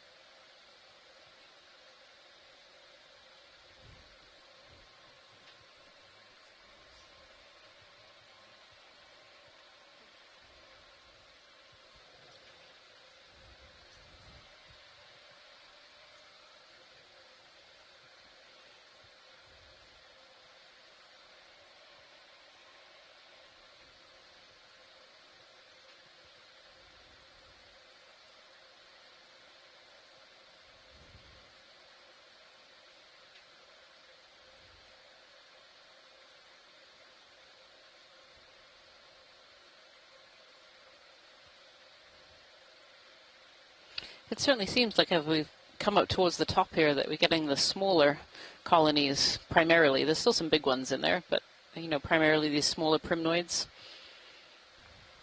Yeah, they do seem smaller. Is that a function of the current, do you think, or? Potentially, yeah, just a different zone on this little mound. Seeing smaller of the what we're calling Alaska gorgids as well. These small stick yellow. Though the sponges are still quite large and still very numerous in species.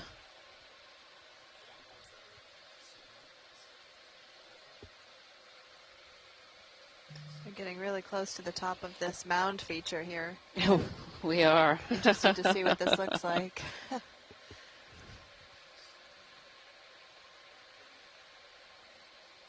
Lots of comments on the chat about the number of fish in this area.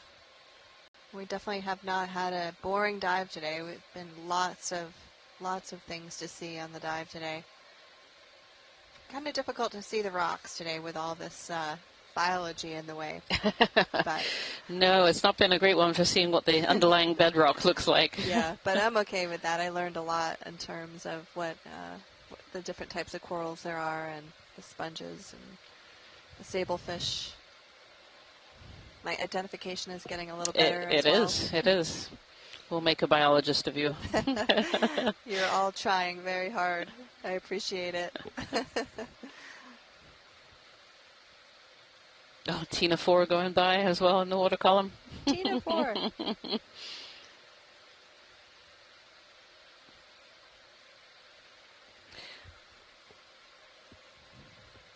Pilot, if we could just snap zoom on the bottom, it'd be great to just take a closer look and see what's down there. No particular direction. Every time we zoom into the seafloor, we see lots and lots of different things. Mm-hmm. We haven't done that in a little while on this track yet. I definitely feel that the species composition has changed a little bit as we've come up. We're seeing many more of these purple potential Maricidae corals. Not seeing quite so many of those big primnoas. Seeing some of the smaller ones instead. Maybe a few different species of sponges too from earlier. And certainly the stylastrids seem to be a little bit smaller as well.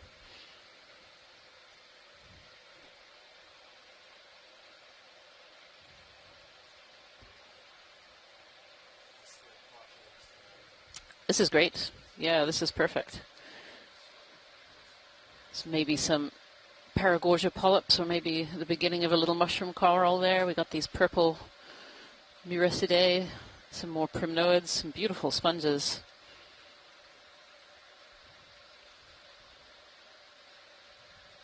And of course the fish. Excuse me, fish. Sablefish still? I think so, I believe so. Yeah, look, when we looked at a little bit closer, look how many sponges are here of all different kinds of species. Smaller primnoids, stylastrids, just beautiful.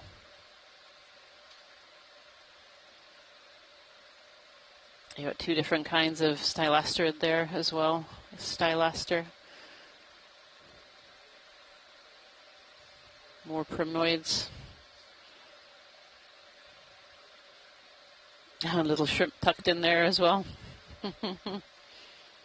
And anemones and sponges. Beautiful. Yeah, that zoom really shows the diversity, especially in the smaller sized community. And definitely, yeah, so those lasers are 10 centimeters apart, so we've been using them to scale the big things, and now you can see the scale of the little things as well. This is a beautiful transect. It's great. Oh, some smaller mushroom corals, some little juveniles, as well as juveniles of the Paragorgia, the bubblegum coral. Lots of hydroids down here as well.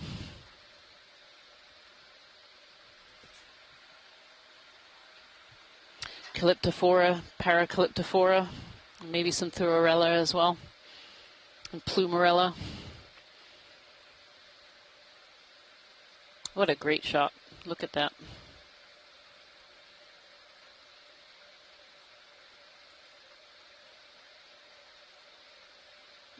It's so packed with life, you can barely see the bottom.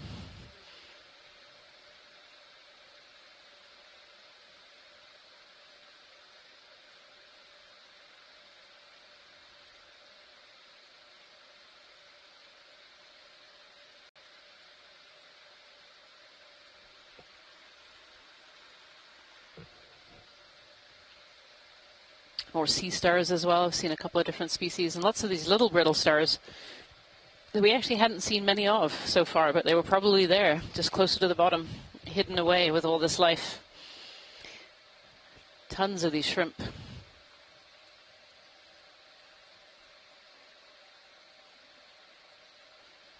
More encrusting type sponges as well, just kind of encrusting on the top of the rock. Stylastrids, hydrozoans. That's great. Thank you so much, Pilot. That was a great little zoom in.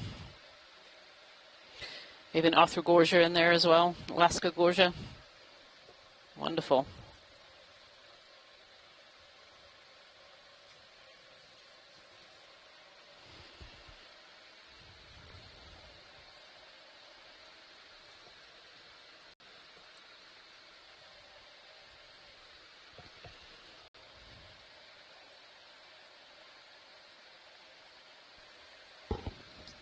See from the view in Sirius, we're coming right up on top of this mound. It's starting to flatten out a little bit. Yeah, if you actually go to screen 3, live stream number 3, you'll be able to see what we call the quad screen. And in the top right-hand side, you can see our map, and you can see where the vessel is and this little white square. That's D2, and the elongated rectangle there is Sirius, and you can see that we're coming up very close to the top here as we get really towards the end of our dive here.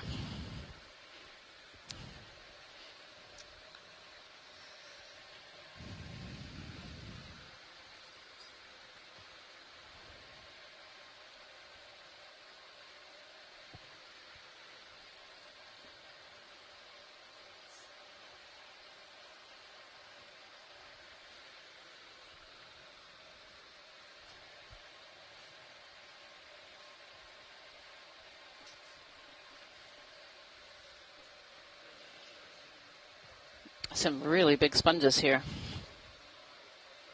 As we're getting more towards the top of this feature, I feel like it's definitely starting to flatten out. Jen noticed this a little bit earlier, but starting to flatten out on us a little bit. Yeah, it's really flattened out.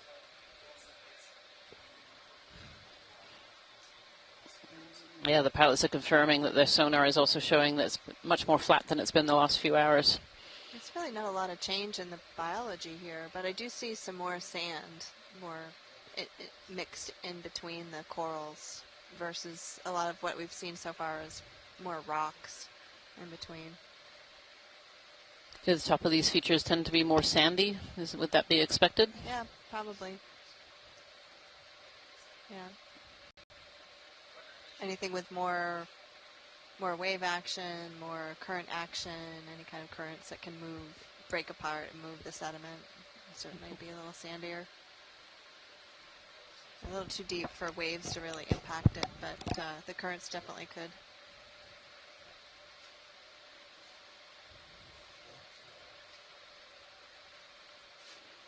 So it's interesting, you know, the seafloor is still covered like it was at the very beginning of our dive, but I'm betting when scientists go through this video and start to look at the individual species, count the number of what we call morphotypes, the different types of corals and sponges and other animals that we have here, I'm wondering if we will see a bit of a diversity change as we've come up with this little bit shallower. You know, we've noticed that Paragorgia, that bubblegum coral is, you know, there's still little ones in here, but there are no big ones like we were seeing further down. And now I'm starting to see just more of these massive sponges, these really big, kind of arched, almost like amphitheaters sponges. Yeah, they're more of a frond type of sponge here, and instead of the barrels. Yeah, maybe a little bit different.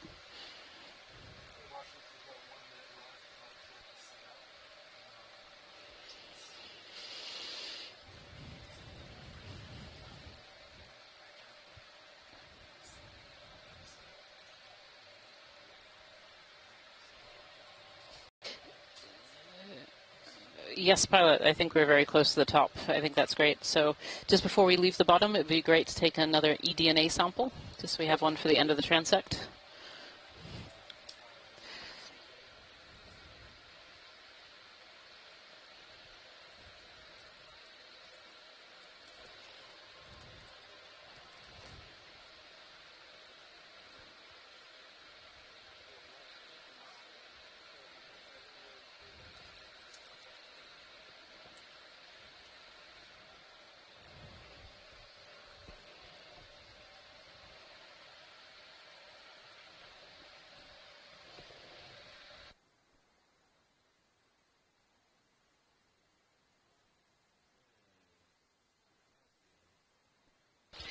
Thank you so much.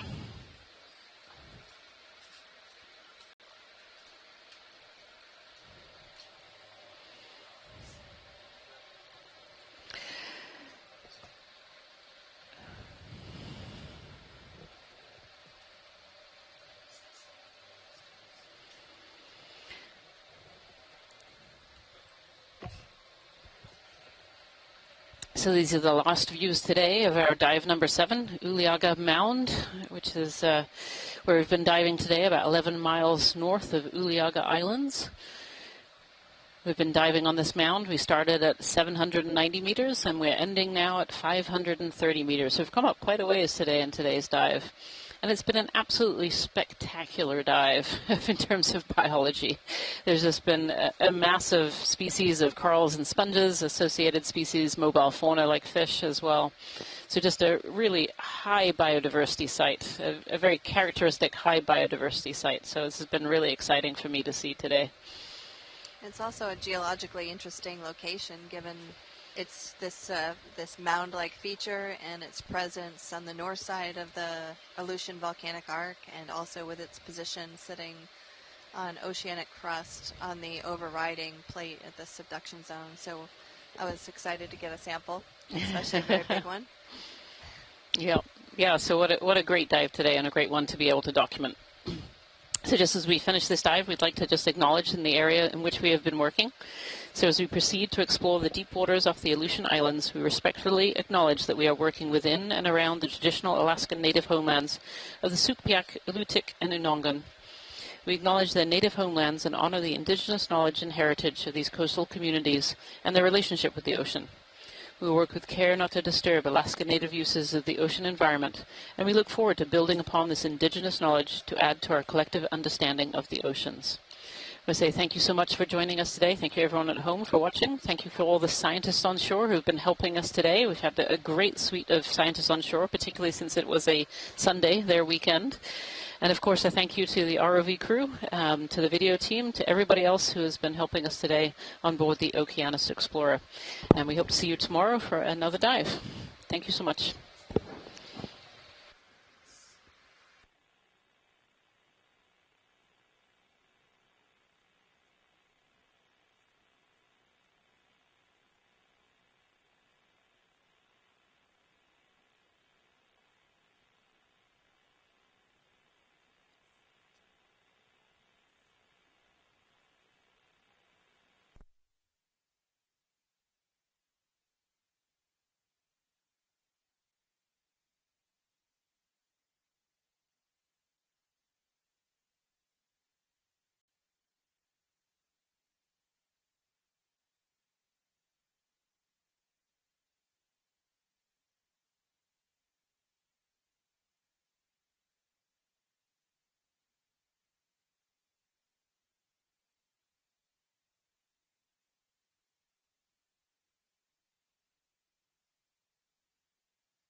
Winch, dive super.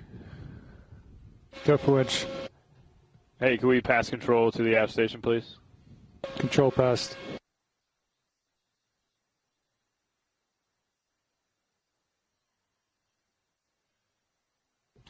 Aft station confirms control of the winch.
Bridge, dive super. Dive super bridge. Hey, do we have permission to continue with recovery? You have permission. Roger.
Pilot, dive super.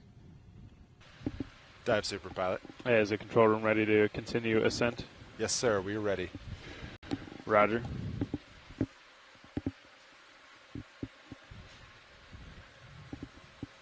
Okay, pilot. Let's come up to the surface at 15 meters a minute. I want you to do the same. Copy that.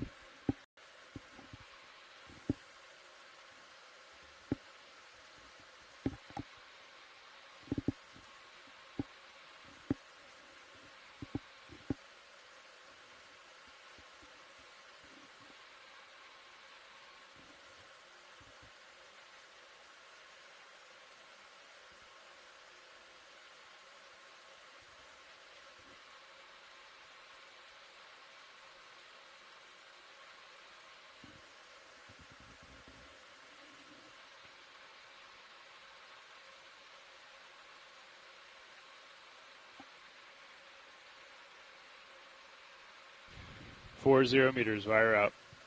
D2, 4 meters.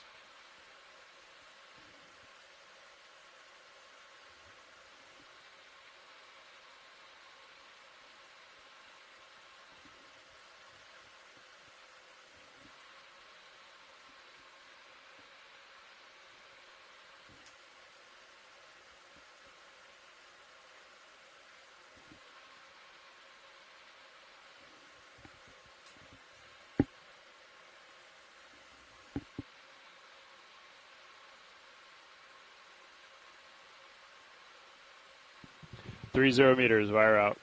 D234 meters.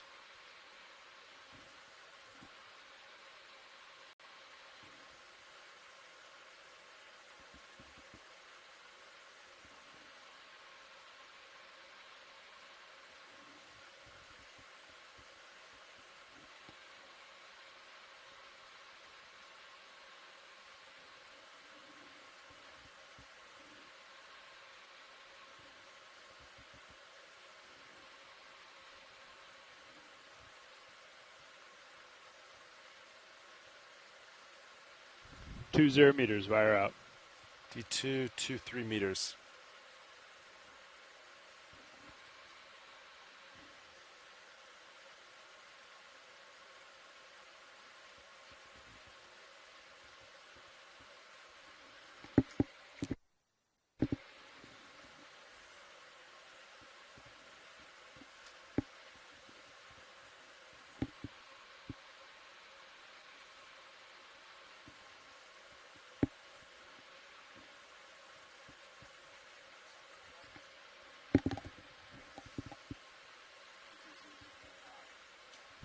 One 0 meters, wire out.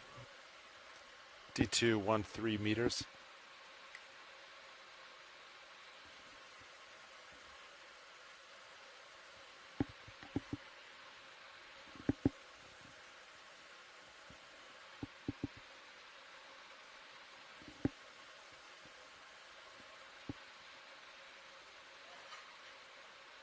How those props up? Eyes on D2 pilot. Looks like it's coming up pretty close to center line. Copy. I'll stop on the winch. Yeah, nice. Yeah, got it dialed pretty good here. Okay.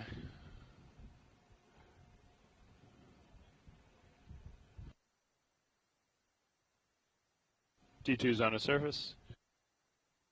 Sorry, Dive Super. I did not have you latched. Yes, I have good visual. Auto headings engaged. Okay, great. We'll stand by for a minute. Check streaming. Copy that.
Okay, deck. Our streaming looks good. Let's recover Sirius.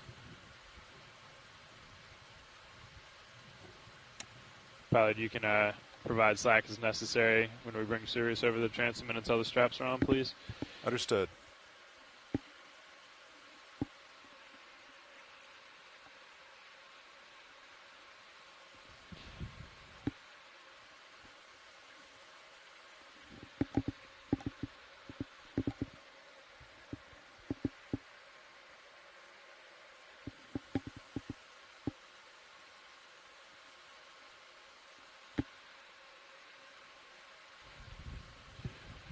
Pilot, the bosun might wait one more minute for that ground swell to go through.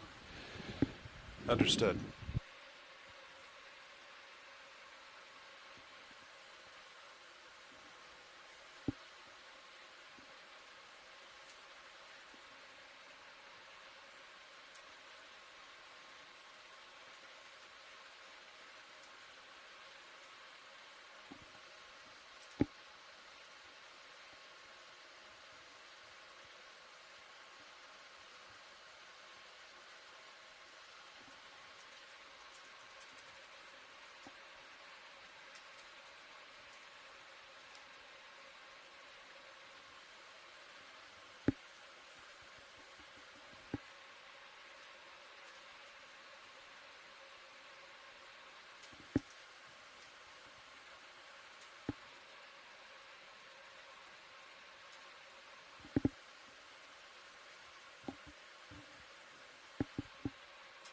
Pilot has about 5-0 at this time backing. Yeah, roger that, pilot.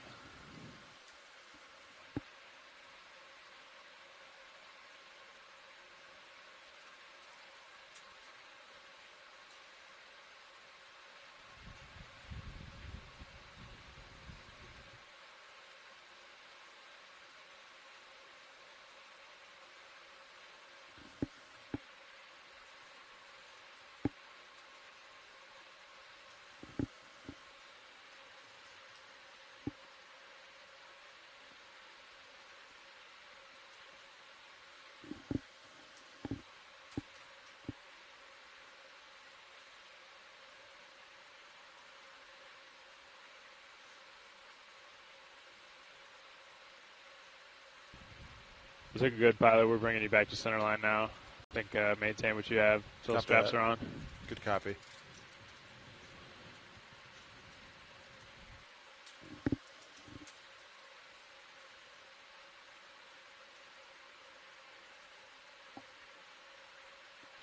Winch, take back local control. Remote disabled. And deck disable A-frame whenever you can, please. Pilot, you can start to ease a little on that halfway, please. Copy that.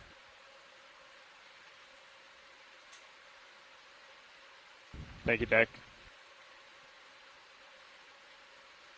Yeah, I see straps are on. I'm all off stick at this time, so Okay. that's auto heading. Okay, great. Thanks, pilot.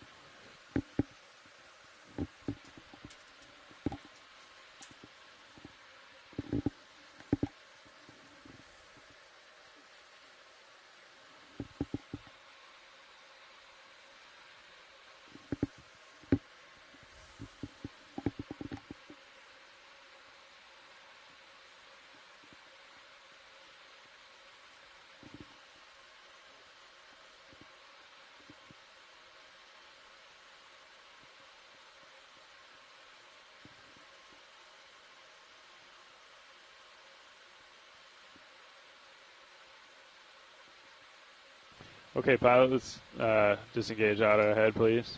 Auto heading out.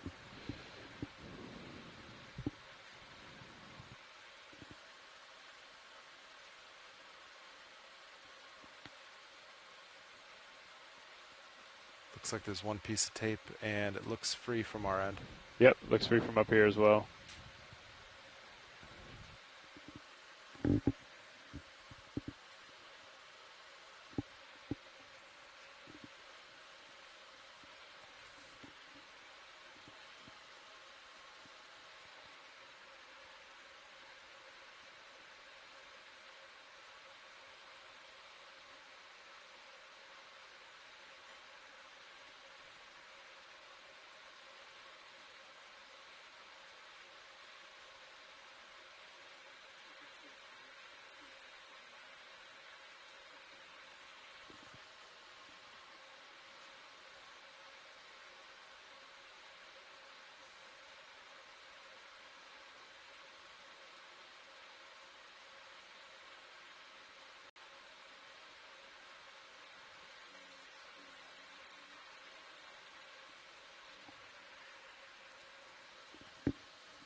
Okay, pilot, you're coming tight on the line. Let's lock in auto head in versus ship, please. Copy that. And make our way towards the crane. We're putting in some starboard way on the ship as we speak. Understood. Auto heading's locked in, reverse the ship. I have a little bit of lats and coming back. Copy all, pilot. Sounds good.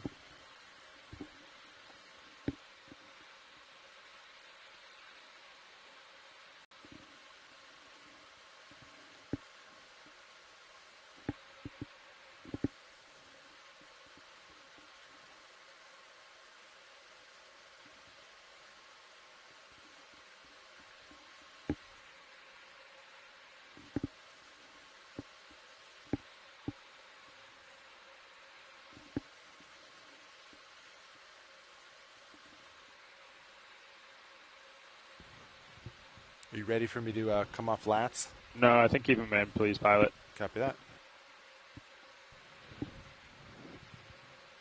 Might give a bump to surface. Line looks tight from my perspective. Yeah, I think you're clear for that.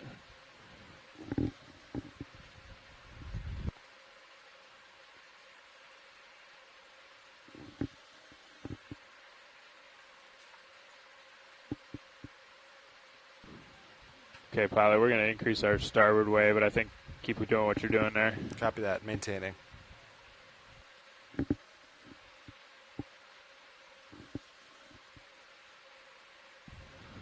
Okay, let's come straight back, pilot. Straight back.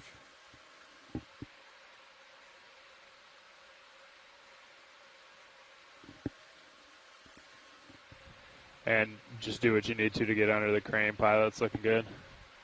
Yep, nice. Straight back from there should be good. And keep Roger coming up. Keep auto head in, I think, as long as you can, pilot. Copy that. And it is out. Copy that. Nice work, pilot.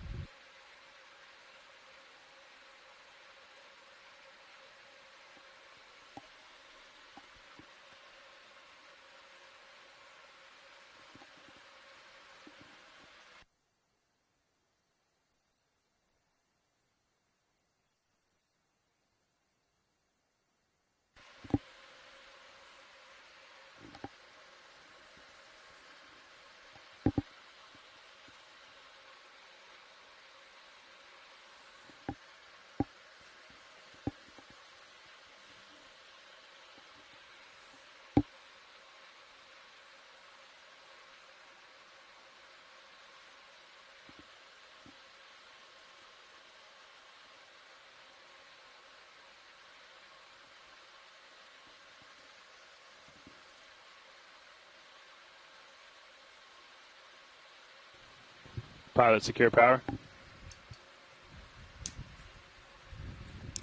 Deck, E-stop.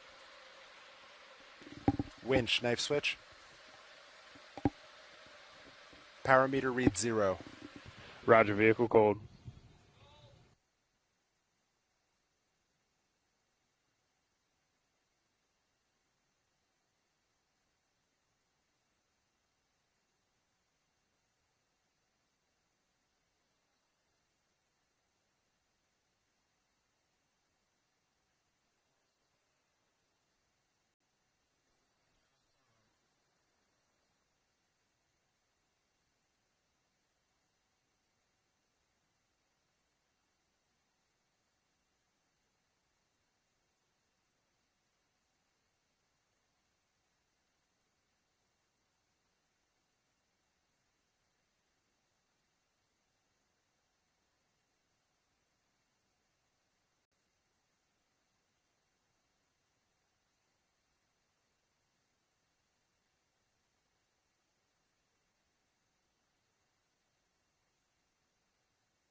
Winch, Dev Super. Go for winch. Hey, you can go ahead and shut down the HPU. Maybe just hold off on fans till we're down on the fan tail, please. Copy.